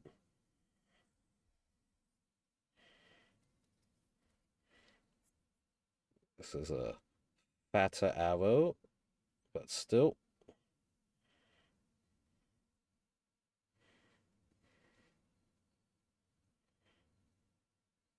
There we go.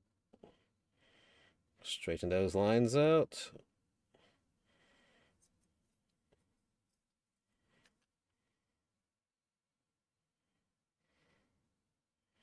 Very carefully.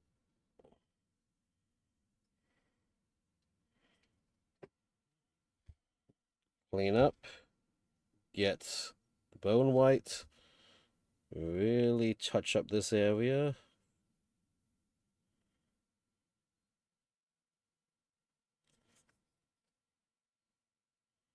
Really touch up this area.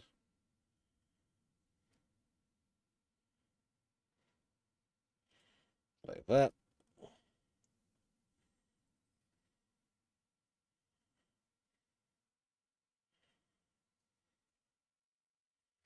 Okay, back to the red. The two thin coats, really make sure the red is filled in nicely.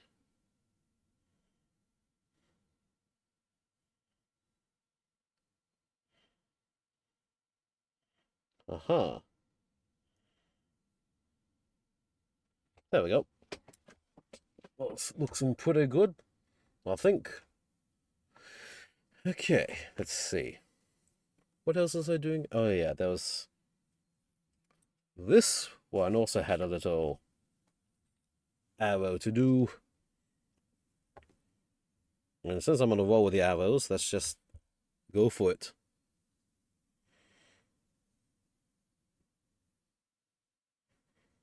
There we go, straight line for it. Let's go for the sharp arrow. Like that.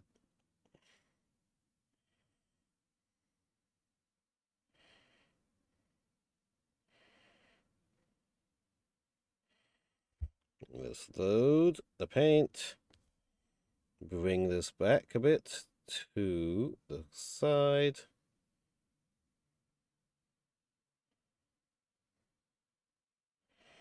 Like that.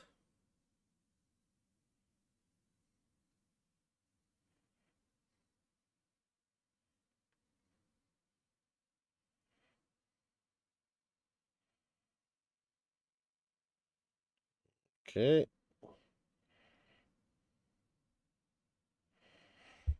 Fix this up now with a white.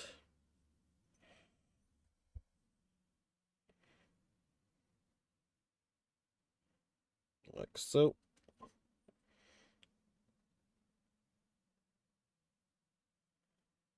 Like so.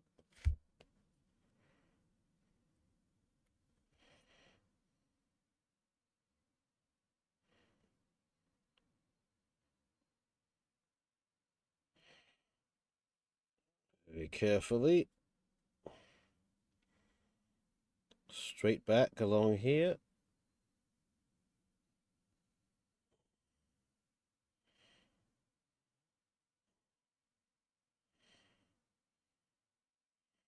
Like that.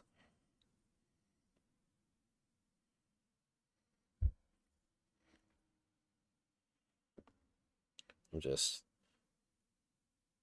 trying to get the sharp point back here first, and then we'll touch it up as we go.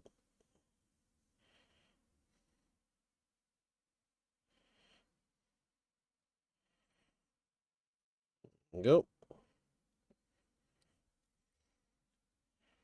Load.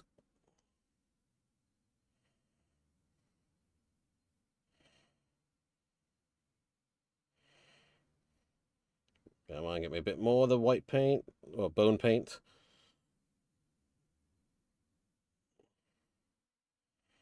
There we go.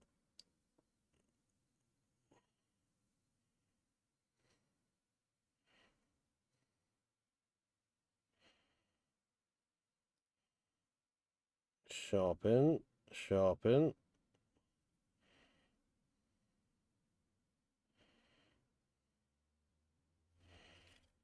Clean that up a bit. Back to the red. There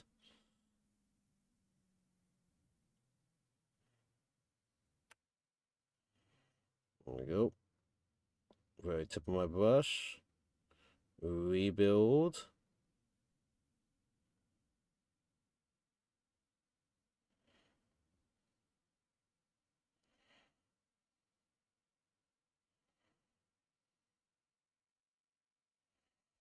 Right, there we go.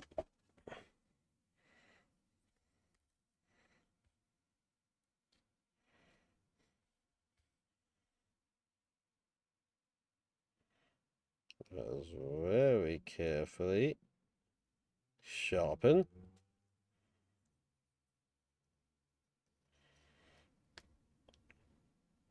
Very carefully sharpen.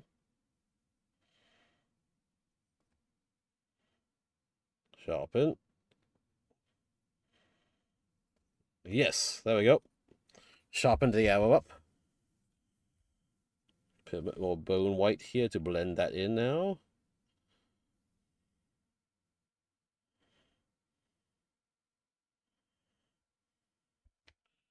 Cool. Okay. There.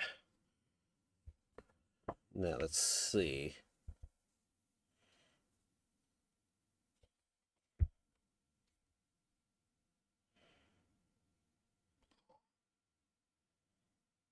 I think we can have one more.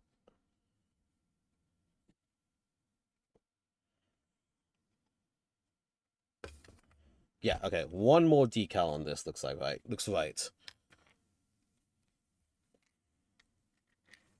Put that to the side. Put this to the side. Put this to the side. Knife. Take this one.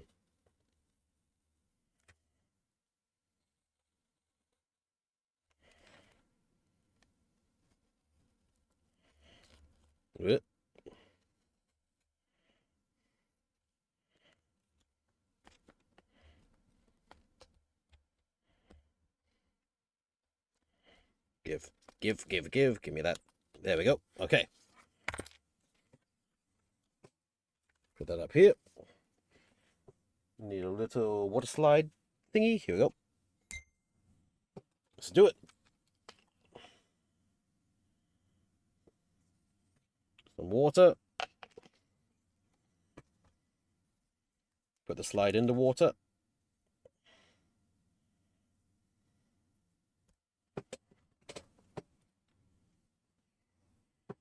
This here ready. Get some setter. Just put a spot of it right here in the center where it's going to be.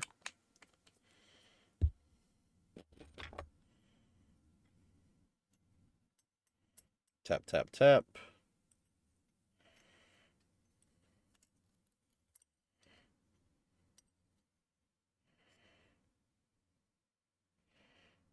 And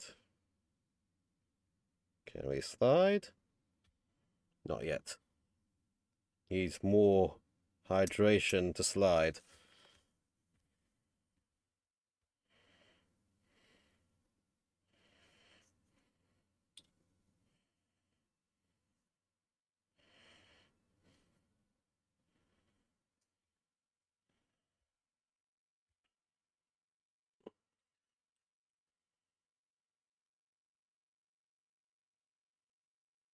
Okay, let's try now.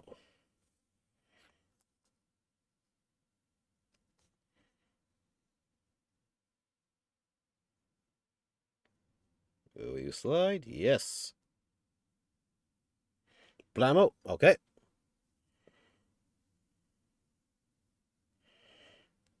Let's get this sort of centered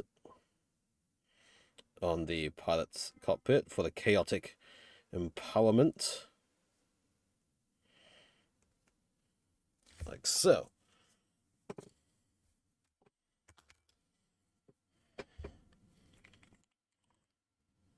Let's do touch a setter.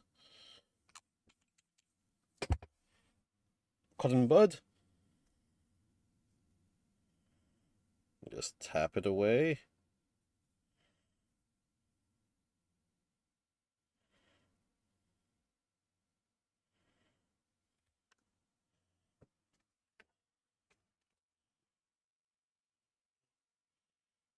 There we go.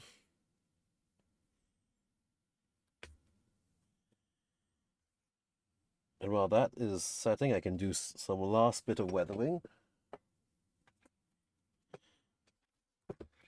Where's my wide brush again? There it is. Damp it. A spot of the doom metal again. Shake. Tiny spot of it.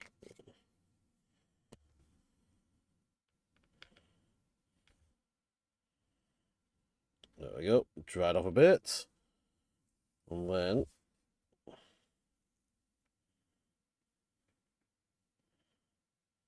there we go. Just blend that in a bit with some battle damage for sure.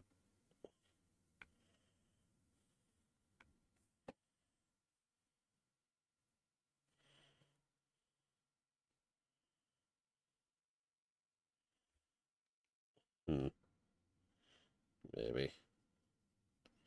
There we go. Just weather that about a bit for that.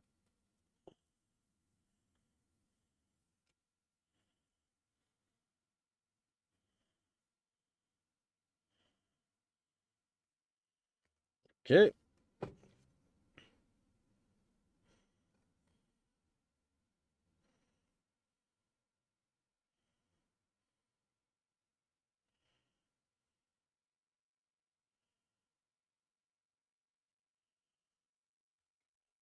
Just add some of that to really bring it together.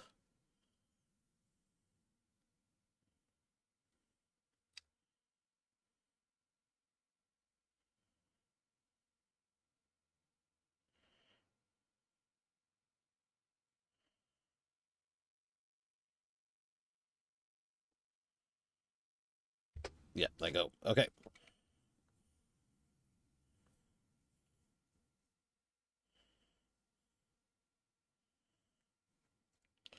That needs to just set a bit more. Okay.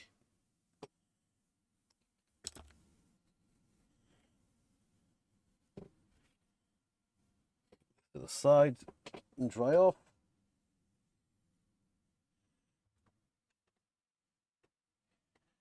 Let's compare.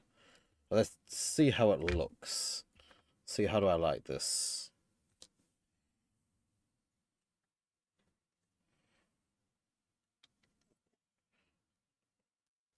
Place that there. Stick the big armor plate on.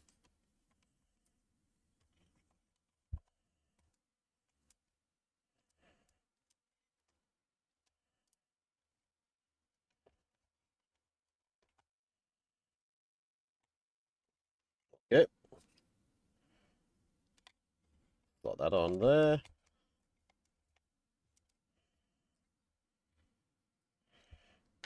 Got this on here.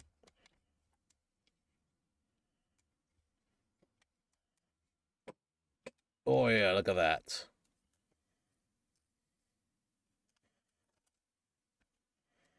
Let's stick these little bits on here. Compare how we're liking this.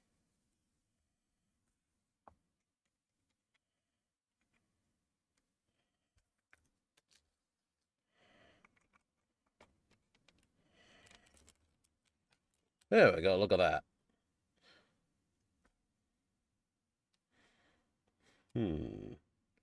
Let's see. Yeah, I think this arrow needs to be much bigger, actually. I need to make that arrow bigger. The other bits are kind of liking it. Okay, so not quite done yet. Again, well, no, not going to be done for a bit, but oh, so close so far.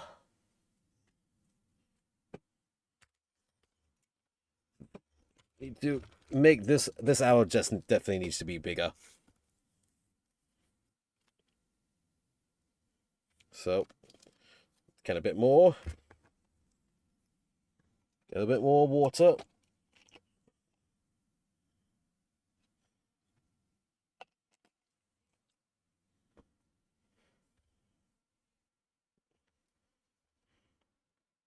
Blow it up a bit.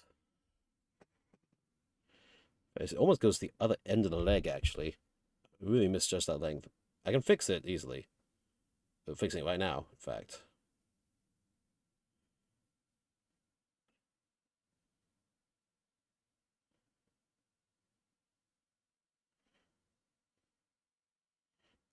There we go.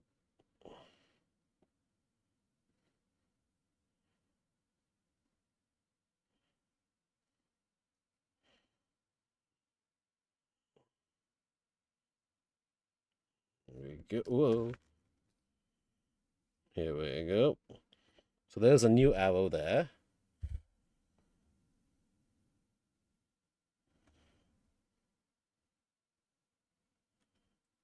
So I just expand, extend the length of the arrow forward.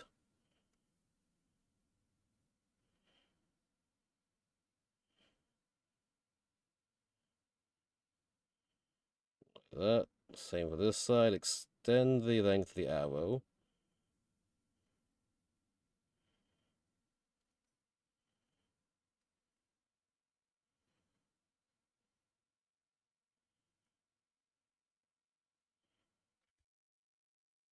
Load.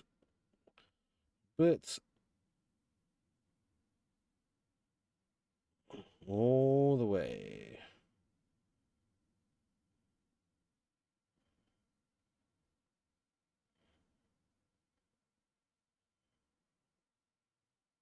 There we go. Just keeping it nice and straight if I can.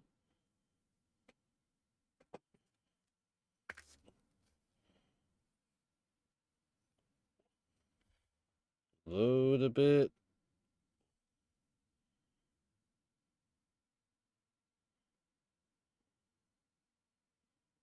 Like so.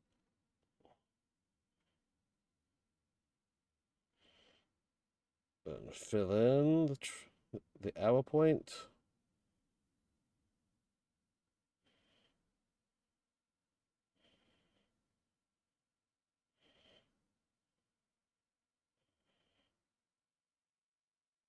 Like so. Okay, then really wipe down my brush. Load the bone.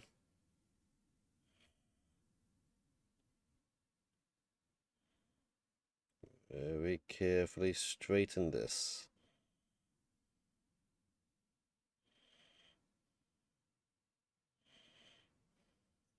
Rotate around to do the same thing the other side.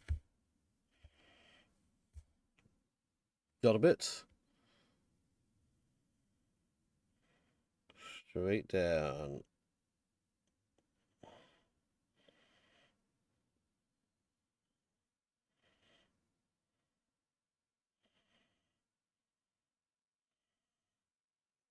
There we go.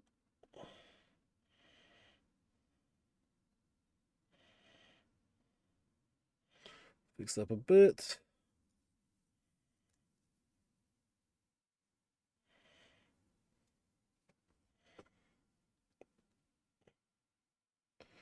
It's actually the arrow splays out ever so slightly at the back still. Shit. Can I do similar? I just slowly splay it out this way.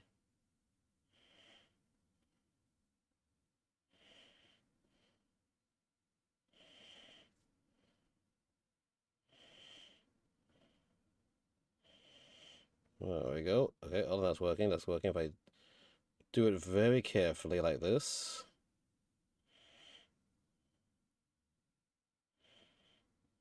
Very carefully like that.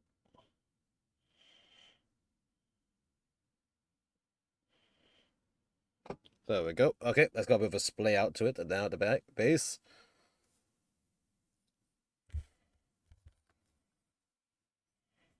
Okay.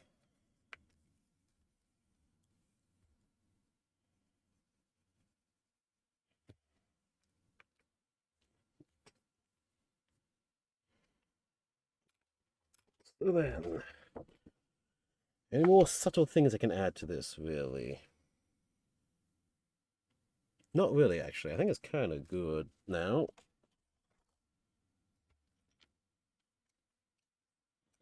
So attach that there. Loincloth. I think loincloth is just good as is. Maybe a spot of the battle damage on it with a wide brush.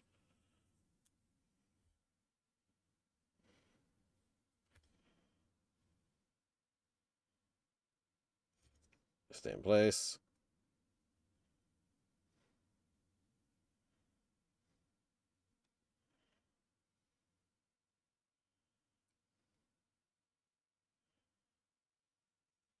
There I go, like that. Just tasteful spot of battle damage to that.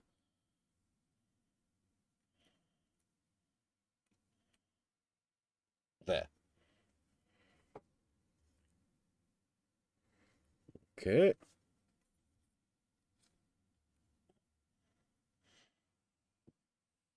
Let's see.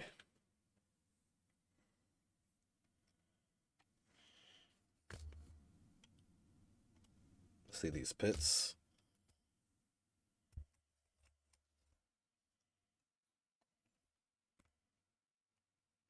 Yeah, looking pretty nice, pretty cool.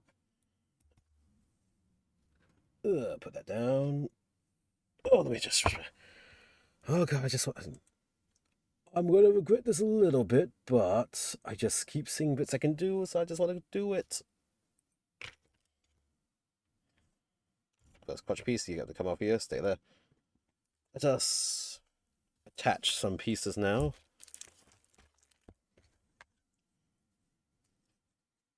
Nice and carefully. Just reconfirm how this piece attaches.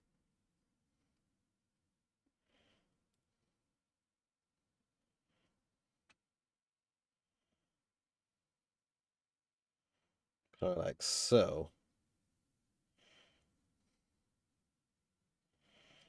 Right or wrong? One moment.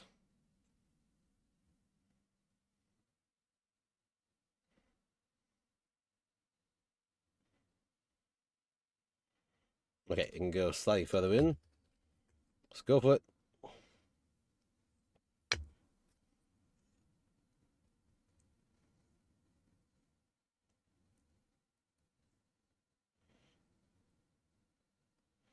Okay, I see how it goes. I see how it goes. Small bit of glue.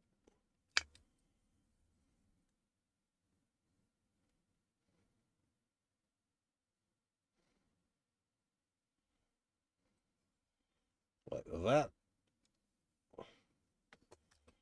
Again.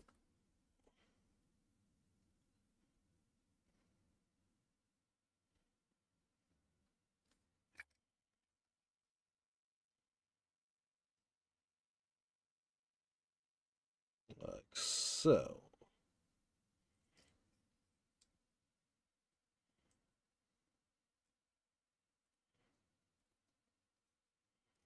There we go. 2. Claw number 3.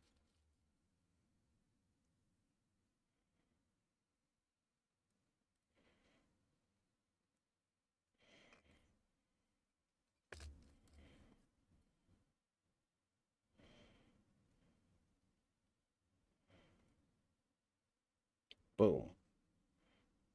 There.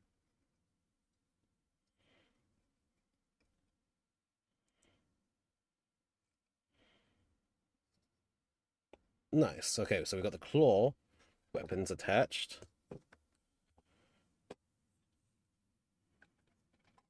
Do this.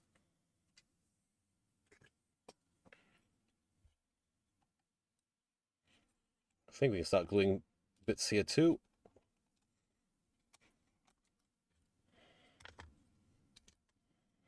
So just in these little spots here, the posts.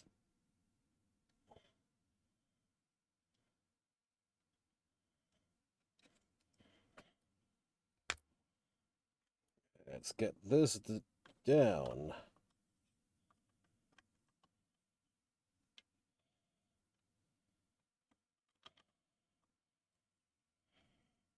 Push.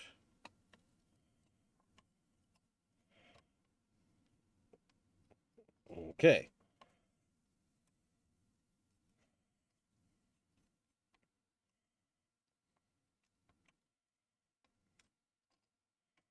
All mounted on that.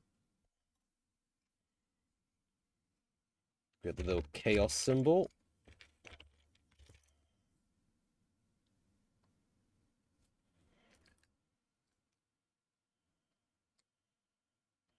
Boom.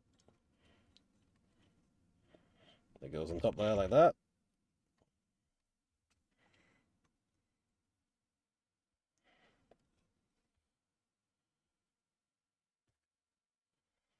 Spot of glue here.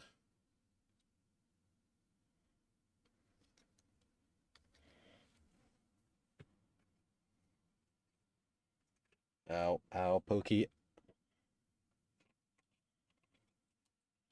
Oop.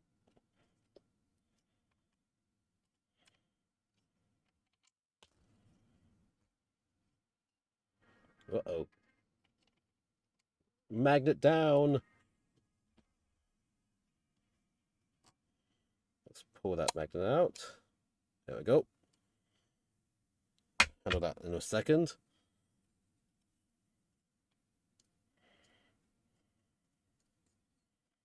Because I'm trying to glue something else now. This side. Just a little spot there and there. I want this fairly easy to pop off. If I have to.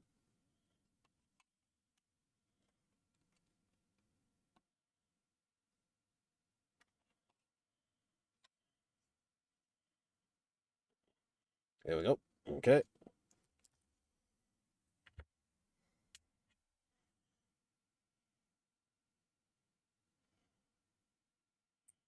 Let me quickly handle re-gluing this little spot.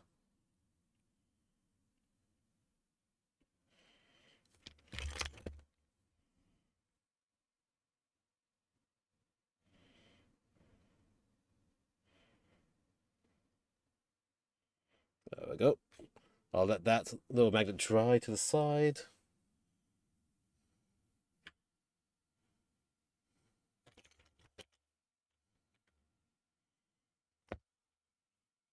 Okay. So now this has to align here with the other chain piece there. So that's going to take a little bit of alignment.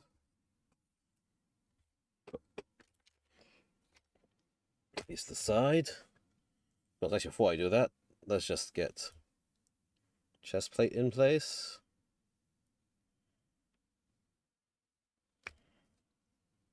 Chest plate, go. Like that.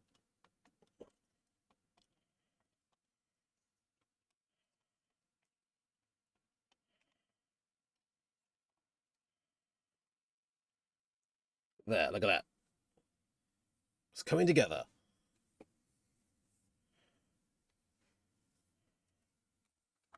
Put that down.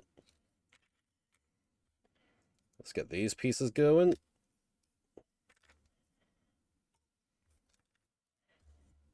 Yeah, get this out of the way.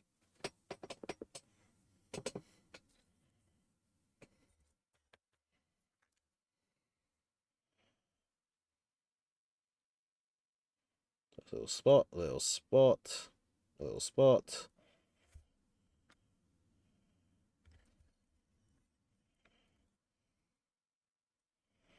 Mounts on there. Boom. Pod piece in place.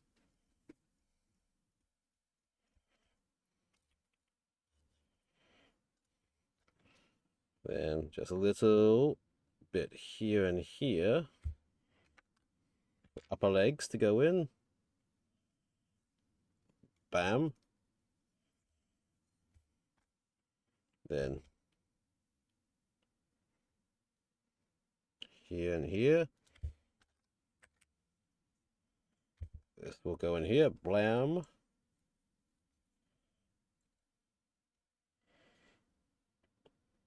Let's see. Oh, yeah, I have to do these exhausty venty things. Put this to the side.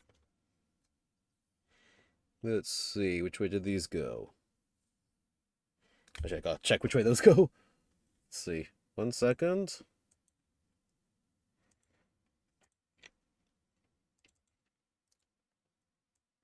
Browsing pictures.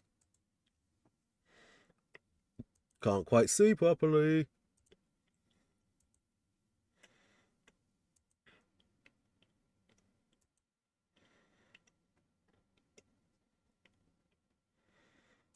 That says it can't make out which way they go.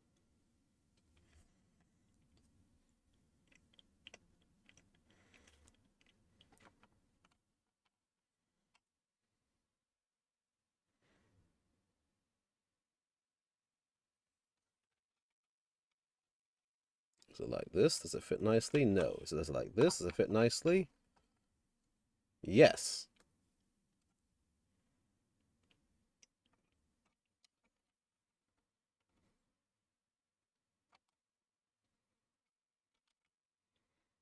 Maybe? No.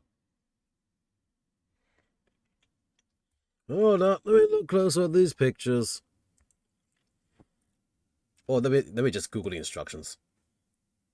1 second.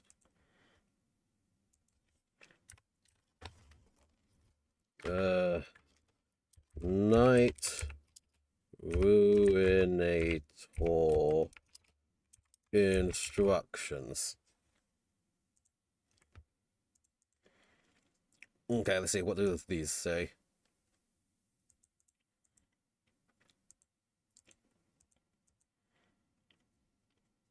Alright, small exhaust at the back. Small exhaust at the back.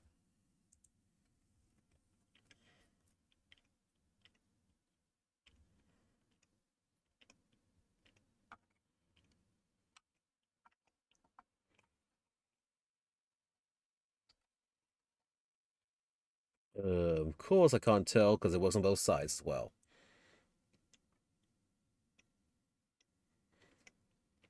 Okay, so that's on this side. Got it. Got it, got it, got it. So, dollop, dollop. And then this will just latch in place with a little key.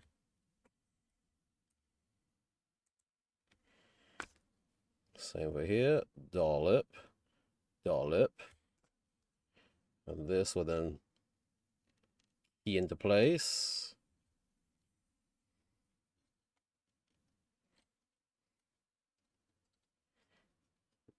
There we go. We got some exhaust vents now. And now let's see if I can't align this stake with the chain.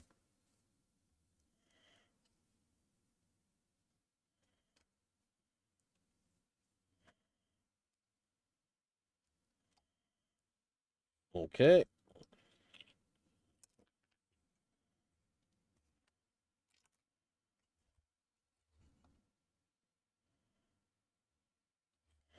Spell super glue there.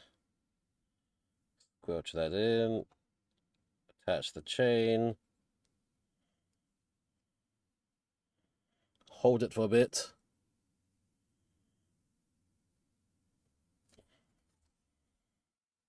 Until it sets in a pleasing position. Then tiny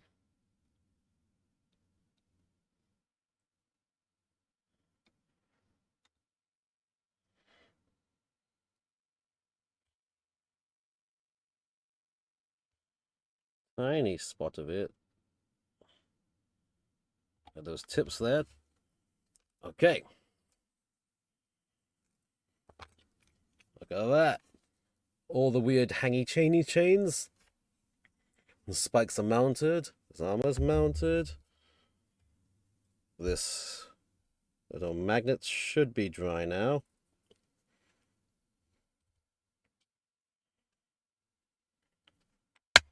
There we go. This. Oh god. Carefully grasp it.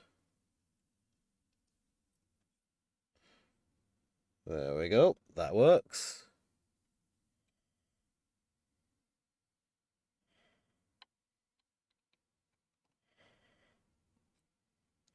Mr. Pod, Mr. Pod.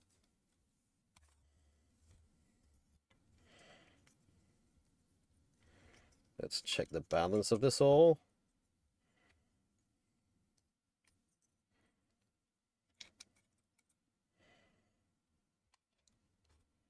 Kablamo. Oh god. Oh, look at that.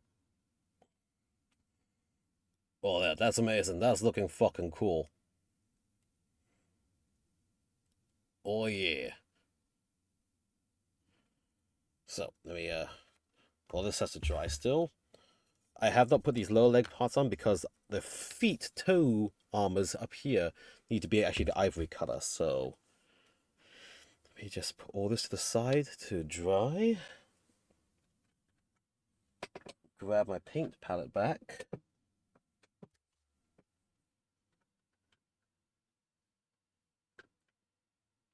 Oh god, ouch. Spiky, pokey armor and pieces and everything. Oh god, the entire thing is a weapon of mass destruction. So yeah, weapons would need a lot more painting, but that's going to be off stream. What I do need to do is just, I really do want to just get the last bit done. Almost there. At least for a few more minutes. Let us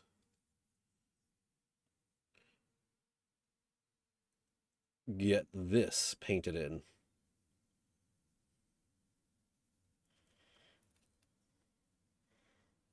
Weten it. Just very carefully.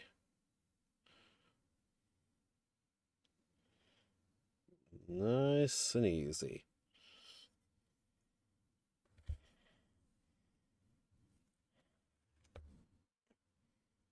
Load up.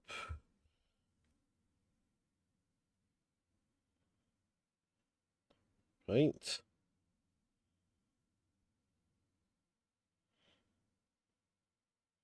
All the way around. Nice and carefully.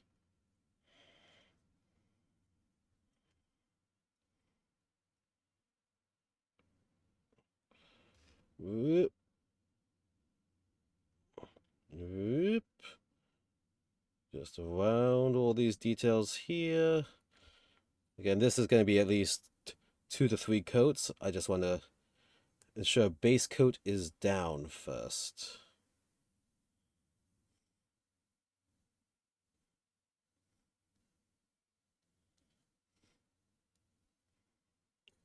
Okay.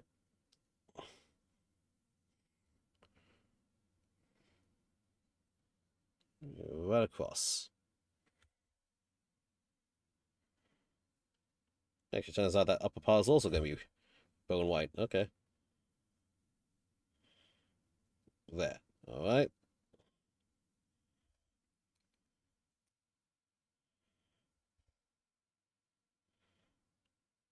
So can I not do this faster then, if that whole part doesn't need to be as careful?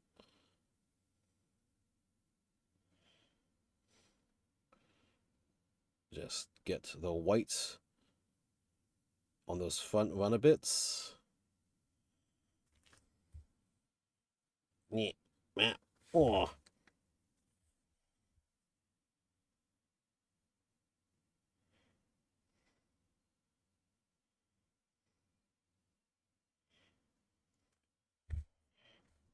So these are little claw bits around the side that I suppose I can just easy for me to repaint it to the doom metal. So actually, I don't need to be too careful, honestly.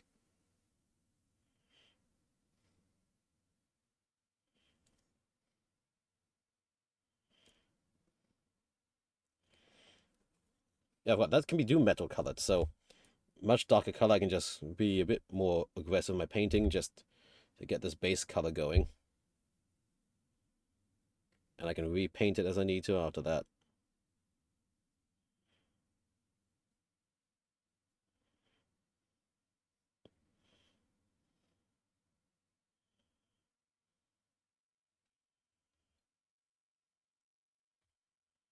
Nice and carefully.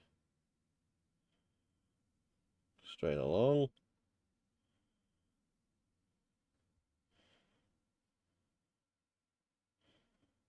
All the way to the end.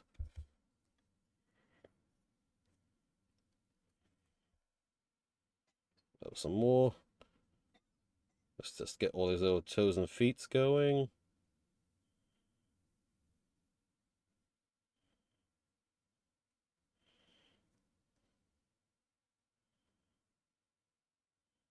Right to the tips.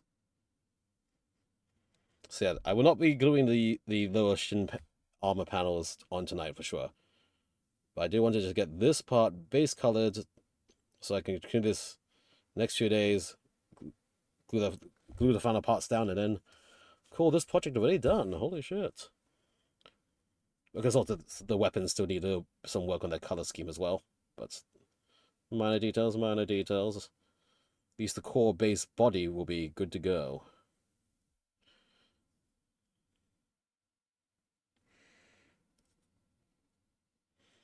Turn around.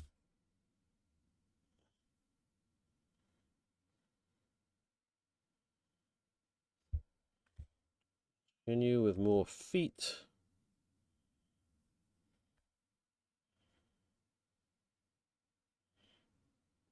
Oh yeah. Nice and easy along the edge. And this is white, so we are butch and a half to deal with. But that's what multiple layers will accomplish.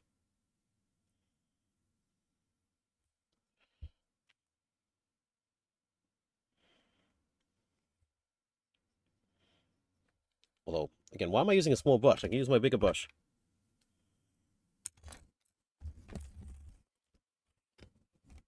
Give me that bigger brush.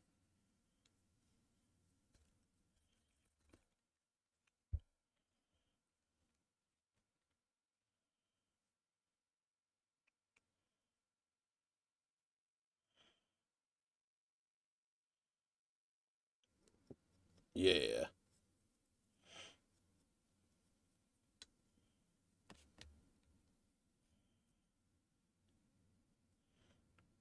Be ungovernable. Paint white everywhere. Yeah, this is literally going to be well, at least 3 to 4 layers, thin layers to get a nice and smooth ivory color here. But now the base layer is done, the rest of the layers are going to be pretty easy to go on top of now. I just have to get this going.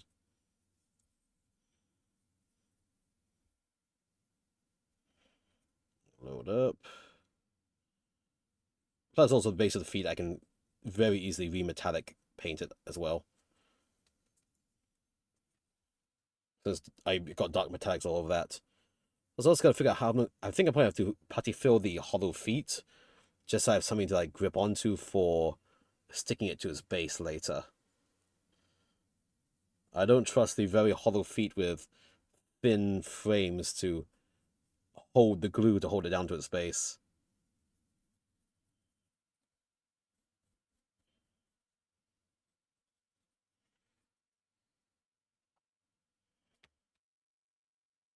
Way around.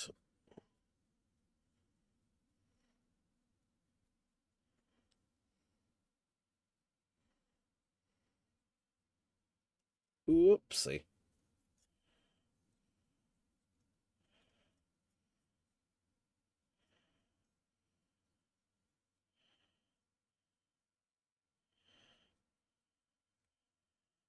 Whoop.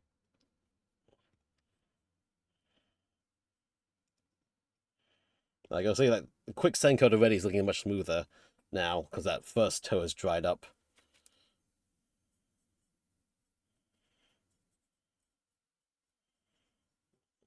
Go. Oh, let me. Oh, go stretch going. Oh shit. Let's see. What else do I want to finish up? Let me see.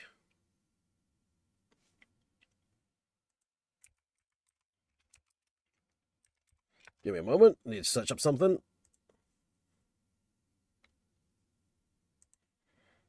Uno momentos.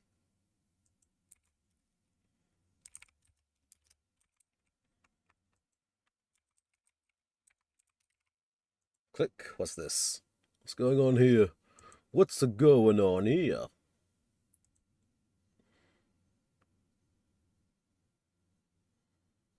No sure.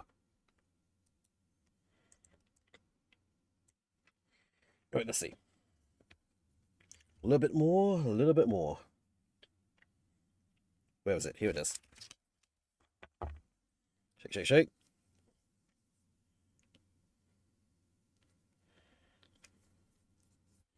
Yeah, where the heck is my brass paint at? I literally cannot find it. It's annoying the heck out of me.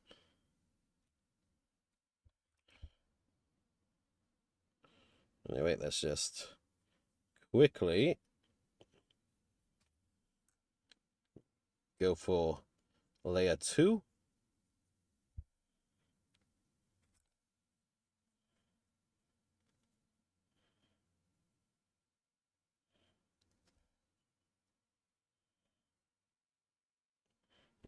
Carefully. Sort of carefully. Again, dark metallics, very easy to paint over the areas which shouldn't be painted metallic.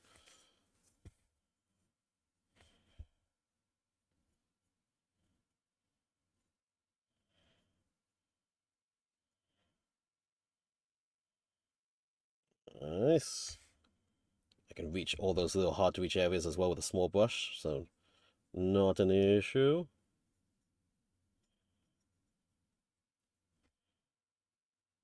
Oh, that's filling in so nicely now.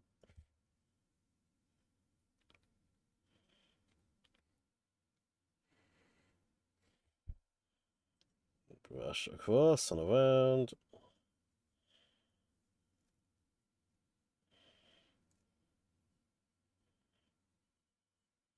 Nice and carefully. All the little tootsie toes. Toesy woesies.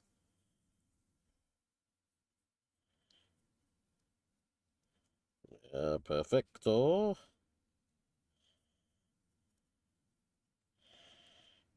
Turn it around.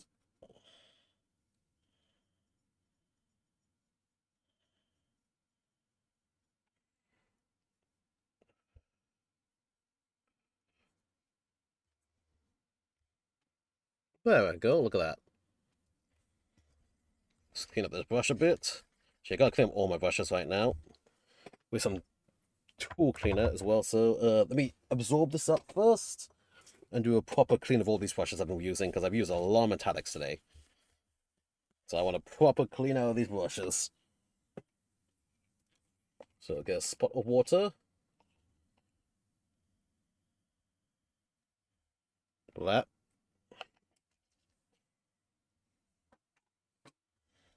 Clean. Yeah, rinsey rinse. All the brushes that I've been working with today.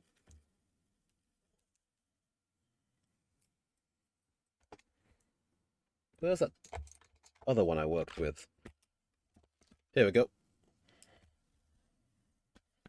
My big dry brush.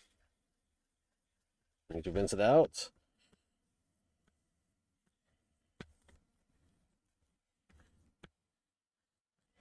And then, good old brush conditioning fluid to swizzle all these in. To really make sure all the paint is out of it.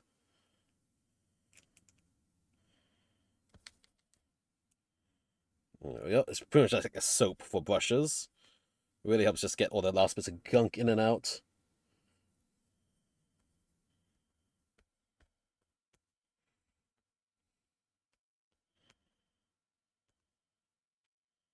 Okay. Nice and soft bristles. Put that to the side. Same for the small brush. Clean it up in here. Soft bristles. Wide brush. Clean it up in the soap. Clean this up. Feels soft enough.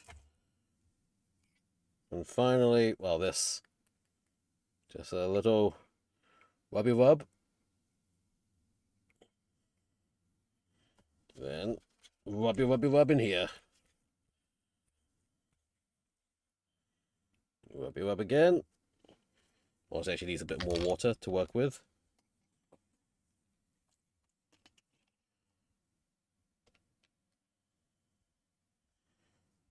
Blammo.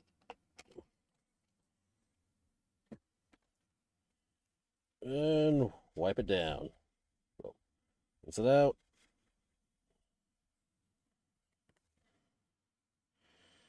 Nice and soft again. Got my hands all wet, but that's fine. Seal it up. Blam. Okay. Take that off to the side. Try my hands up on my pants leg. Let's see. Let us see.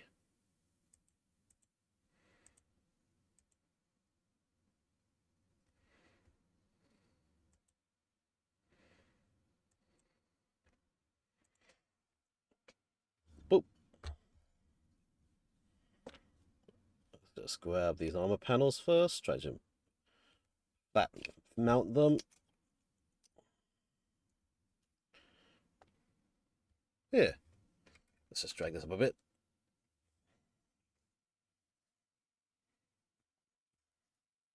Put it like that. Grab this over here. The weapons are definitely going to be another day to do. Whoop.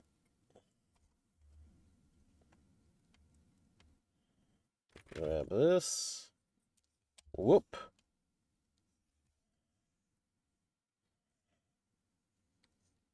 And Oh, look at that. Oh, the advert break started. Shit. Okay, you know what? 3-minute break to rehydrate a bit, and then I'll show this to the camera, and then I will probably really have to quarter that then. So, where's my thing at?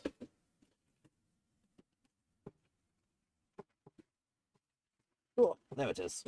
Give. Give me give. Yum. Okay, give a stretch. Oh, I've been covering my tracking camera with a decal sheet this whole time. Whoopsie.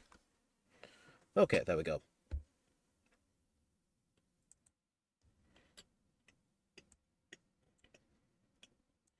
Let's see. 2-minute intermissions.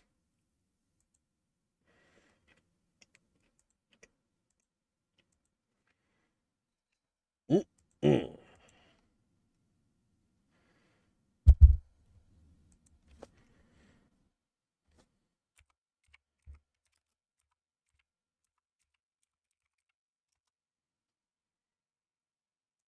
Glub. Yeah, got myself some coffee. Mm.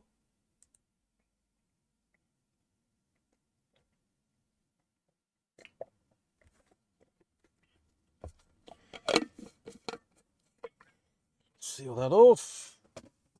Put that away.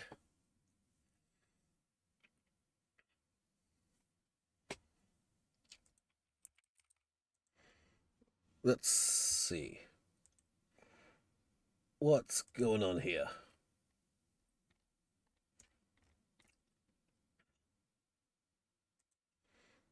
OBS?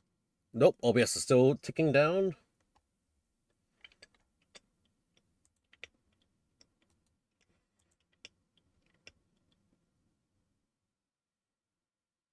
Come on. Come on.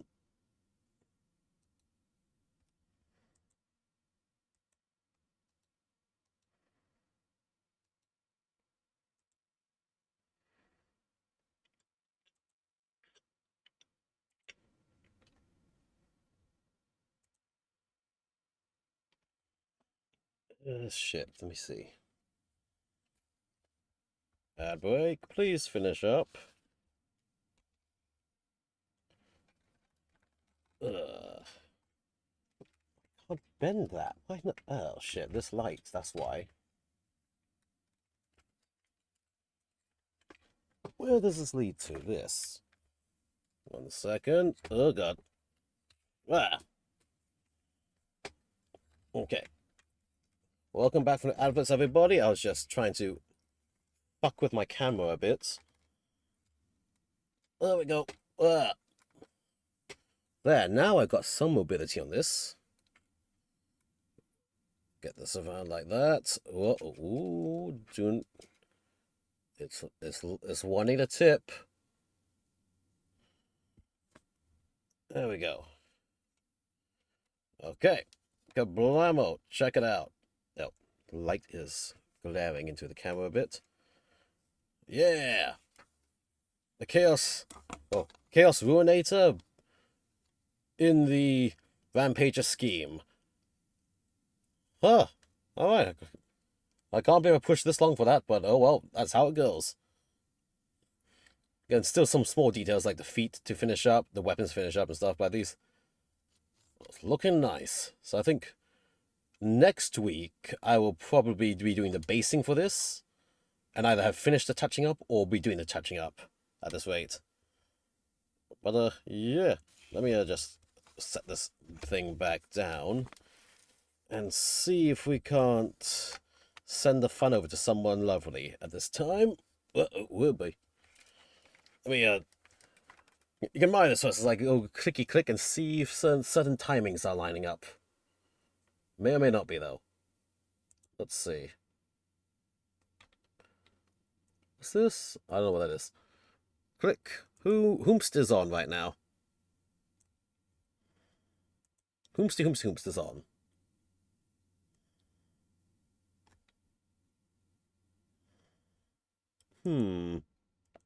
Home. Oh shit, that works. Maybe. Maybe not. Maybe. YOLO. Let's see. I'm browsing. I'm browsing. Why is this not loading correctly? Hold up. I do hope this is actually still working because my dashboard is not loading. Dashboard? Dashboard, please?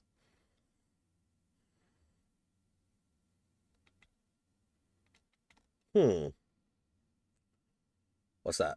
I don't know. Oh shit, wait a second. Will this work? Will this work?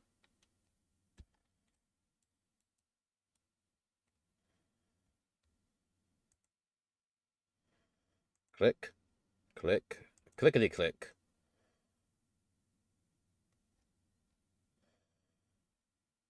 Hmm.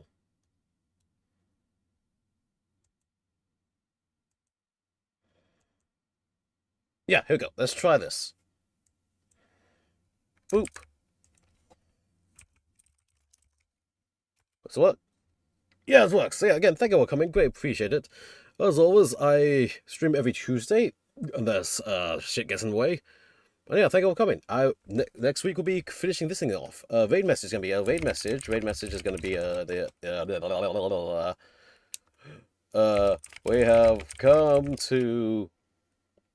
we have come to stomp paint all around.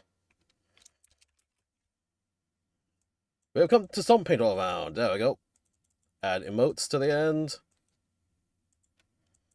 Bam. That's the main message. Again, thank you for coming. Very appreciate it. You can catch me on my socials and the links and stuff around. And then I'll catch you all next time. And oh god, oh how am I going to go away with it? So and away we go. Stop. Oh god, heavy model. Go.